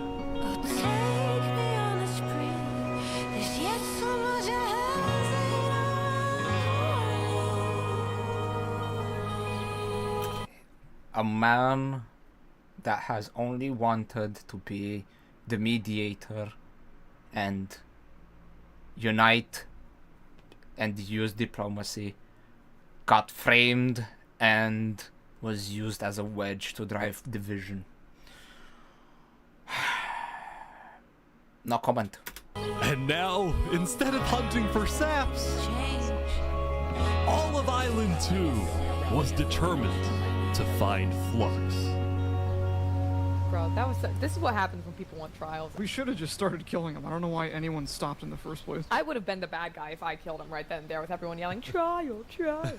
But the search for Flux didn't take long. Someone just saw Flux going up the volcano. Oh, you're kidding. Oh my god. Queen Seneca had offered Flux refuge at Infernus. Oh no, this is definitely a Russia moment. Oh yeah, Assad, you're a piece of shit. Ah, come over here, come. Putin has like a very nice optometrist, ophthalmologist office for you to live in and practice what you actually should have practiced for the past 20 plus years. Like, oh my god, this is genuinely Russia at this point. The condition that he and his crew build deadly traps all around the volcano perimeter so that nobody can break in. But the rest of the world was unfazed. Yeah, they're gonna pay for what they did. Yep. On day 10, all of Island 2 joined the Tricolor West Helm Alliance and declared war against Infernus. The fire rises. Alright. Today, we infiltrate the volcano for Spider and for Owo. And I just want to say, if I die today, I love you all. Glory to West Ham! Linguini! He was my brother! He was everyone's brother! And they took him from us! They took him! Flux got away with murdering so many of our people and our leaders. Today, we get justice for our entire island. Oh man, how is it that actually sap is the one ingredient that ties it all together? He would have ended it all of it right there and then. Maybe this is once again fate trying to tell me, like, if you go down that path, that's it, finito. There is nothing else to be done. But at the same time, it's such an arduous and long path that is also not visible to me.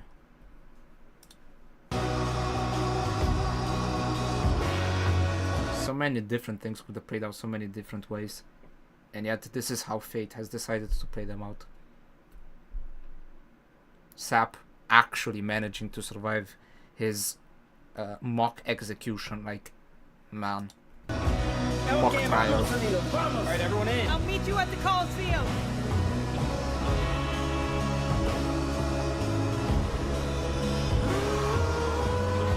Let's go, let's go. Come on. Alright, let's go, everyone.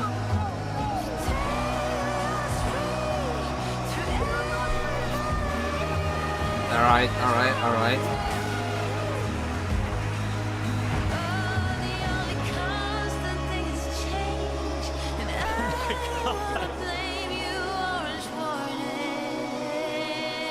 I am obviously rooting for these guys. Yes, I'm obviously rooting for these guys.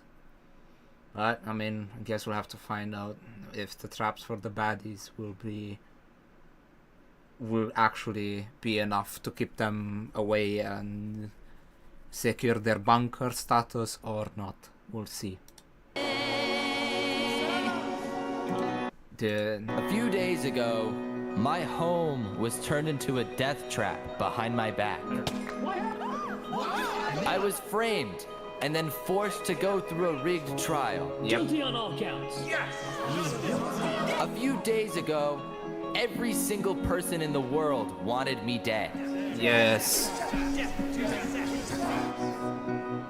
But today, you all know the truth about who really killed our leaders and our friends.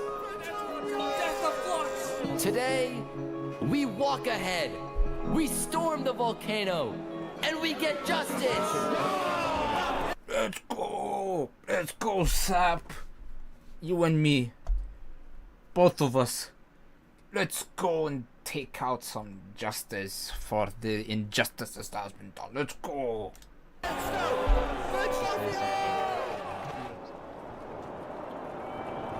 Thank you, Saps. Alright everyone, listen up. There's a lot of things to watch out for. There's gonna be lava, boiling water, dripstone traps, their entire army. They have the height advantage and netherite armor. Oh no, they have the high ground. Bruh. Oh no, this is gonna, oh my god. Is this gonna be an Obi-Wan Kenobi situation? Is this really gonna be an Obi-Wan Kenobi situation? I feel like this is gonna be an Obi-Wan Kenobi situation. But we have numbers. So let's stick together and let's win this thing!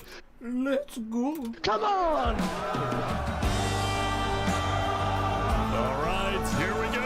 Oh my god, actual 2 FPS.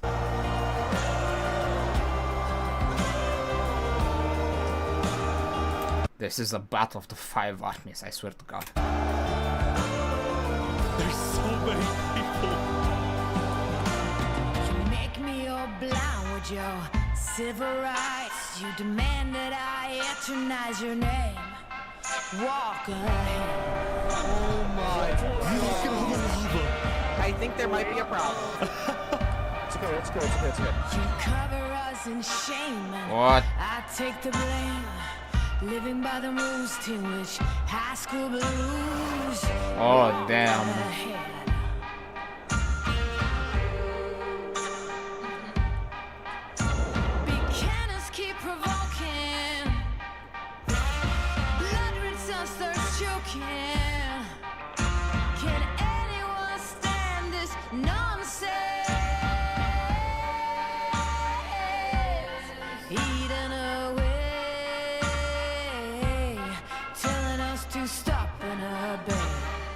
Alright. To stop and obey. Oh. They're pouring water on the lava, but the water still burns.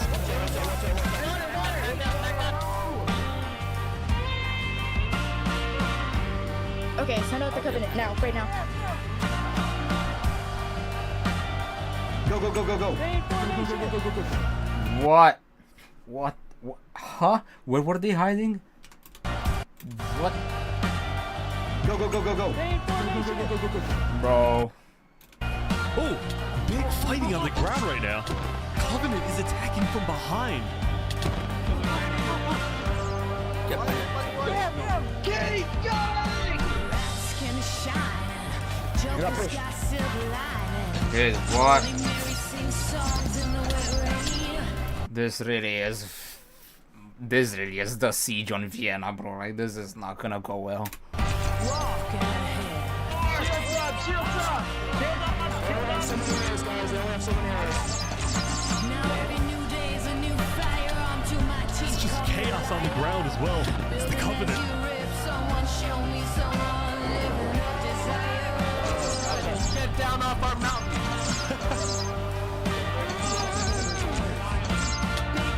Oh, that sucks. They got it, they got it.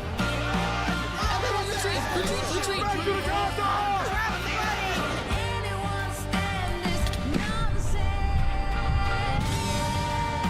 No, man.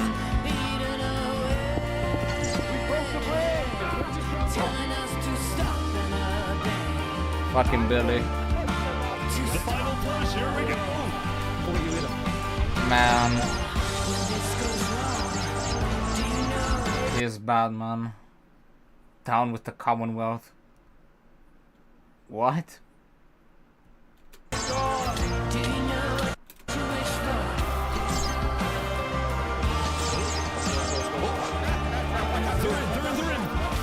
Oh, what the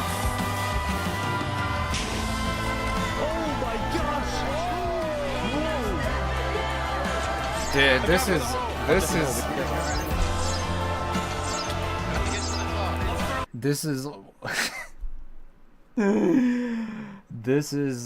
what is an equivalent to this? The attack on Bastille, the Minecraft version.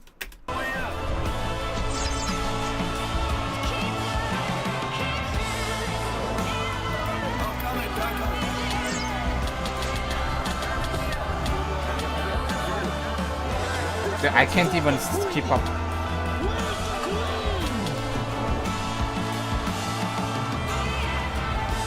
Oh, the Covenant is also it's refugeeing in the What is going on, man? Sitzkrieg. Oh, there goes one of them. Smoking on that Sitzkrieg pack. Rest in peace, bozo. Oh, there goes Seneca too. Smoking on that Seneca pack. Rest in peace, bozo. Will not be missed. Bam!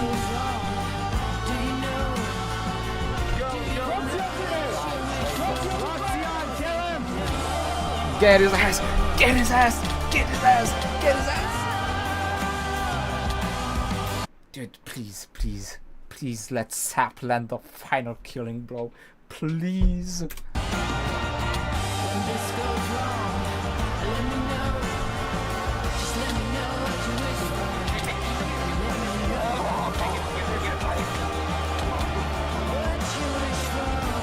Please. Please. Oh no. Really?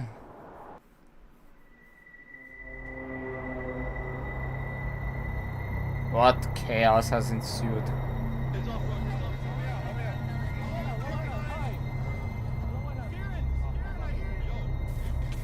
Oh my god, he is not dying because he has netherite armor on. This motherfucker. This motherfucker. Somehow Palpatine returned for the third fucking time. Oh, never mind. He has fucking enchanted golden apples. How the hell did he get those?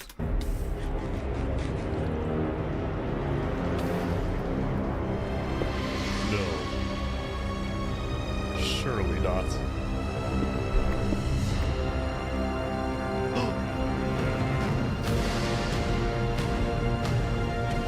No, of course he has a tunnel. Of course. Where was he? I saw him! You're gonna kill him! Run away! Dude. He's missing? Hold on.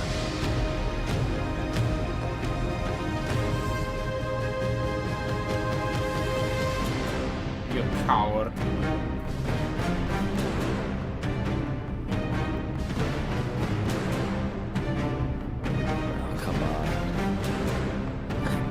Alright guys, let's go. Oh my god. We're going to see some cinema, actual cinema. In the Colosseum.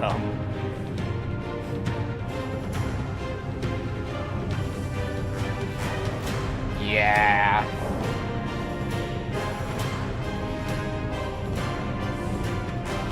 What?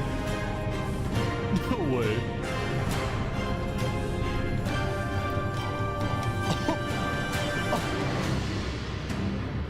What mano a mano?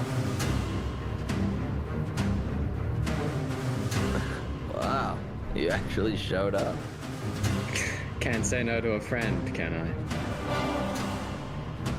Let's make this a fair fight, okay? Huh. Flux. Look at all these people dying right now because of you. You know, Saps, none of this would have happened if you had died like you were supposed to. I'm sorry for everything you've had to go through. Really? Bro, come on.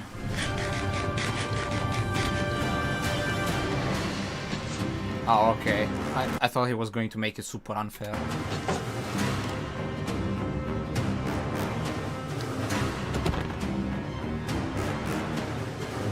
Man, these shields are like such pussy combat, man. Back in my days, you only had like the block with the sword. Come on, man. You have to time your attacks. I can't watch this. Okay, this is actually kind of intense. Man, Diamond Sword versus Diamond Axe. Not good matchup. Diamond Axe deals more damage. Unfortunately, I think this will be the end of Saps.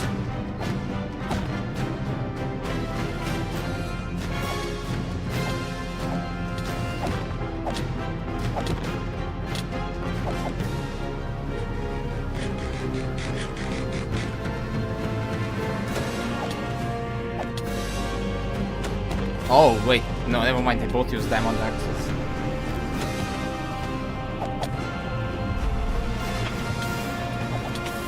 Oh my gosh!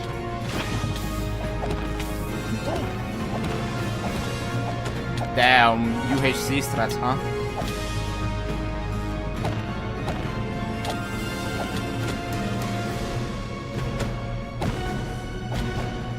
Okay, I'm kinda hooked. He's not gonna die, is he? It's not.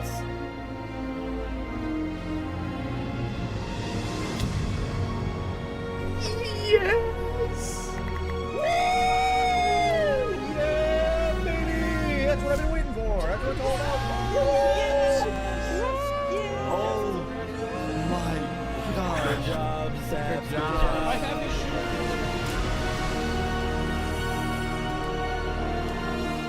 Saps had killed Flux, and with that, Flux's reign of terror was over. You'll love to see a good comeback story. You'll just love to see a good comeback story. And only Thomas is left.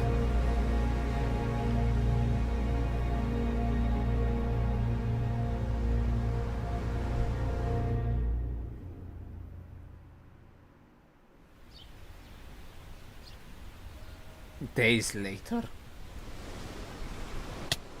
Ooh. Yeah, that's a lot of people that were lost.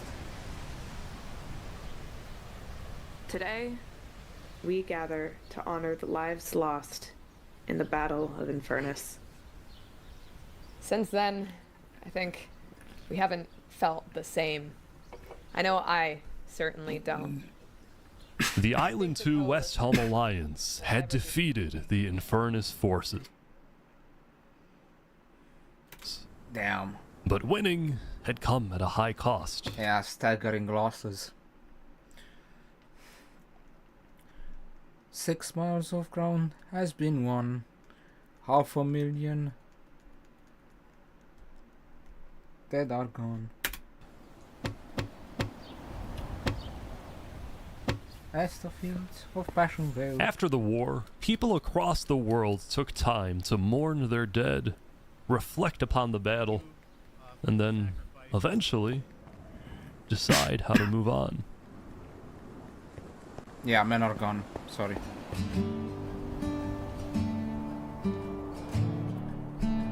Now that Infernus, the Covenant, and the Commonwealth were off the map, there were talks of creating a new world government.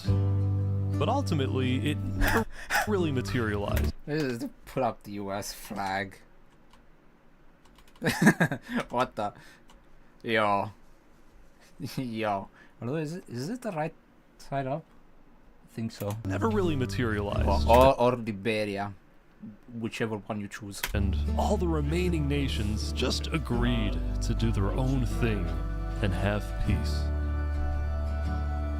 In the corner of the crowded Island 1 had taken the brunt of the war. Crops trampled, the big tree scorched, the volcano ravaged. As a result, people across Island 1 struggled after the war.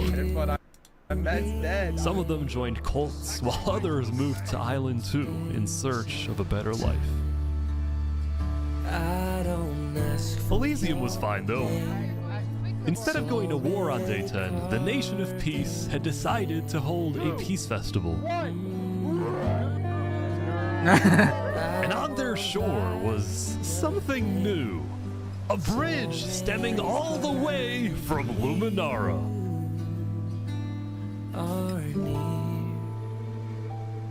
Finally, the bridge is completed. And so, everybody lived on in peace. Dude, Sap is so based. Saps is so based. Including Saps, who at long last had returned to Island 2. Am I strong enough? This brings back memories. Yeah. Still, the world wasn't totally conflict-free. The Cass Coalition Bakery was yet to be exposed for causing the death of Wood Daddy. And Knight Arcturus was still in hiding, yet to be found by Westhelm. What? It's a big world, so it's not a surprise that many stories like these may just never end. But I think there's some beauty in that. Do we all so slowly lose control? Man, those pirates really never did anything else after they almost wanted to claim the bounty for the guy, bro. Like, they actually never did anything else, I think. As emotions overflow. Yeah, we still have some work to do. We will catch that traitor. But tonight you can rest. You've made your emperor very proud. Jury, you have heard all of the evidence.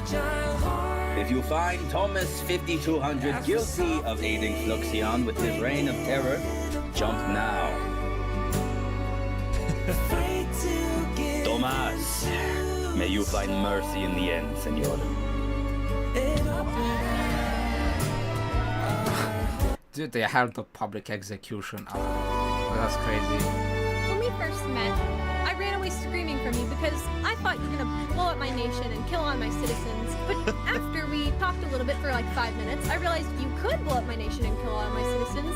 But that doesn't mean you will. Barbie, Oppenheimer to be your one and only candidate? I do. Oppenheimer, same thing. I do. Oppenheimer. Now, at this time, Barbie and Oppenheimer have requested that instead of rings, they will both exchange something slightly different. If you would please turn your attention to the nuclear bomb that's behind us. Huh? What? What did he just say? Huh? What have they been building?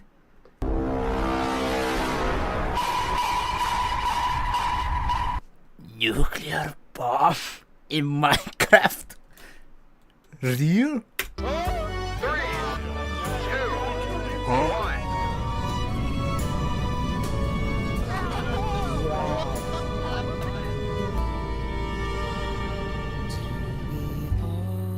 What? So slowly lose control as emotions overflow, falling into the unknown. Or do we all guard our small fragile hearts as we softly break it apart? Yo, Ant FX. That Ant and Venom? Afraid to give in to the storm and open up our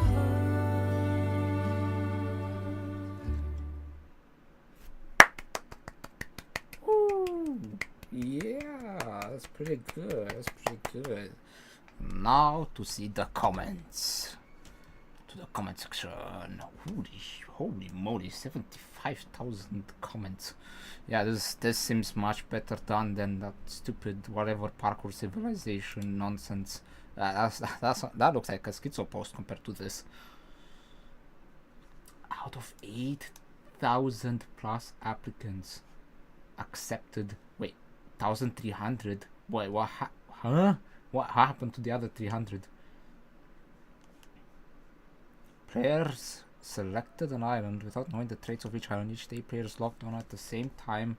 Sessions lasted 2 to 3 hours for the most part. Players. Oh, okay, that's how they did it. Okay, players could do whatever they wanted. We did set a few limitations on the players to promote a better experience, like banning random killing, RDM, disabling most Minecraft enchantments. Okay, that's fair. Disabling unrealistic items like ender pearls, disabling other dimensions like the nether, and a few more miscellaneous rules.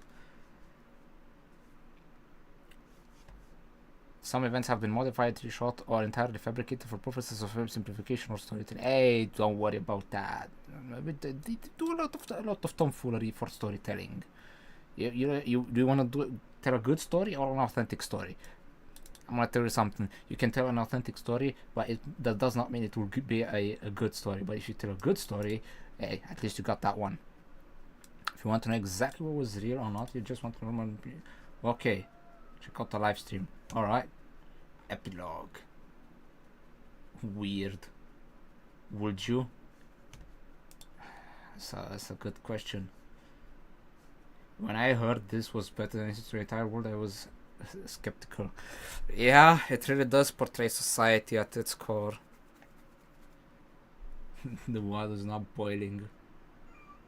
This felt like the events took place over years instead of like 10 days. Yeah, that's accurate. Remy the rat, yeah, the bread dealer. That almost sounds like he was. Almost sounds like he was dealing some suspicion. Nah, man, he was just feeding people. He was running after the murder. Okay, it turns out the Emperor was not. Schmood was not that bad. Okay, looks like the psychopath was the one that like was the most misanthropic. Wanted the Colosseums, and his death was not any normal death. He was in front line of the army. He was not only a citizen, he was a chef. Yes, Remy was basically like the chimichanga guy from Shrek the Fourth, or like whatever it's called, Shrek story retold or whatever. Chimichangas. Most insane video I've ever watched. This was society in a nutshell. I mean, yeah. It's food. I thought it was broken, going to become a maniacal dictator, but instead he turned out to be very good, very fair, very efficient leader. He turned out to be more of a Julius Caesar than Genghis Khan, but I mean, I love that Barbarian just stayed out of everything that was happening in South Island. Yeah. Yeah. Spud stepping up to Zikr and defending Saps from him was... Yes, it was. Absolutely, finally, someone actually wanted to listen. Linguini lived in a volcano, yet his words burn hotter than any lava. Your queen is wearing diamond boots and some people don't have armor. Ooh, sucks to suck, doesn't it? Seneca, Rip Bozo. Spider was no king, no ruler, and yet an entire army ran into battle shouting his name. Yeah. Linguini going, wow, that is that. Bro really cooked with that one. W character portrayal. One of the greatest pieces of content I've ever seen on this platform. True, especially for Minecraft. Almost on the same level of Fallen Kingdom. That one is just more popular and more nostalgia based, but yeah, that's about on the same level. Very good though, very good. Spud successfully rage baited the entire Commonwealth. W rage bait. Sidefall, name it over the rising club. And then dying to it while bringing it to the surface. Just make people previous film. He cooked. He genuinely cooked. He genuinely cooked with that one. Bro, what? He even died to the rising lava. You gotta be kidding me. Not pay for this. Damn, someone actually got cash on hand. I'm broke. This is cinema. Yeah. See, I'm genuinely envious of people coming up with a script like this. This is actually way better than any, and then all of the Mr. Beast, whatever thing is combined, bro. Like, oh my god. But it's just that this one it's not as optimized as the other ones. Oh, fuck the Yes, I know. No, I'm not talking about the script. Like, coming with the idea, presenting it to people, getting it together, and actually like editing it. I mean, to be fair, the credits was pretty long. So I mean, look at this. The credits were pretty long for like a standard YouTube video.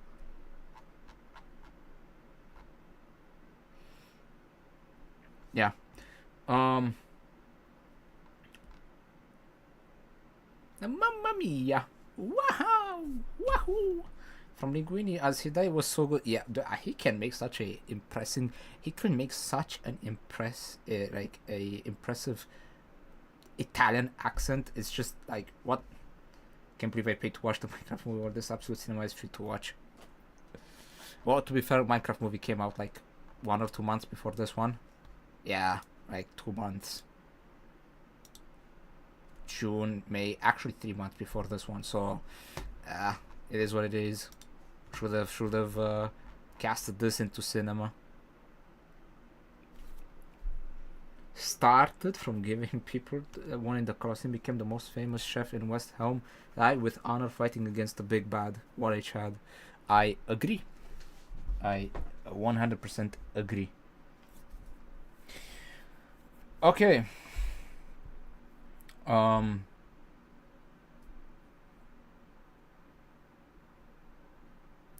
that was something. I watched the I'm accidentally gonna cause the war. Yeah, Crested, yes.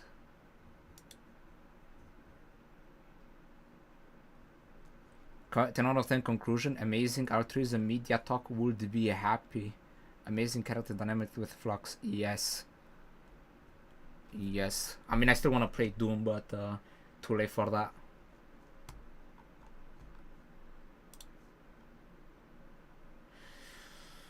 Matter of fact is, I genuinely don't know how to, like, I wish my story would have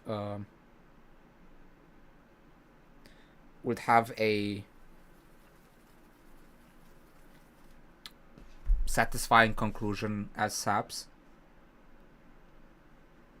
but I just can't see it. Even though my story and Saps has a lot of common traits, I genuinely cannot make myself believe that it will only that it will end in anything but a tragic comedy. It's almost feel like the mask of the Joker is calling me. By the way, I actually am somewhat curious.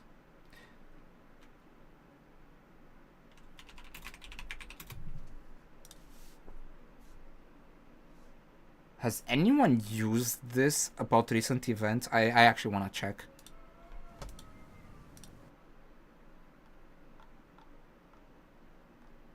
Five years ago, 2 months ago. Doesn't seem like it. Oh, never mind. Oh my god.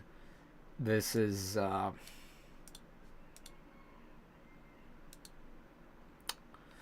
Yep, oh, that, never mind.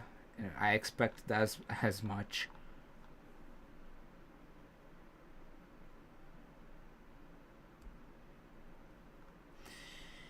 Oh boy, everybody is awful these days. Yeah, he is actually right. What a trip that was. Now I don't really know what the hell to do, because on one hand I kind of wanna go to sleep.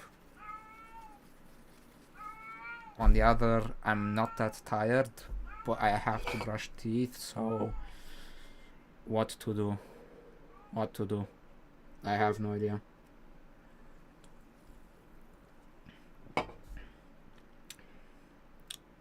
Maybe this is why I'm such a lousy content creator, because the only things that I can really post online is videos talking about like how I see in matters of perspective. But that doesn't really lend, like, you know, like people can engage with the ideas and like the perspective, but it's not as engaging as something like what I just watched. And that's a problem, because I don't have any particular direction or any particular inclination towards any game that would lead me to make content out of it. Like I want to make content about talking about specific topics. Maybe this is where my delusions of being capable to like make content come from. I'm really only good at explaining things. Maybe I really should have been a teacher. But it's too late for that. And besides, it's not the type of work that I want to do, especially not in this country. No. Like, especially not in this country. I mean, even in other countries, apparently the pay is not that good, so... Besides, and then I also would have to deal with, like, children that, like, act exactly as they acted when I was getting bullied. I don't think I would. No, it's just not for me. A lot of things are not for me. The truth is, I don't know which are, and that is a very tough question to answer, because I do not know.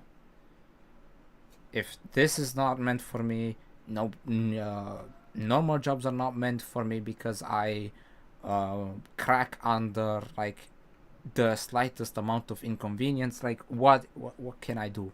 What is it that I can do? Even trying to be myself is like an actual nightmare. I feel like there is nowhere else to go. And when there is nowhere else to go, might as well take the leap. And this is where my story and Sap's would diverge. While he decided that he would not leave without taking Flux with him, I feel like I don't even have the drive to make anything out of this life genuinely. Like, I am too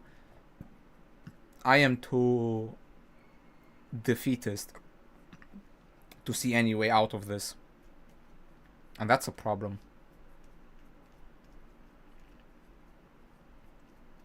Like, I can make videos, like can talk about like things like what it's like to live with narcissism, and provide points of view that people can then use to try to approach the problems and whatnot, but if no one's willing to listen, then why bother? It's the same old story. If you are all alone in a forest and you scream at the top of your lungs that you exist, do you really exist?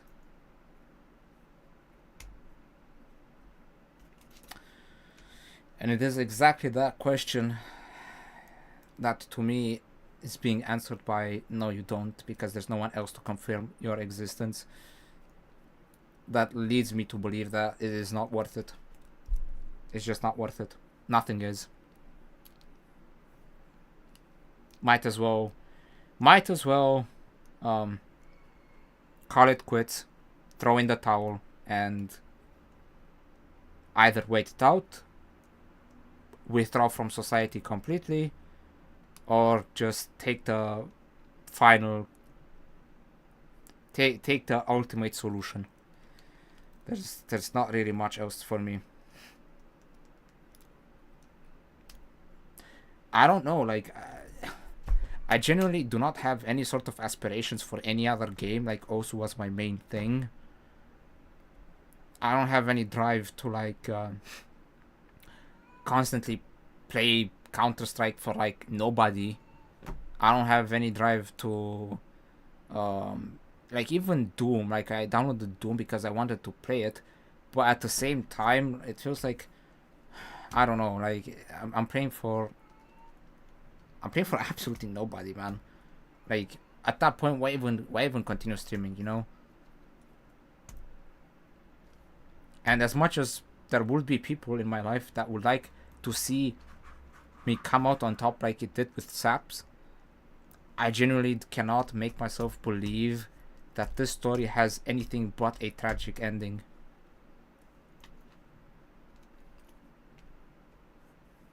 Like many others. There is this one tweet that like what is the Balatro dev? I'll pull it up.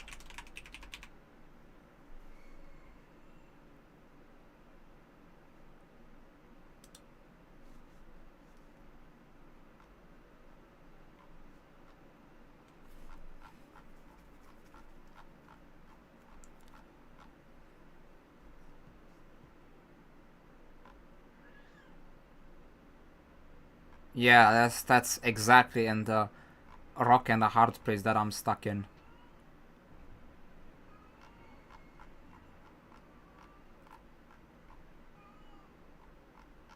Where is his post?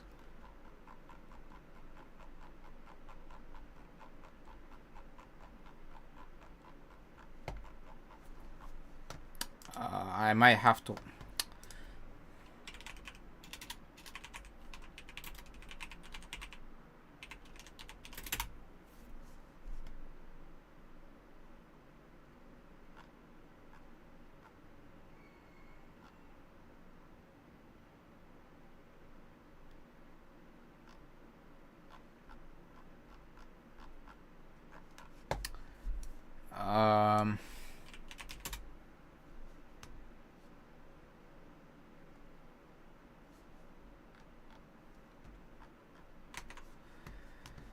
If you do nothing but Witherhouse, can things change? Yeah, but what else can I really do?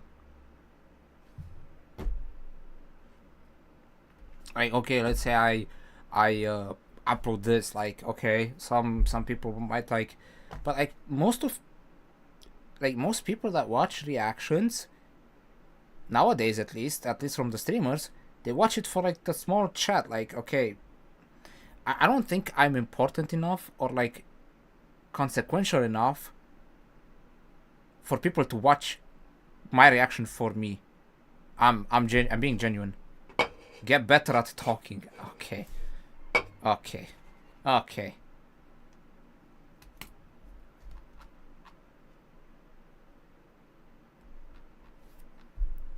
I'm sorry for not being interesting enough, I guess.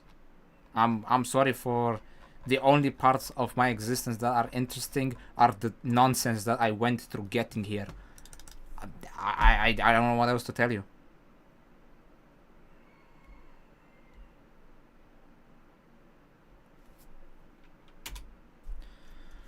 I can't seem to find that one post.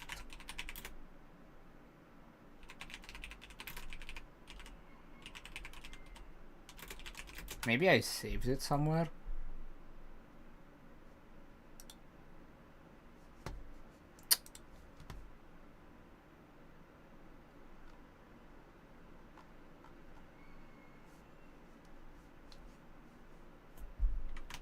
I mean, it's not just that. Like those are not toilet breaks. Like I want to eat and not do anything in that time period, but like I cannot find any other way to do it, so I pull up the fucking toilet stream because I genuinely do not want to eat on stream. Because I want to watch something in private while I eat on stream, so I'm a bit private-minded when it comes to that.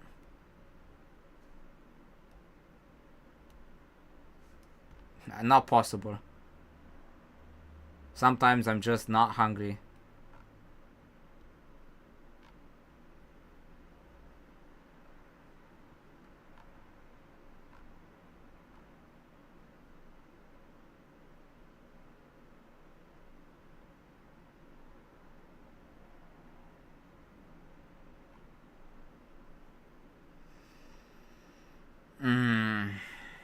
Whatever. Dude, where was that one fucking...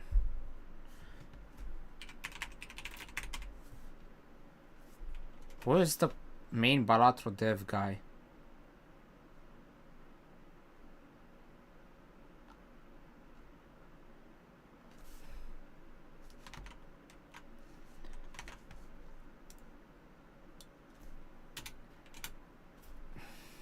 People, maybe?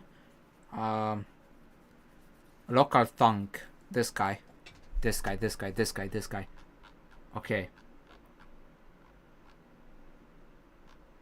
Local thunk, and I think it was somewhere in like media.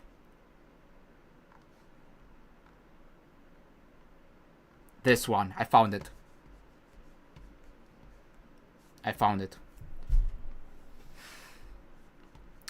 I need to open this post. How do I open this post?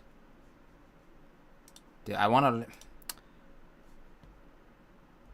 view post engagements, mute this conversation, view hidden replies. Absolutely not.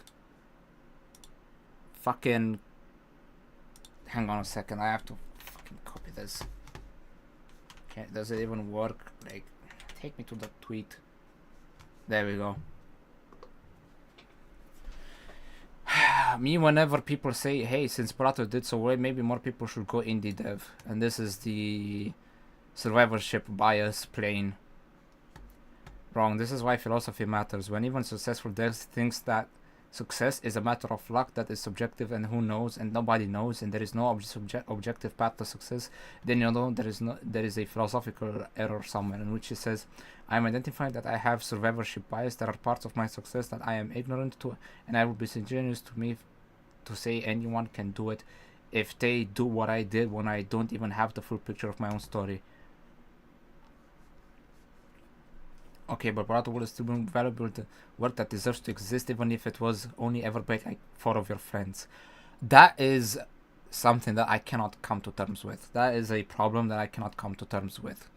If there's like only like 1 or 2 people that are watching, it feels like I am basically failing at my what I feel to be my destiny, which is like to open up people's minds from different perspectives, which means that there is nothing else to push me forward, which means that it is time to put an end to this miserable story once and for all.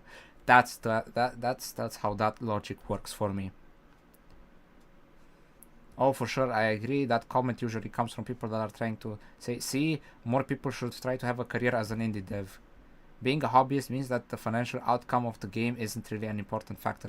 And I don't want it to be an important factor. I always said I am not doing this for money. But when I see no success either way, is it really worth it? And why would it be worth it? Obviously, the answer would be, well, because this is your calling, right? Yes and no, because if I see it constantly not going anywhere, I might as well just throw in the towel. It's kind of like asking if it's even worth it to play if you end up in a match against Emrek or Malishevsky in Osu. Is it worth it? Is it truly worth it to not FF and to still play? I cannot answer that question. My defeatist mental attitude would be no.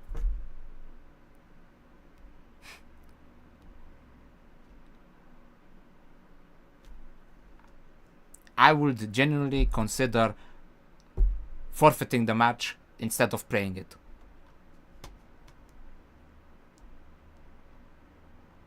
Genuinely.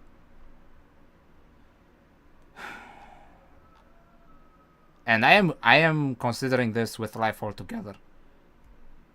The only problem that's holding me back is that part is particularly painful. If it wasn't painful, actually, well, no, we had this discussion. We had this discussion before. There is a non-painful method. I just don't know if I'm ready to do it yet.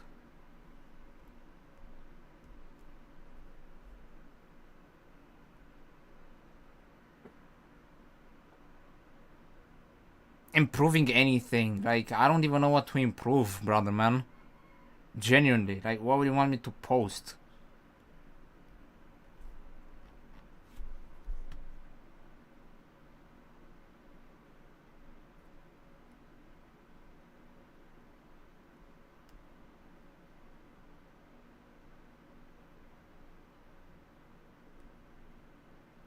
Change your eating schedule, that's a way to improve. Yeah, okay, fine. I didn't see that one. I only saw or eat later. Yeah, but that still doesn't, like, that still doesn't get people to click on it. Like, and then how could I that's the thing, like, how could I entice people to just watch me as opposed to like 50 million other different people that are trying to do the same thing? And I genuinely cannot come up with a good answer for that. I mean, you're the only one in the chat, so I mean, I don't know what to tell you. Is it really working? I can't. I wouldn't say so.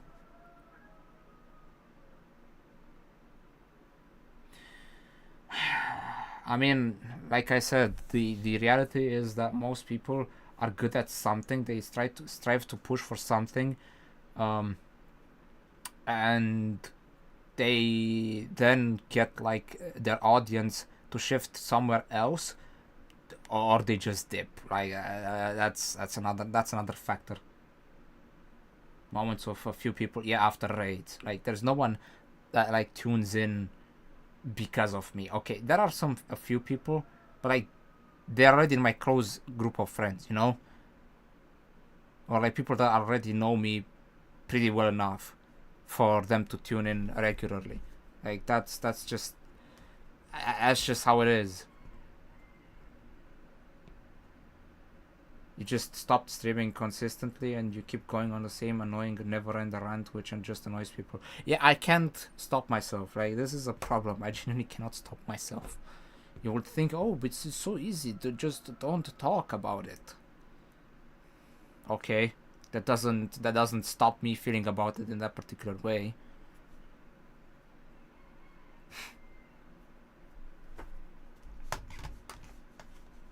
Yeah, but like, does anyone actually show up from Discord? Try things. Okay, what are things? Petra has ChatGPT. Might as well, you know what? Concoct me a fucking persona that would work out on stream as like a and I'm going to stick to the script to the fucking T. Fine. Fine.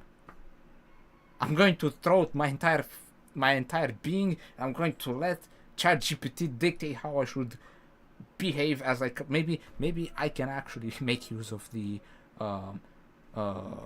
dissociative identity disorder and create an entire personality out of thin air just by asking ChatGPT to do it for me. I don't know. I'm really out of ideas.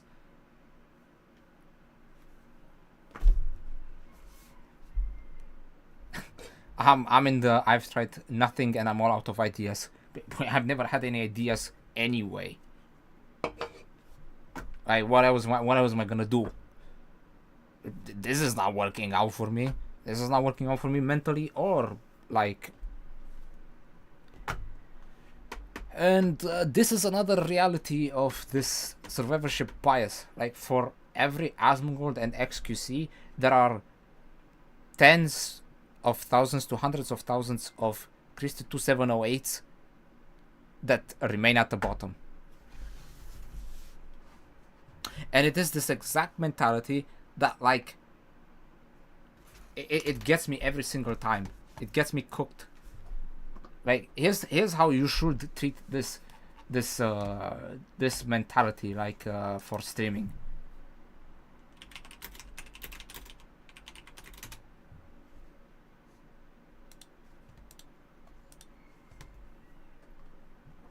Like here's how I should think. For this one, I'll choose time. You know, if in life you always show up, right? And you get a participation ticket every day, and what you do, at some point, you'll hit the juice. Sometimes you make mistakes. And there's two philosophies that I live by. A smart person learns from his mistakes, but a smarter person learns from other people's mistakes. I had the same hours, if not more, when I had 5 viewers, 10 viewers. It was the same. It's the essence of why you do it. And it's a big takeaway when some of these guys don't have that. I think it's a big part of streaming. I make mistakes. You make mistakes. We all make mistakes. So therefore, sometimes it is okay to stop climbing, stop running, build a tent, chill out, and admit mistakes. Yeah, if you're in bed and in your laziest fucking, and you have goals, and you have objectives with your day, and you have your energy for it, and you have things to reach, get the fuck out of bed. What the fuck you doing with your life, dude? But don't you guys think it sucks when like you do things that don't echo? When you make a wave and it doesn't come back. There's no noise, no movement. When you do things that don't, you feel like they don't matter. It sucks. It's fucking annoying, right? But sometimes to make the noise, to get the vibrations back, you have to keep doing it, even in long distances when there's no noise. What the fuck, dude? You're probably not even chatting because you're on your fucking phone mobile with your dumb fingers. Get the fuck out of bed. There's no clear definition of what the juice is. Because the juice is whatever you make it. It can be anything. Nobody can define what it is for you. You know what the juice is, right? Maybe somehow, someday, maybe in some case, and you'll want to fight back instead of giving up. Thank you. Thanks for being part of it. I appreciate you guys a lot. Much love. At some point, you'll hit the juice, right? Even if you show up and you don't get it 100 times in a row, maybe at some point you'll get it, right?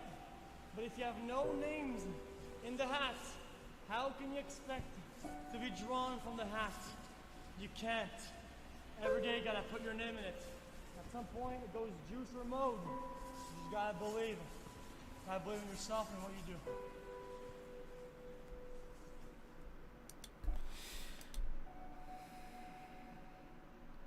And that is the problem. I cannot. I am my own biggest hater and my own biggest critic. I truly am the one roadblock that keeps me from going anywhere. No, I think he put it pretty well. I think he put it pretty well.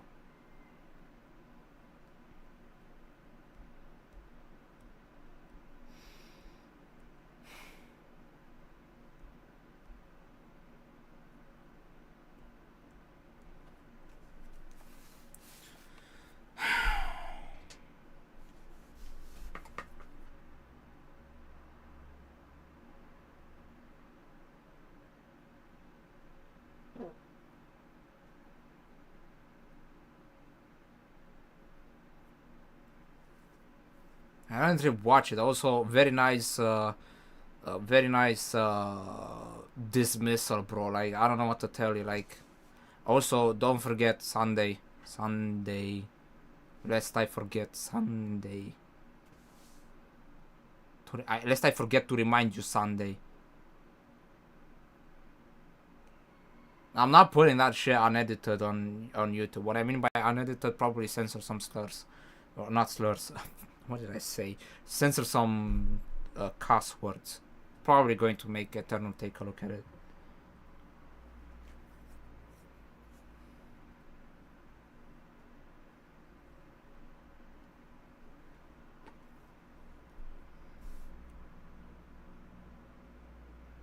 I don't know. I just don't think it's upload worthy, and that right there is what really keeps me, because like, people post the most stupidest like reactions or whatever.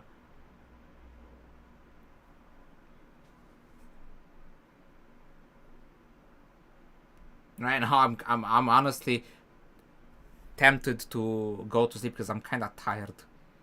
I've been walking around all day, having to go do the treatment, get back home, take care of some random BS before like actually sitting down. And even then, like, I had knocks on my... Well, yeah. No, I said I should probably get to sleep. Which means brush my teeth and hit the sack, because it's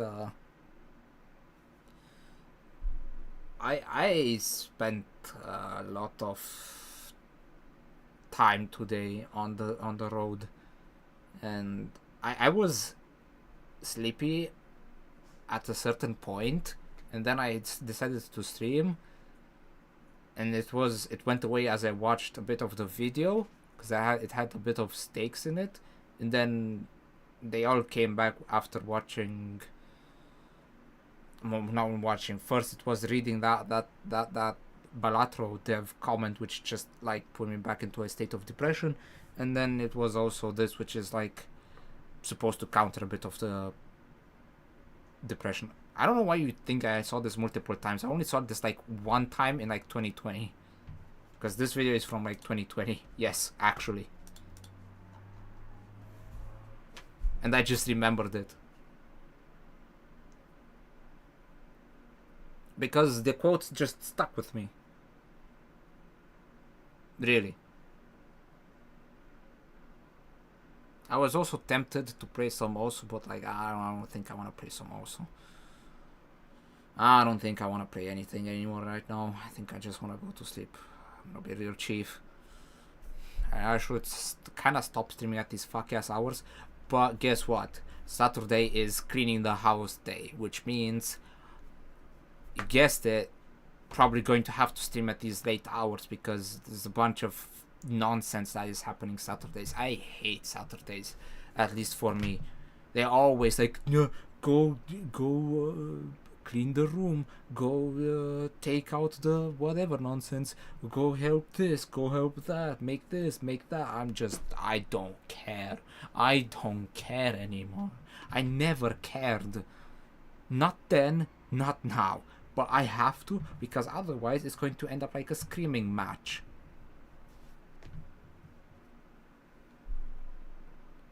Yeah, I do. Because there's always something that I have to do on Saturday. I cleaned my room. Oh, what's that? Oh, your dad needs help mounting some stupid ass nonsense in the attic. Great, awesome. Thank you, Fate, for giving me the opportunity to work my ass off for nothing. No, because I actually cannot stream Screaming Match. I'm actually super. That is not even content. That is not even content, because the screaming matches would happen on Romanian, bro.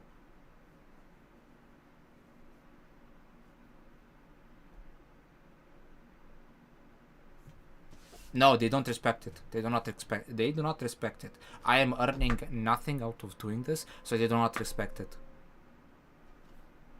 There is nothing that I can do. Lest I actually find my door being forced open 24/7. That's how the cookie crumbles in this house. I am not employed. I am not contributing to the bills. I am only a leech that is not seeing any return of investment. Even though I told him that this is not something that I can see an immediate return of investment, I might never see a return on investment. This is only mounting to my pressure. Like, what am I supposed to do? What am I really supposed to do? Get a job so I can crash and burn? Like, actually get a knife and start stabbing myself with it because I've really had enough? Like, what winning condition is there for me? Yeah, get a job again so that I can really crash and burn and decide, you know what, I've had enough of this, I'm going to stab myself. I almost did that once. I had I am not kidding. That was the second attempt and I had the knife snapped out of my hand. What am I to do? What am I to do? Most mentally stable Twitch streamer right here. Along with Hamas Spiker and Sex Destiny and Mold Gold.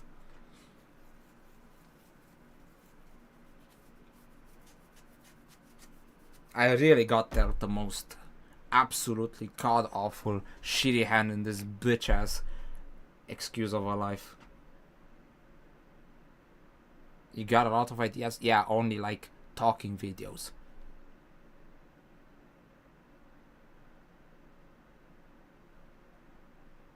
Dude, you need to like make a comprehensive list, because otherwise, like, yeah, the fucking, I mean, to be fair, XQC just has the like the eating food and watching some random fuck ass video, like not even reacting, just watching some fuck ass video. But like, I think I might actually smack my lips when I'm eating, and I don't want that. Yes, I know about like the toilet stream, but what can I do if I genuinely have a situation where I have to be on the toilet for more than half an hour? I've had that happen multiple times. What do you want me to do?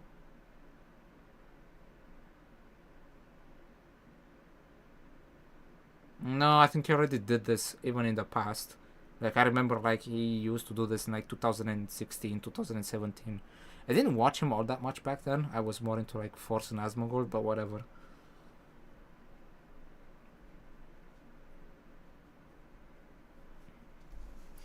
What a absolutely depressing fucking... Okay, you know what? I really should set my goal on like actually trying to get immortal in Dota or whatever. Like, I really should set a goal like that. Is it gonna be achievable? I might actually find myself into torture.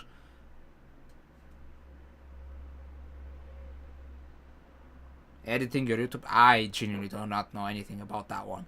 Like, that's why I do all of my videos in one take, because my level of editing is about the same as Asmongold's. Fucking zero. That's my level of nor do I particularly want to invest time into it, because it's just not what I want to do. Editing really is not what I want to do.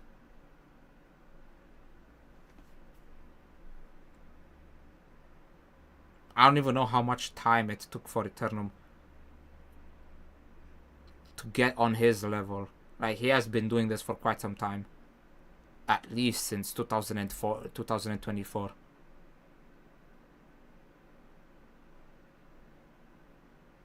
Yeah, but like, I have this thing where I don't want to learn things that do not interest me.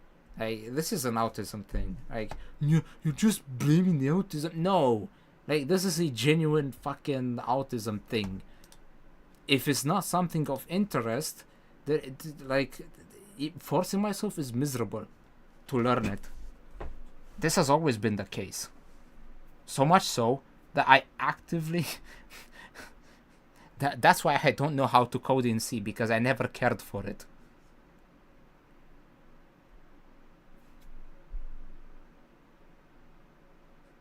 Well, if you would actually get to know, if you'd actually get to know the entitled part of my brain, you would understand why that is. You do not want to get to meet to that one, because it's you do not want to have to deal with that.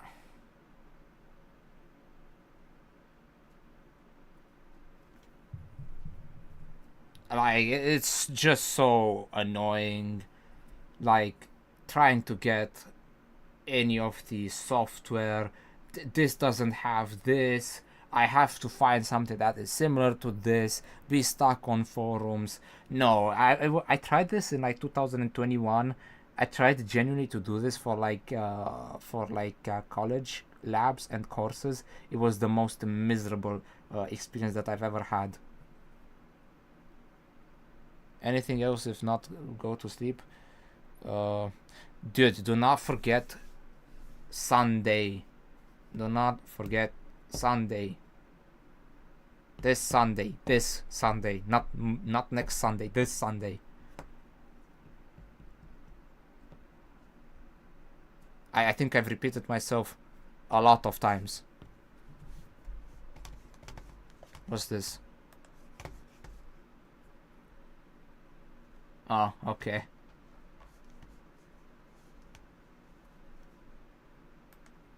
Okay, I get it. Anything else to add?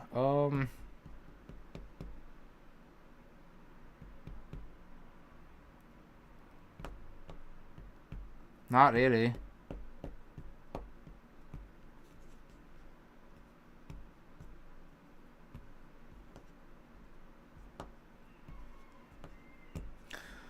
Oh, ay. What a miserable existence this is. Yeah, I'm looping into the despair, depression mentality. I probably should go to sleep. Usually it happens when I'm sleepy. Not always, but usually. Maybe it's time to call it a day. And draw the blinders, make it comfortable and dark so I can actually sleep. I have not been able to do that with like how much heat it was this summer. Genuinely. Can you believe it? Like, I actually had to have the window open 24/7 with like a... I hate this place so much.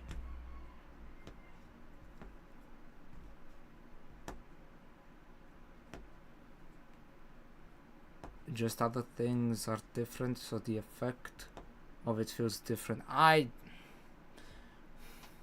Usually it's when I'm really tired. Yeah, but if I have the window open, I cannot have like darkness in my room to sleep. So, not to mention that I also would like silence. Do you know what I'm hearing right now? A kikiriki, a kikiriki, a kikiriki. Meow, meow, meow. Like, fuck off. Genuinely so annoying. Genuinely so annoying.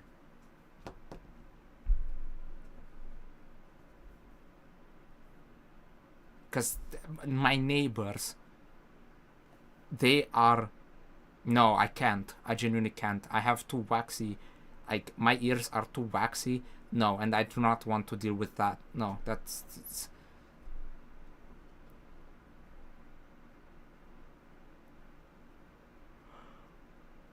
It's just... No, it doesn't work. For me, it really does not work. Not to mention that it feels somewhat uncomfortable. If there was a way for like headphones, like headphone silence, probably could work. No, dude, I have a lot of earwax buildup. Like I'm telling you, I could clear it out in like I could clean it out, and then in 2 to 3 days, it's back to being very waxy. Like it's just how I am, and I don't want to deal with that. It is very uncomfortable. It makes me feel like my ears are full, and it is especially annoying with like things that you shove into your ears, because it pushes the wax in and it creates a lot of in-ear pressure and tension that some people do not have. I do, and I cannot use them as such, which sucks. I wish I could use them like that, but nope. Nope.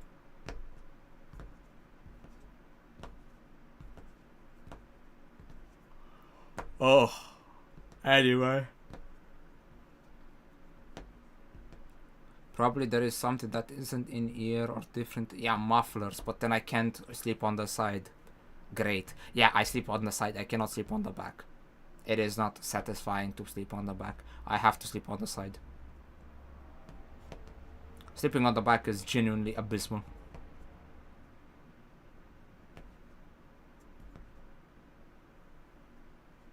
And if something useful like finding one. Like finding one what? What are you talking about? Go find the sleep? I don't know what else I don't know what you're talking about.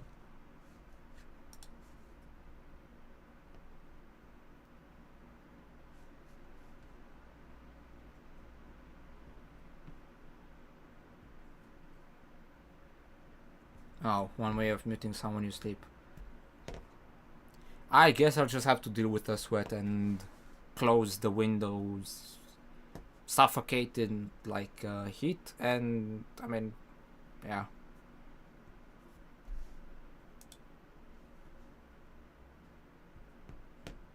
Whatever. Genuinely whatever.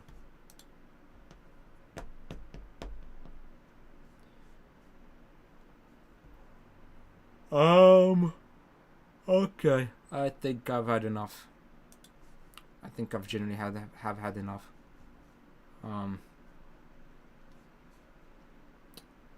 Probably gonna go to sleep now. Yeah, I think that's much better. Alright, well, I'm peacing the fuck out. I think this hasn't really been a productive day. Nothing really has happened. No, I mean, actually there was someone who did follow.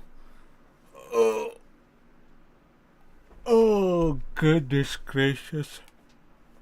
Don't forget to post it on YouTube. I'll probably have to see about like if there's any DMCA. Might be, I don't know, like was it a transformative video? Like I've added some factoids left and right. I don't know. Don't cut React parts though.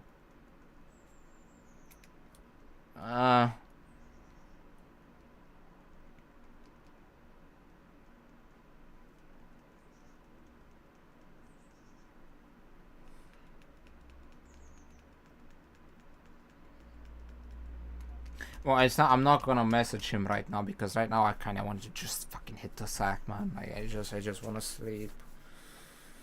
I got tired. I genuinely got tired. As I was discussing, I wasn't tired before. Nah, if you want to, you can do that yourself. I'm just gonna probably hit the sack right after I hit the end stream, which is gonna be in like 5 seconds, because I'm actually falling asleep better, and it's better to go to sleep now than later, because I actually want to sleep now. All right. Well, in any case, I'll be closing the stream right here. I'll see you on Sunday, if not on stream tomorrow. So, hopefully you don't flake. Hopefully don't flake. Maybe, I don't know. Whatever. Have a good night, bro. I'm ending the stream here. Peace out.